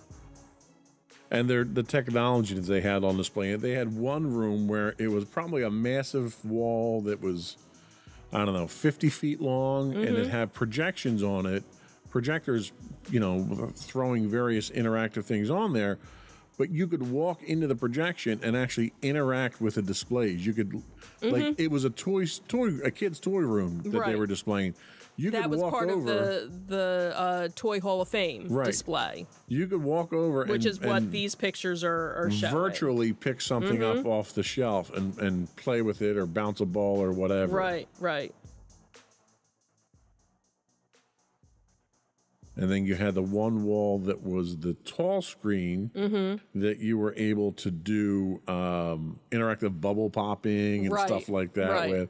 So just a lot of different things to keep you occupied, to keep your mind engaged, and to just have fun. Yeah, and that was really the whole point of it. So, yeah. So the Strong Museum of Play in Rochester, New York. We'll be right back.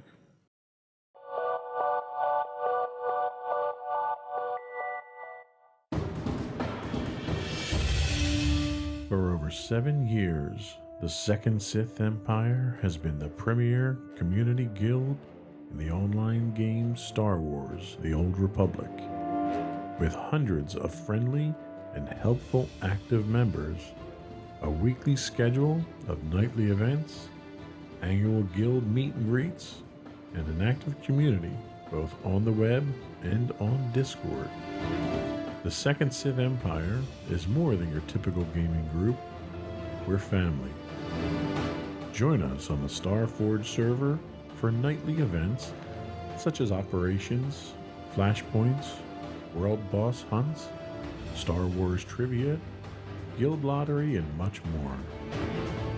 Visit us on the web today at www.thesecondsithempire.com.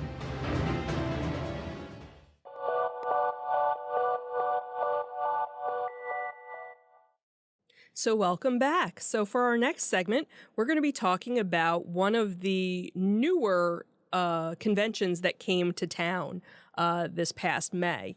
It was called Contropolis, PA, and this year it was held at the Greater Philadelphia Expo Center in Oaks. It's organized by Altered Reality Entertainment, and they are the producers of the Rhode Island Comic Con, which is the largest pop culture event in New England.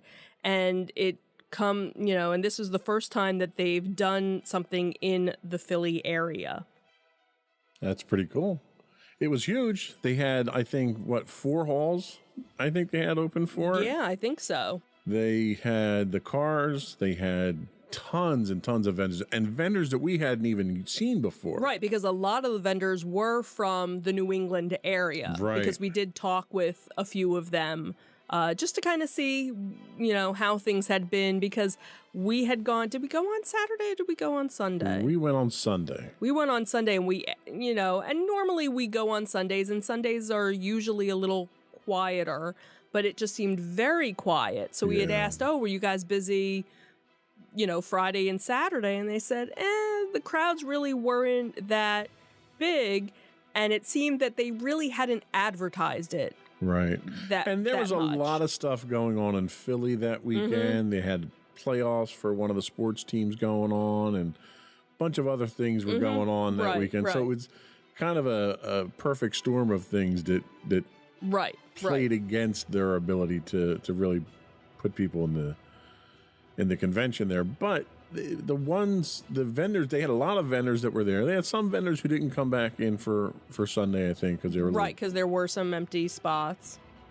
But the vendors that they had there were quality products that they had there. In fact, we found a new vendor that we wound up buying quite a bit of merchandise You wound from. up buying a lot. What did I get? I got the Red 5, that was them. Red 5, yeah.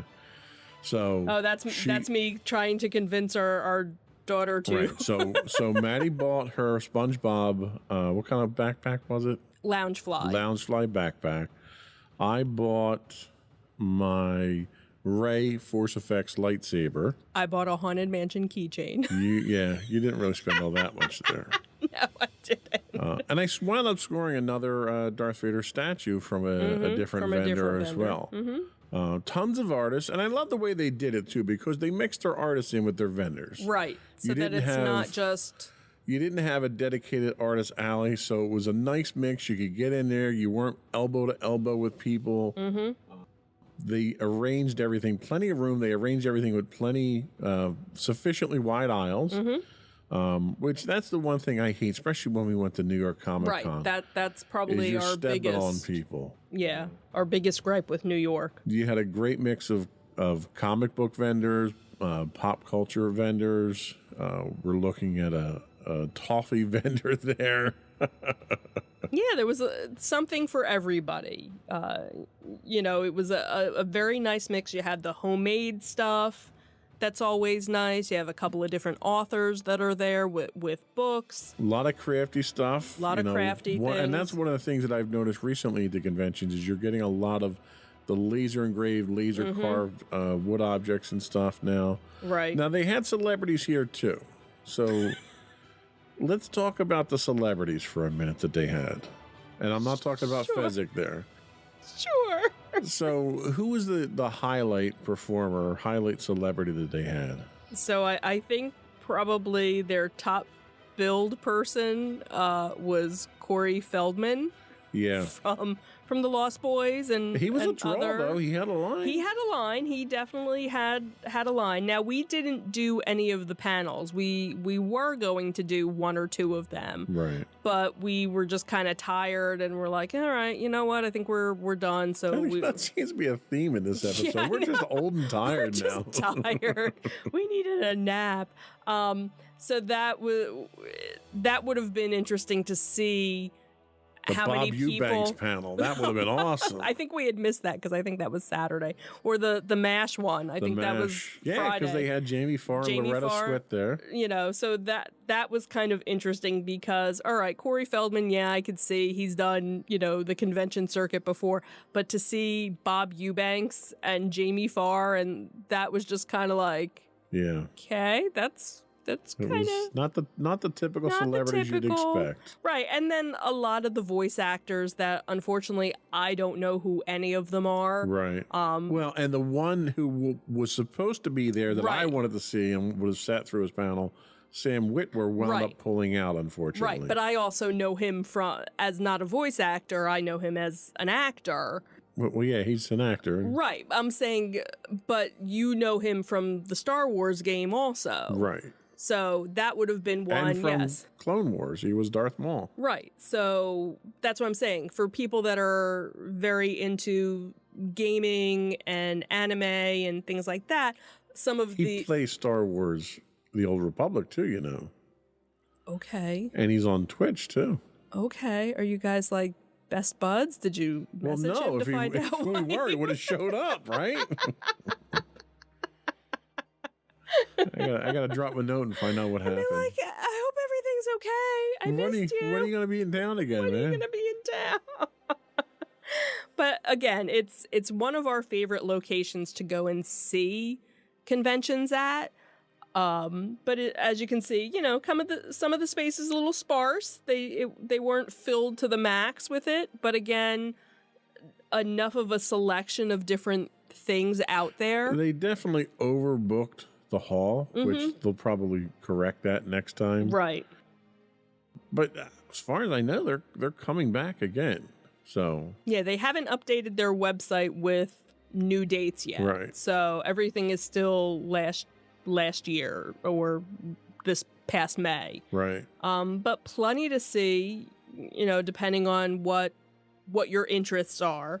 Again, we didn't see any of the panels, so I don't know how, you know, was space limited, was, you know, how was the sound? But we did go through the panel room because that's where the restrooms right, were. That is true. They were kind of felt that was odd that you would have done it where the restrooms are. Yeah. But of course they had, you know, because they were getting set up for karaoke. Right. They were doing, and then I think they were going to be doing like a trivia thing. Right. They had a couple of different things. The one that was really interesting, I don't know if we got footage of it. The one, he was a puppeteer for Henson. I think that was one of the last shots that we had. Oh, okay, yeah, he was in this section. Oh, yeah, we can. Yeah. Okay, so this was the start of it with his artwork, but then he had various different Muppets that he has worked on. Not at all creepy, by the way. Yeah. Yeah. He had all his awards and everything. So for the people who are watching and not listening, it's worthwhile to tune in and actually see some of the details that we had. So it was very, you know, it was very well done. We don't normally go to see celebrities, so that's never, this is gonna... Especially when the lead draw is Corey Feldman.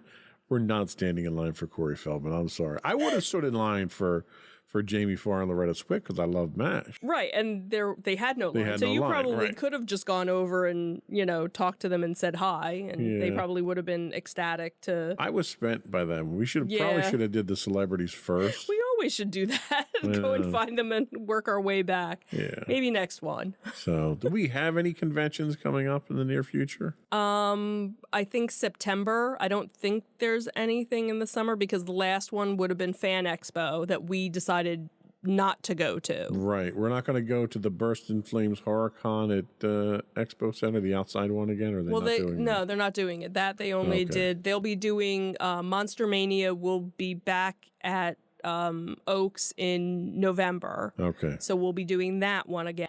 That was a memorable one, the Yeah. outside one. If COVID didn't kill you, we will.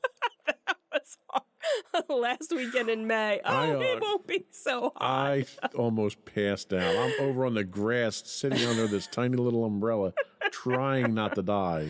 And at that one, they were actually selling umbrellas at Right. least. Where We had to buy them fast because they went quick. Right, that is true. That is true. So anyway, that was Contropolis Philly. They don't have anything new.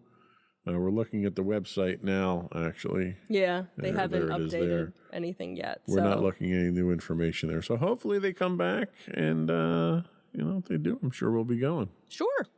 But we're going to take another break. We're going to come back and we're going to cry over a couple of shows that have said farewell to us. We'll be right back.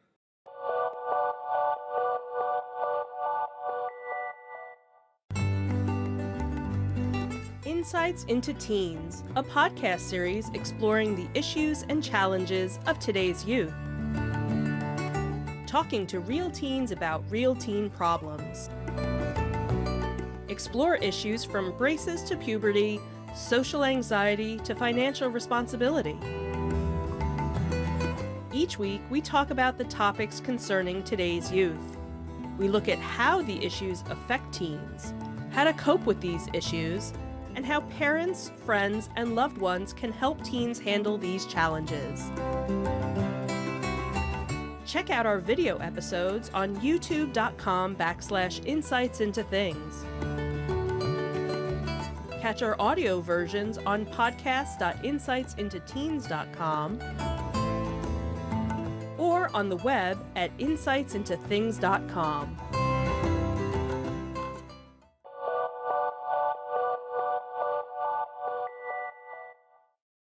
Welcome back, everyone. So for our next segment, we're going to be talking about the different couple of our favorite shows that have wrapped up and had their series finales in the last few months, or since we've actually done a podcast before. So the first would be the long-running original Walking Dead. And if you didn't ever hear about it, you're obviously living under a rock because it's based on the comic book series written by Robert Kirkman. It's the gritty drama that portrays life in the months and years that follow a zombie apocalypse. You have a group of survivors that travel in search for safety and security and are constantly on the move and in search of a secure home, but the pressure each day to stay alive sends them, many of the group into the deepest depths of human cruelty, and they soon discover that the overwhelming fear of the survivors can be more deadly than the zombies walking among them. Since the original came out, there have been now 6 spin-offs from this show. The original, obviously, was the one that lasted the longest with 11 seasons, and kind of rewrote the way zombie shows were done and looked at, really, when you kind of think about it. The popularity really boomed once Walking Dead came around. But they finally wrapped up their season, and we kind of thought, oh, this is the end. And then all of a sudden now you have these other spin-offs where some of the other spin-offs that they've had were totally different characters, were different places. You had the one where it's out in California, one that was also in the South where there were a couple of little tie-ins, but not really. But now after Walking Dead, they have the New York version that just came out. Dead City. Dead City, which is with Negan. and Maggie, but you have the Michonne show with Allegedly. that one's also in the works, and then of course you have the one I can't think Fear? no with what's his name, Daryl, the Daryl show that was supposed to be the Daryl and Carol show, but Carol backed out. So you have, so where you kind of thought things were just ending. Nope, we're giving you 3 other shows with characters from your beloved Daryl and his sister Carol and their other brother Daryl. Right. So what did you think of the finale? Or the final season? It was kind of, well, the final season was just a mess. They were all over the place. And it was largely because of COVID. They didn't really know how to deal with shutting down, because a zombie show where you're getting eaten by other people doesn't really work in a pandemic, does it? True. They were very creative in how they went about doing some of the things, because you had the little shorts that came out for it that pushed it around. You had season 11A, and then you had season 11B, and then you had the interludes that were the Tales of the Walking Dead in between there. Right. You had the ridiculously long episodes, then you had a 4-part series, and then they did the second half. It was so confusing as to where you were with things that it was really like 3 seasons in one for season 11. Right, because I think they kind of felt like they had gotten gypped out of previous seasons because of COVID coming in and shutting things down, that they felt they had more story to tell, but yet I only read the comics up to a certain point. You did kind of read the anthologies or to kind of know where things were going, and the way the story ended on the show and where it ended in the comics was completely different. There were characters, you said, that survived, and that was the problem. So by the time you got to this point in the comics, this show was completely off the rails. The main character, well, first of all, like, Daryl never even appears. Right. So the characters... Everybody knows that part. Right. Yeah. The characters that wind up at the end of the series are not the characters that are in the comic books. And the key characters that show up in the comic books are all dead or gone or missing or walkabout or whatever. They're just not there. Right. So what was interesting was seeing the parallels. So, like, for instance, Michonne in the comics turns out to be a lawyer, and she's a judge in this new community. Well, they had to kind of have somebody there to drive part of that story. Right. So they pick a different one. So they pick... who'd they pick for that? Nikita. I can't think of what her... Khrushchev? I'm horrible with names. Yeah. That one. That one, yeah. The one in the picture right there. So, right. So, and one of the key things that happens in the comics is the son of the governor, I guess, or whatever her... Right. He winds up killing... no spoilers here. The comic's been out a while. Killing, what's his face? Cowboy hat. Big gun. Sheriff. What's his name? Help me out here. Michonne's husband. Yes, him. Rick. Rick, right. So he winds up killing Rick, and that sends that whole story down. So they wind up doing something completely different here. Okay. Like, not even close to it. Right. So it was an interesting take on it, but the comics didn't end, which is the weird thing. So you get the penultimate episode of the comics, and everything's, all hell's breaking loose, and it doesn't end. And then the final episode is a time hop. Right. That tries to sort of tell you where things are 20 years in the future or whatever. Right. And it was such a disappointing end to the series. This one here, at least the TV series, kind of tied up all the loose ends by the end. Right. But you still have that potential for a 20-year time hop down the line there, that way you might pick things back up again. Right. So the contrast between the two is very different. They tried to stick to some of the story, but you just couldn't because of all the changes that happened up until this point. Right. It wasn't a MASH ending. you know, and every time I think of like a series finale, I compare every series finale to MASH, right? Because that was like the ultimate ending to the ultimate show. Mm-hmm. And it wasn't that, but it wasn't terrible.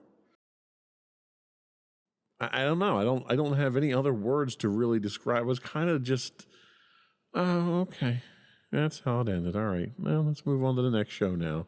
Because you knew it wasn't over. Well, and that was the that's worst kind part. of what I was thinking, is that we knew we weren't completely saying goodbye Right. to most of these characters because they've already said, oh, by the way, we have these 3 shows in Right. There were no production. tear-jerking goodbyes. There was Right. no, we'll never see you again type thing. It was like, oh, okay, guys, I'll see you on the set next week. Right. So it was like, it was such an artificial end to the whole thing. Yeah. You know? Yeah. And let's be honest, 11 seasons, they dragged it out a little too far. And that's the thing, is there were some seasons that didn't have to, Like season 2. The Terminus season was terrible.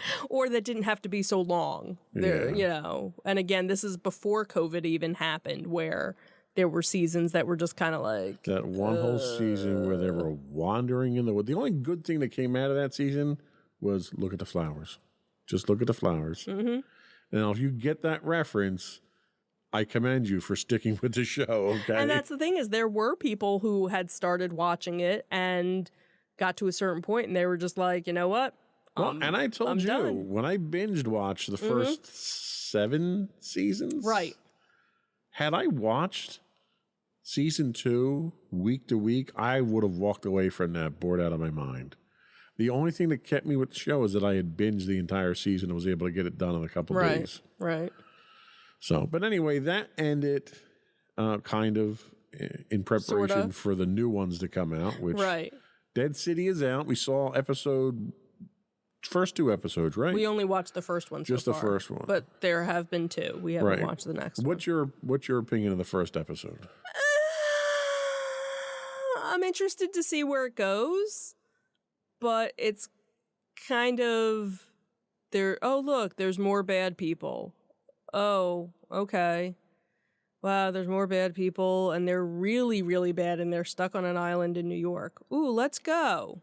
And then you have, like, you even brought up the whole marshals and things that are, you know, trying Just to doesn't keep make sense. law and order, and it's like, well, what organization is there? How did that organization come to be? Because Well, and how do you invest somebody in with authority in a society where you can kill people at will? Like Right. there's no laws. The only thing that makes a law enforcement officer valid is people who follow the law. Right. And if you don't follow the law, you face the penalties. Well, if nobody follows the law and you're just killing people, Right. like clearly they are. I mean, Right.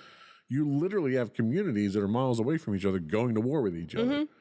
The premise of a marshal doesn't make any sense. Right. Now, I did read some brief thing because I didn't want to know spoilers, but there was somebody that had watched the whole season and basically said you have to give it a couple of episodes to finally get going. Oh, and- it's the Disney philosophy now.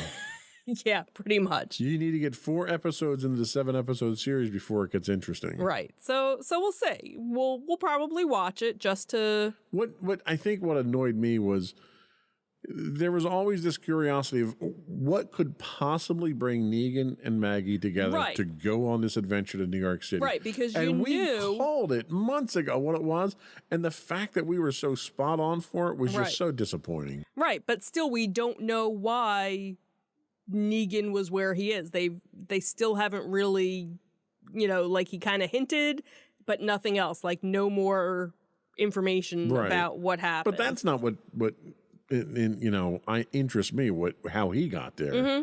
You know, he got there probably because he got kicked out of 12 other communities because of true. who he is. Yeah, well. I would expect nothing less. Mm. But, you know, the fact that you have Maggie, and the only reason that Maggie went to find Negan was because the guy who runs this new gang in New York happened to be one of his followers. Right.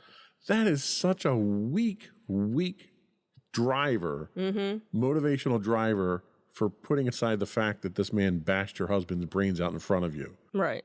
it makes no sense from a logical standpoint. Yeah. You could have literally taken anybody else and been just as effective. Mm-hmm. So my hopes aren't particularly high for this one, but we'll see. Yeah, we'll see. What's the next big disappointment? Well, no, it wasn't a disappointment. That it's over, I mean. Okay. Would be Star Trek Picard. That happened to be a favorite of ours. It aired for 3 seasons and wrapped up. So the series actually begins in 2399, which is 20 years after Jean-Luc Picard's last appearance in Star Trek Nemesis. And finds that the character is deeply affected by the death of Data in that film, as well as the destruction of the planet Romulus in the film Star Trek. He is retired from Starfleet and he is living on his family's vineyard.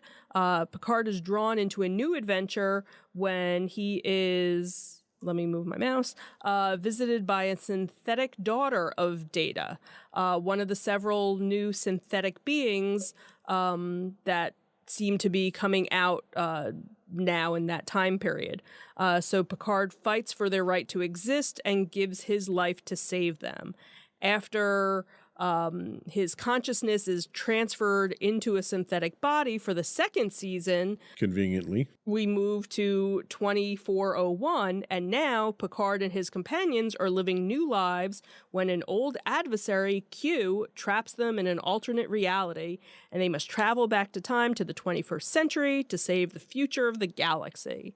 And then finally, the third season, Picard learns that he has a son who is being hunted by a mysterious enemy, and then he reunites with the former crew of the USS Enterprise to protect his son and face the new invasion of the Borg. Yep, that's what happened. That's pretty much it. That's pretty much what happened. No spoilers or anything, though, but he has another son. It's not a clone from Nemesis that the Romulans made. And he helped the synths to define the fact that they could exist, kind of like he did with Data when the only thing with the series was they kind of recycled a lot of themes that they had previously. Right. There wasn't fresh themes there, but the way that they did it, it was a throw to the fans. Mm-hmm. Well, definitely season 3 was definitely a throwback and a love letter to the fans because they knew it was ending. They knew they weren't doing a 4th season, so they knew they kind of had to tie up all of the loose ends. So Right. you had where, season 2 and season 1, you had a couple of cameos by a couple of different things. By season 3, it was basically everybody and all these different cameos and people that you weren't even expecting to show up. That, we would watch and be like, oh my God, is that? And it was. And, so that was kind of neat to have that happen. And then It was. The only problem is there was some of the situations in which these people showed up were completely unbelievable. It's like these people don't have a life. Like they all just sit around waiting for Picard to call them and come do something. okay, yeah, they're all retired for the most part. I love Sure, the why fact. not? I love the fact that they had Geordi running the ship museum, and he just conveniently put together the Enterprise that was destroyed in Star Trek Generations. Just conveniently happened to have that in his back pocket, just right when they needed Because him. you never know when you're going to need a ship. Yeah, it was. Suspend reality. I felt like so much of this 3rd season was forced down my throat. I ate it up. You sure did. Because I'm a Star Trek fan. Yep. I just felt force fed so much of this and was just told to believe it. Yeah, that was really my take on it. But who was your favorite character in the whole season? My favorite character? In the 3rd season? I don't know. Who was my favorite character? Who wasn't from the original? Who wasn't from the original? I don't know. I don't think I really had a favorite. Wasn't the captain? Oh, yes, the captain of the what was the ship? Oh, yeah. That's what it was. Yeah, we're not going to mention that. No. But the captain of the other ship was my favorite just because he was so dry and sarcastic. Yes. And he was a prick, and he admits that he's a prick, which, you know, just kind of endears you. And unfortunately, you know, he doesn't make it out of everything as squeaky clean as everyone else does. But yeah, he was definitely the highlight. He of definitely the series. added to the highlight of your watching. Yeah, that was pretty good. Yeah. So, but anyway, Picard seasons 1 through 3 now available on Paramount Plus. Mm-hmm. We're going to take a quick break, come back. We're running a little bit late here for the good, the bad, and the ugly segment. We'll be right back. I don't have the music queued up, unfortunately, but we'll be right back.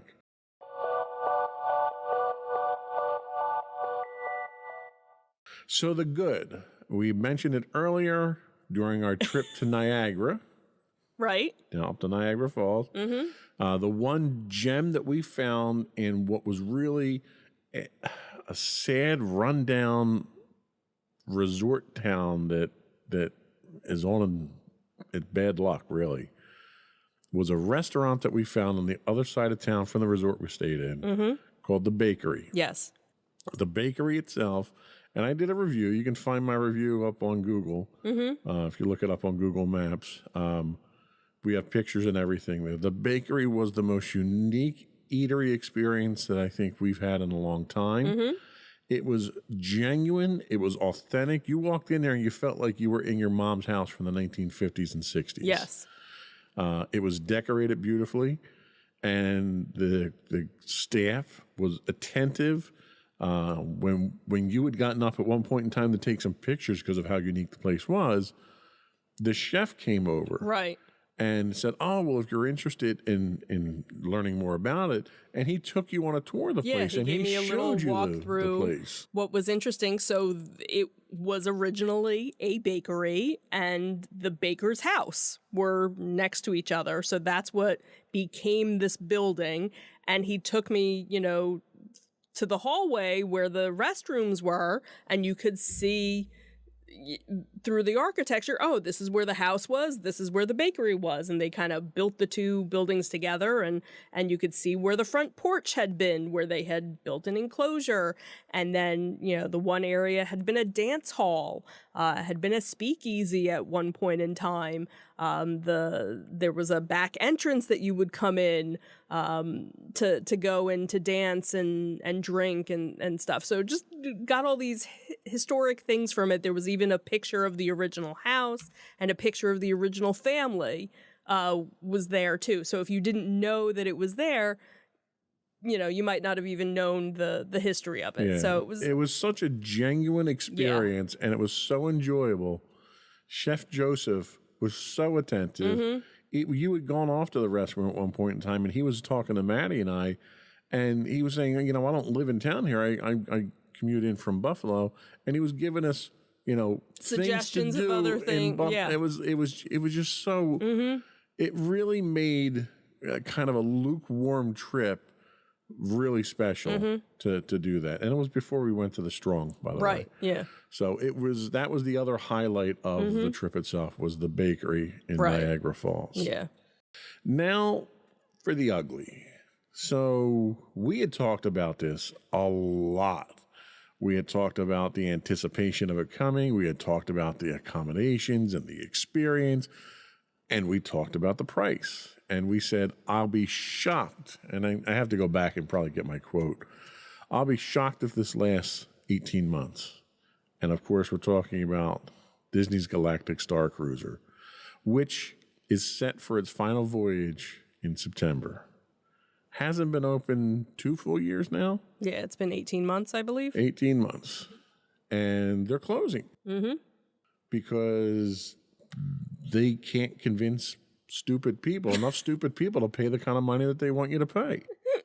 And really, it was ridiculous that they were charging the equivalent of a 7-day cruise for 2 nights. Right.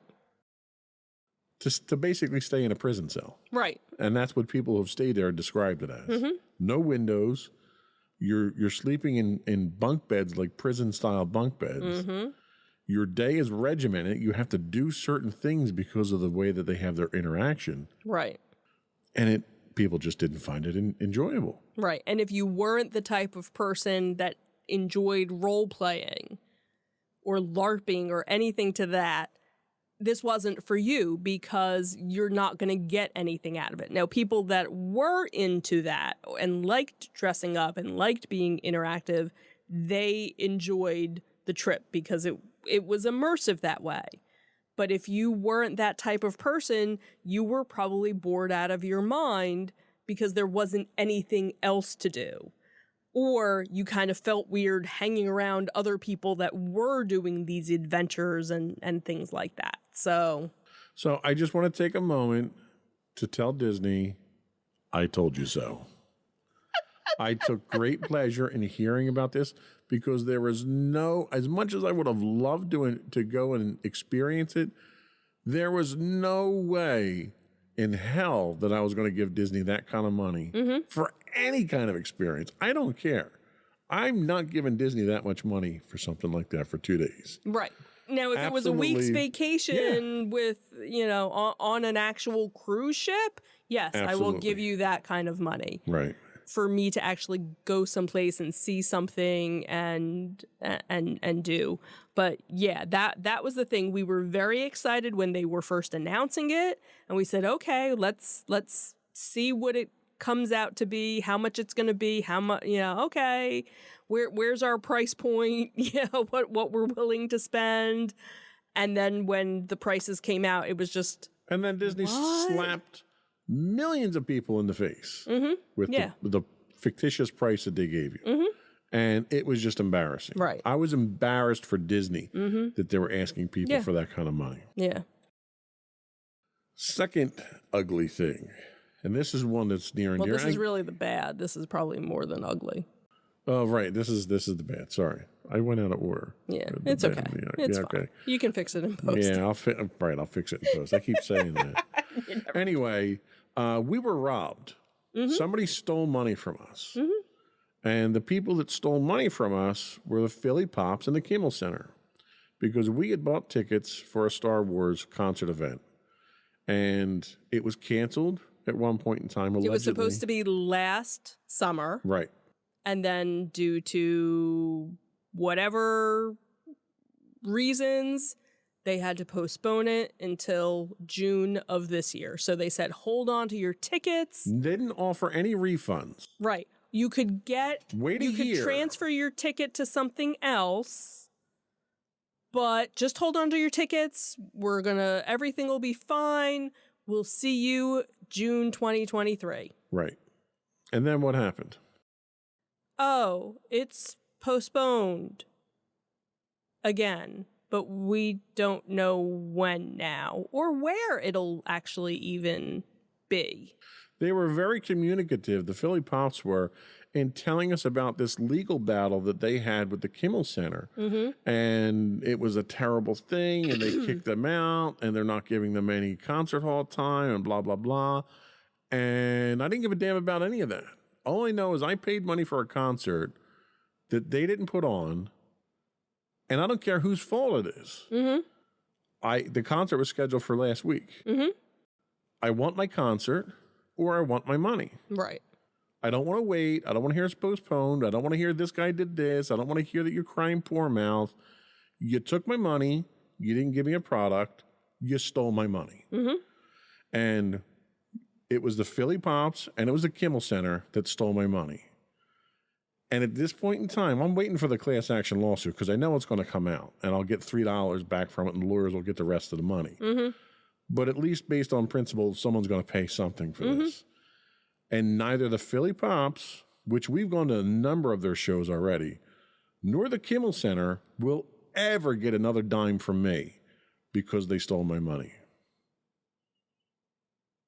That's my public service announcement for today. Do you feel better now? A little bit. Okay. A little bit. It's a little hot in here now, so I'm getting a little hot under the collar. I understand. So anyway, that was the afterthoughts I had. Be careful of who you give your money to. Don't trust anybody, et cetera, et cetera. Be paranoid like me.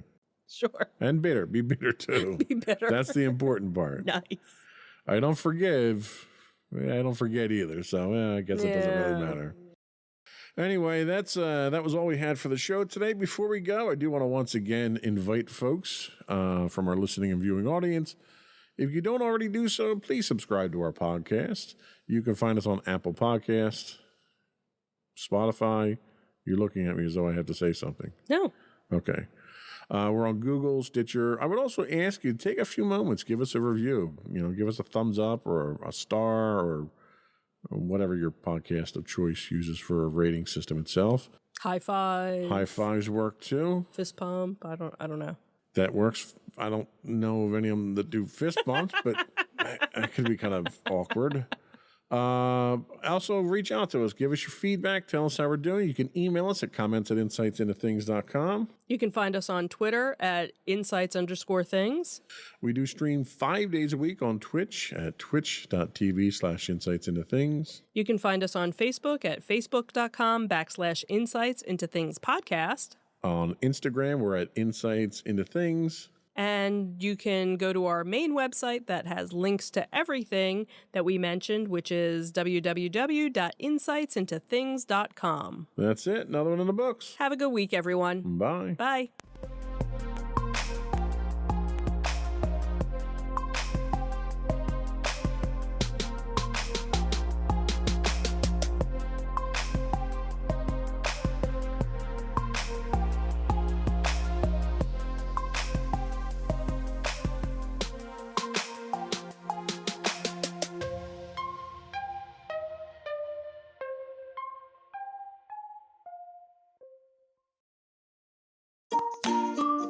Insightful podcasts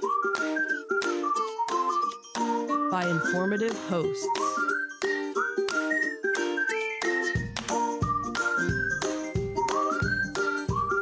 Insights into Things, a podcast network.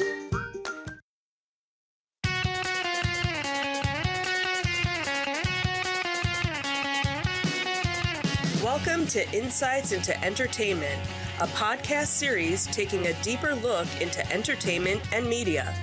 Your hosts, Joseph and Michelle Whalen, a husband and wife team of pop culture fanatics, are exploring all things from music and movies to television and fandom. Welcome to, that was kind of a sudden intro there, wasn't Sure it? was. Kind of cut that off a little abruptly. A little out of practice. Welcome to Insights into Entertainment. This is episode 149. Franklin, my dear, I don't give a Zolocon.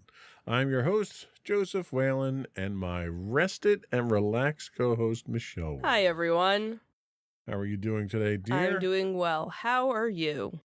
I am frustrated because my camera 3 is not working and I had to quickly replace it. I understand. But other than the technical difficulties, I think I'm doing just Well, fine. that's good. So been kind of on a hiatus for a while here. Unintentional. We just haven't had a lot to talk Yeah, about. we keep kind of trying to, I guess, revamp how we want the show to be, what we want the show to be, and we just haven't really found that right mix of what we actually want to Right. do. We don't want to just regurgitate, the news stories. We want to add value. Right, We want to add value to the things that we talk Right. about. We want to make it so that, also you can go back to a past podcast and re-listen to it again Right. and find some entertainment value Sure. from it. So, And I think the weekly cadence got to be too much of a grind. Mm-hmm. It got to the point where we were struggling to find things. to right. include in the So show. it was definitely we want it to be quality, not necessarily quantity. So if it's something where it's Exactly. once a month, it's once a month. If it's twice a month, it's twice a month. If it's, I think at minimum once a month. I think we can come up with Probably. enough things to talk Probably. about, especially now that convention Mhm. season's going Yeah, on. yeah. So today we're not really going to be talking about much in the way of news. We're going to be talking about a couple of things that we had attended. We will be talking in our first segment about the Disney 100 exhibition at the Franklin Institute in Philadelphia. Then the next day, actually, we went to ZoloCon. ZoloCon. It's your most favorite convention, toy show to go to. So we Just we so have you a can little say bit that. We have a little bit of footage from both of those. We'll take a look at those. And then I kind of threw something together real quick for our third segment here. I thought it would be worthwhile, since our last podcast, we talked about swapping the Bobs again and Bob Iger coming back. Thought it'd be kind of interesting to kind of see where things are and what challenges Iger might be facing right now, and just get your opinion on that and how things are going with Disney, since he's come back into the fold. But before we do that, though, I would like to invite our listening and viewing audience to subscribe to the podcast. You can get audio versions of this podcast listed as Insights into Entertainment, and you can get audio and video versions of all the network's podcasts listed as Insights into Things. You can find us pretty much anywhere you can get a podcast these days, Google, Apple, Spotify, and so forth. I would also invite you to write in, give us your feedback, tell us how we're doing, give us your suggestions on what you'd like us to talk about. You can email us at comments@insightsintothings.com. You can find us on Twitter at twitter.com/insights_things. Or you can get links to all that and more on our official website at www.insightsintothings.com. Shall we get into it? Sure. Here we go.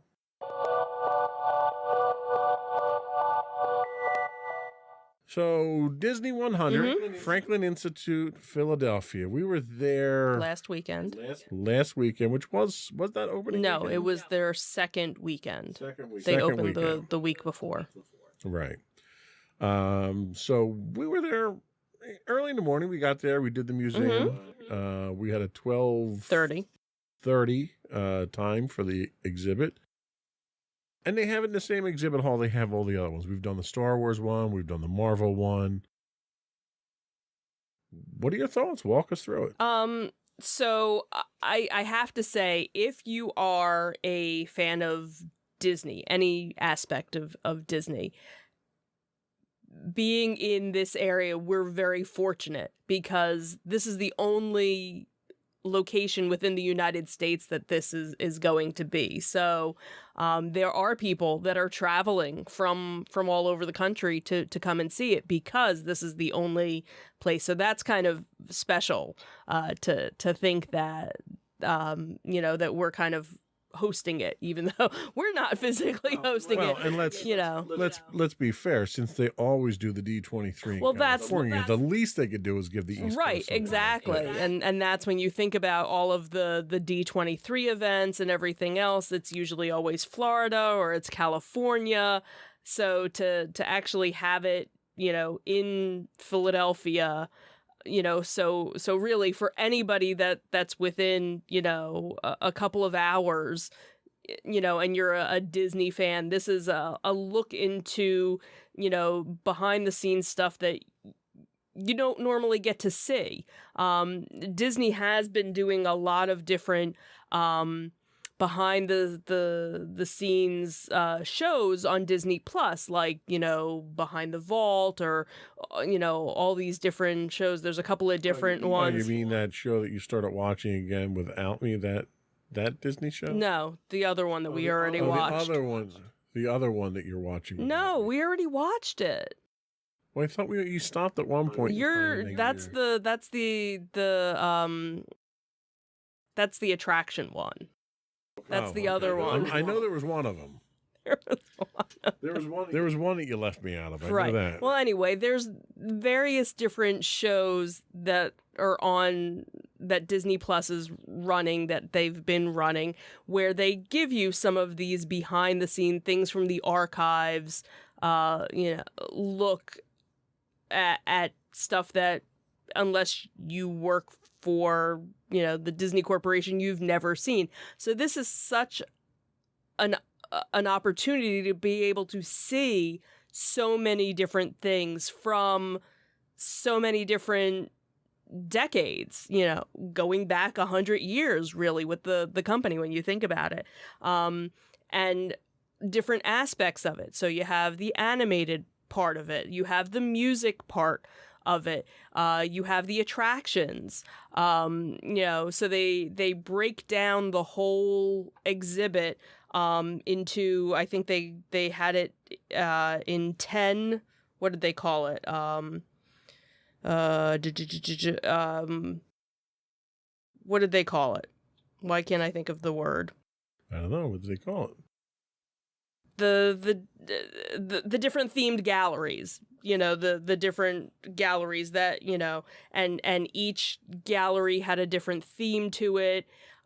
One was costuming, one was the individual characters, one, like I said, was the music, technology, even showing some of the audio animatronic body parts, how they would manipulate a character to make it move. Obviously, then the drawing aspect of it, and even going from the original way that the movies and cartoons were drawn to now the computer animated. How do they make Rapunzel's hair move a certain way? And so they have all these little videos going on. Algorithms like Google, right? Exactly. So there's a lot to it and so much to really see. And unfortunately, there were so many people there that it's kind of hard to read everything and to look at everything. So fortunately, because we live so close by, it's definitely something that I want to get to again to be able to... So how long is it actually? It is actually in Philadelphia until August 27th. Okay. So you have quite a while, all of the summer, and all of the spring to get there. This isn't the only location that they're going to be doing. Right. So two other locations. So in April, it will actually open up in Munich. So it will be going simultaneously with so they're probably showing different things. And the one in Munich actually goes until September 3rd. So it goes a little bit beyond the Philadelphia one. And then the dates for London are actually fall of 2023. They actually don't even have their dates open yet. So I'm guessing maybe part of Munich show and part of Philly show might end up at the London show, I'm guessing. So let's talk a little bit about what was on display. You mentioned there's multiple galleries. What were some of the galleries? How were they themed? What were some of the things that were there that kind of stuck out at you? They stuff that jumped. Sure. Out. So they start off. They go sort of in a linear fashion, starting with the very beginning of everything and how the Disney company started. And you have the Alice shorts, and then Oswald the Lucky Rabbit, and then obviously Mickey Mouse. So that's the progression. So they have some original drawings of all three of those with some videos playing as you're walking through that section. And then they kind of go through, and then it goes on to the whole, Mickey and everything that happened, how he kind of blew up, I guess, and how the company really kind of formed around that and everything. And then they had, the whole music section with the original songs for Snow White and because that was really their first musical.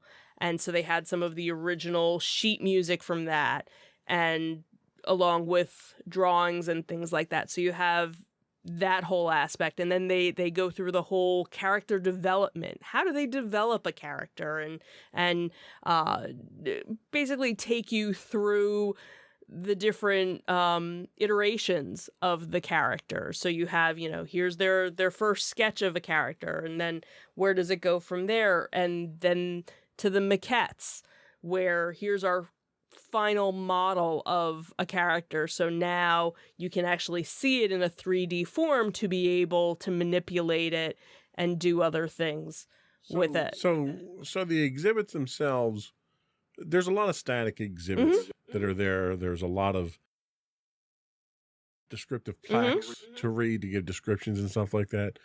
But not all of it is static. There's some interactive exhibits that they have there. Can you talk a little bit about the interactive? Well, the one interactive exhibit wasn't working, which I don't know if it hasn't been set up yet, if it was too early, or if it already broke down, which is kind of a shame if it's only been within the first week. They have a lot of different ones where you can listen to different presentations, and then they have other ones again where they had one where it was different colors, and you could pick different color schemes, and when you picked certain colors it would show you which character was associated with that. I really didn't do much of the interactives. I don't know if you guys, because we weren't really walking around We together. kind of blew through a good portion of that because most of the interactive, so the way the exhibit itself is arranged is you have small rooms that are then connected by hallways. And a lot of the interactive listening things and stuff like that are on the walls in those, in those walkways. So the problem that I ran into is it was very crowded. So those walkways became bottlenecks. So I kind of was rushing to get through those into a more open room. So we skipped a lot of that stuff. Most of the things that we went in and took a look at were just the static. You know, that's the eye pop. You know? But what I did notice is there's a lot of subtlety in there. There's a like when you walk into the first open room, the room itself is roughly round with large displays in the middle. Well, in the middle of these large projection displays are original novels like Grimm's fairy tales and stuff like that, which were they weren't just like library books. These were like the original novels that inspired the stories that Disney did, which if you didn't get up there and see those, you would have never realized. And that was one that I had missed.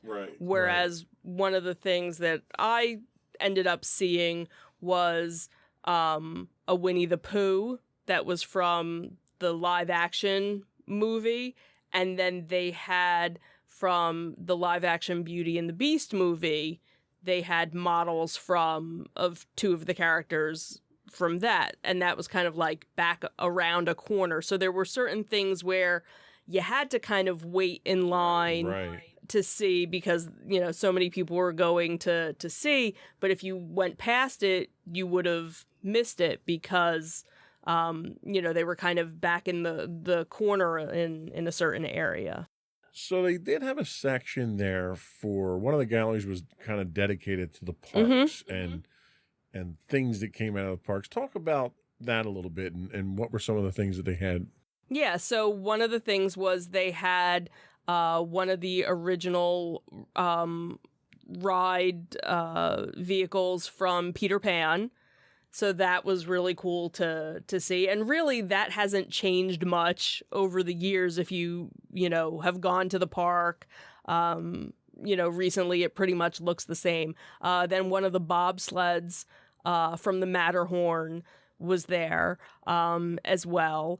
One of the other things that was really cool, I don't think you had it in your video, but I know I took a picture of it, was they had the original name tags from when the Disneyland first opened, and I guess when they had first done them, they had numbers on them, and they had the number 1, which was Walt Disney's original name tag, you know, from the park. So that was really kind of interesting. And then they had some other models. So they had one of the dolls from It's a Small World. They had one of the characters from Mr. Toad's Wild Ride, one of the little devils there. One of the other things that was kind of cool was it was a model from all you Disney fans are gonna yell at me because I'm.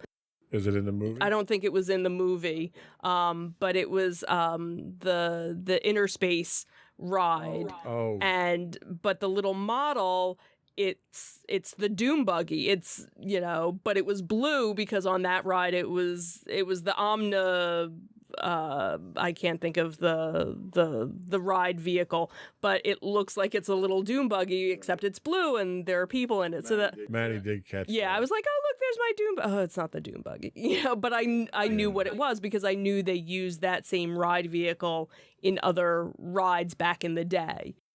So of everything that they had there, what was the biggest highlight for you of the entire thing? Oh, I don't know. What jumped out at you the most? I don't know. I don't know if there was any like one. What was the most impressive thing? Was the most impressive? Well, I guess the castle, but that wasn't. Okay. Yeah, that was just a model of the castle. I think Walt's name badge. Sure, His sure, name tag was sure. probably. From From a standpoint, sentimental. I can totally see that. The thing that jumped out at me the most was the model of the Nautilus. Mm, Like it was the hero model that was 12 feet Right, long. right, and it was monstrous. right. That was just impressive to come around the corner and see Mhm. that. Yeah, like everything was like, wow, cool. Like if they would have had something from the Haunted Mansion, that probably would have been Yeah.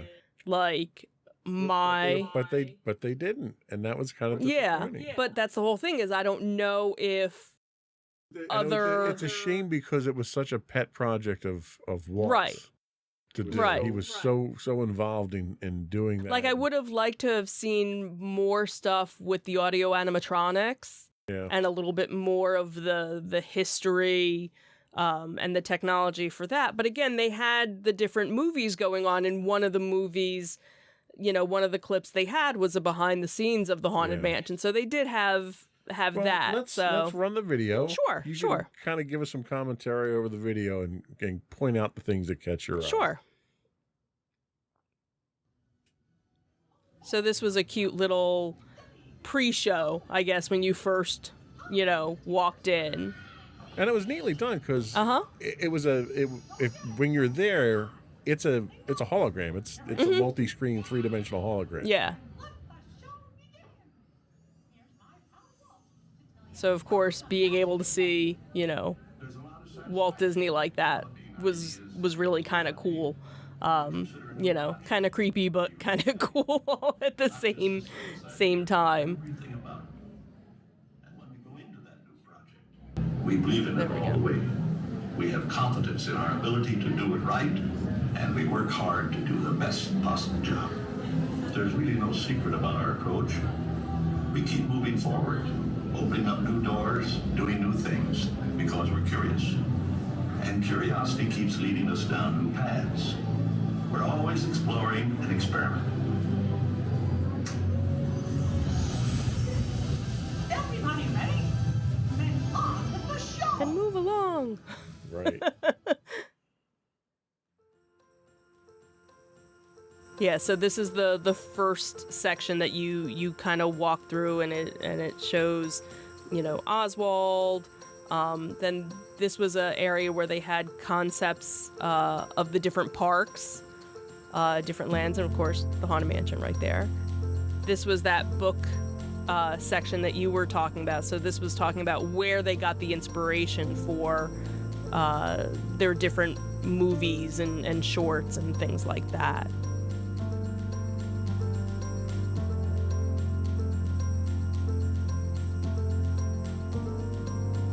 And this was, again, the innovation area and the multiplane, a miniature version of the multiplane camera. Talking about, again, that the first animated musical and And that was the neat that original. They had the original scores Mm-hmm. there. For it. Yeah. And the original, record Yeah. album. Yeah. Like this is where you kind of you feel the history here. When the pieces are there. Yeah. And then they had various different costumes from some of their live action. So this was from the Cruella movie. So that's one of the interactive ones where you can listen to the... Right, so they kind of had like a little history of Cruella. What's this? I don't know, some science fiction. Some science fiction-y thing, and some dice from a guy that wants to be a pilot, and oh look, it's chicken. No, it's pork. Well, that's dinner. And of course BB-8, and these were screen-used props that were here. Right. So some, they had a nice little Star Wars section, so it was kind of cool, obviously. It was little though. Yeah, it was kind of surprising that it was as small as it was. Here's those books again. Those books again. Yeah, and there were different interactive things with that each of them had screens on there. And then this was the music section, talking about how influential music, and how much a part of music is. There's that creepy doll. There's that creepy doll. It's a small world. And this is neat because it actually lights up, like there's a shot of the actual ride there, yeah. And they lit up. Ironically enough, the devil not nearly as creepy as the other one was. Yeah, definitely not as creepy as that. And he's from, Mr. Toad's Wild Ride. And then this was interesting, so... in a creepy way. In a creepy way. I have a story about the doll that we can talk about after the video. And then they had, a little bit of a Marvel section, so that was kind of nice to when the be movie included. franchise makes as much as it does, you have to put something in from that. And then, of course, when you get to the end, there's a gift shop. There is a gift shop. So, they're very Disney of them. Surprisingly poorly stocked gift shop, though. Yeah.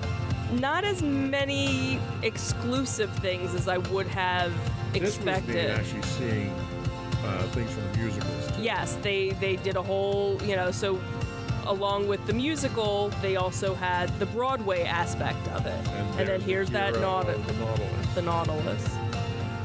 Like, it's literally 12 feet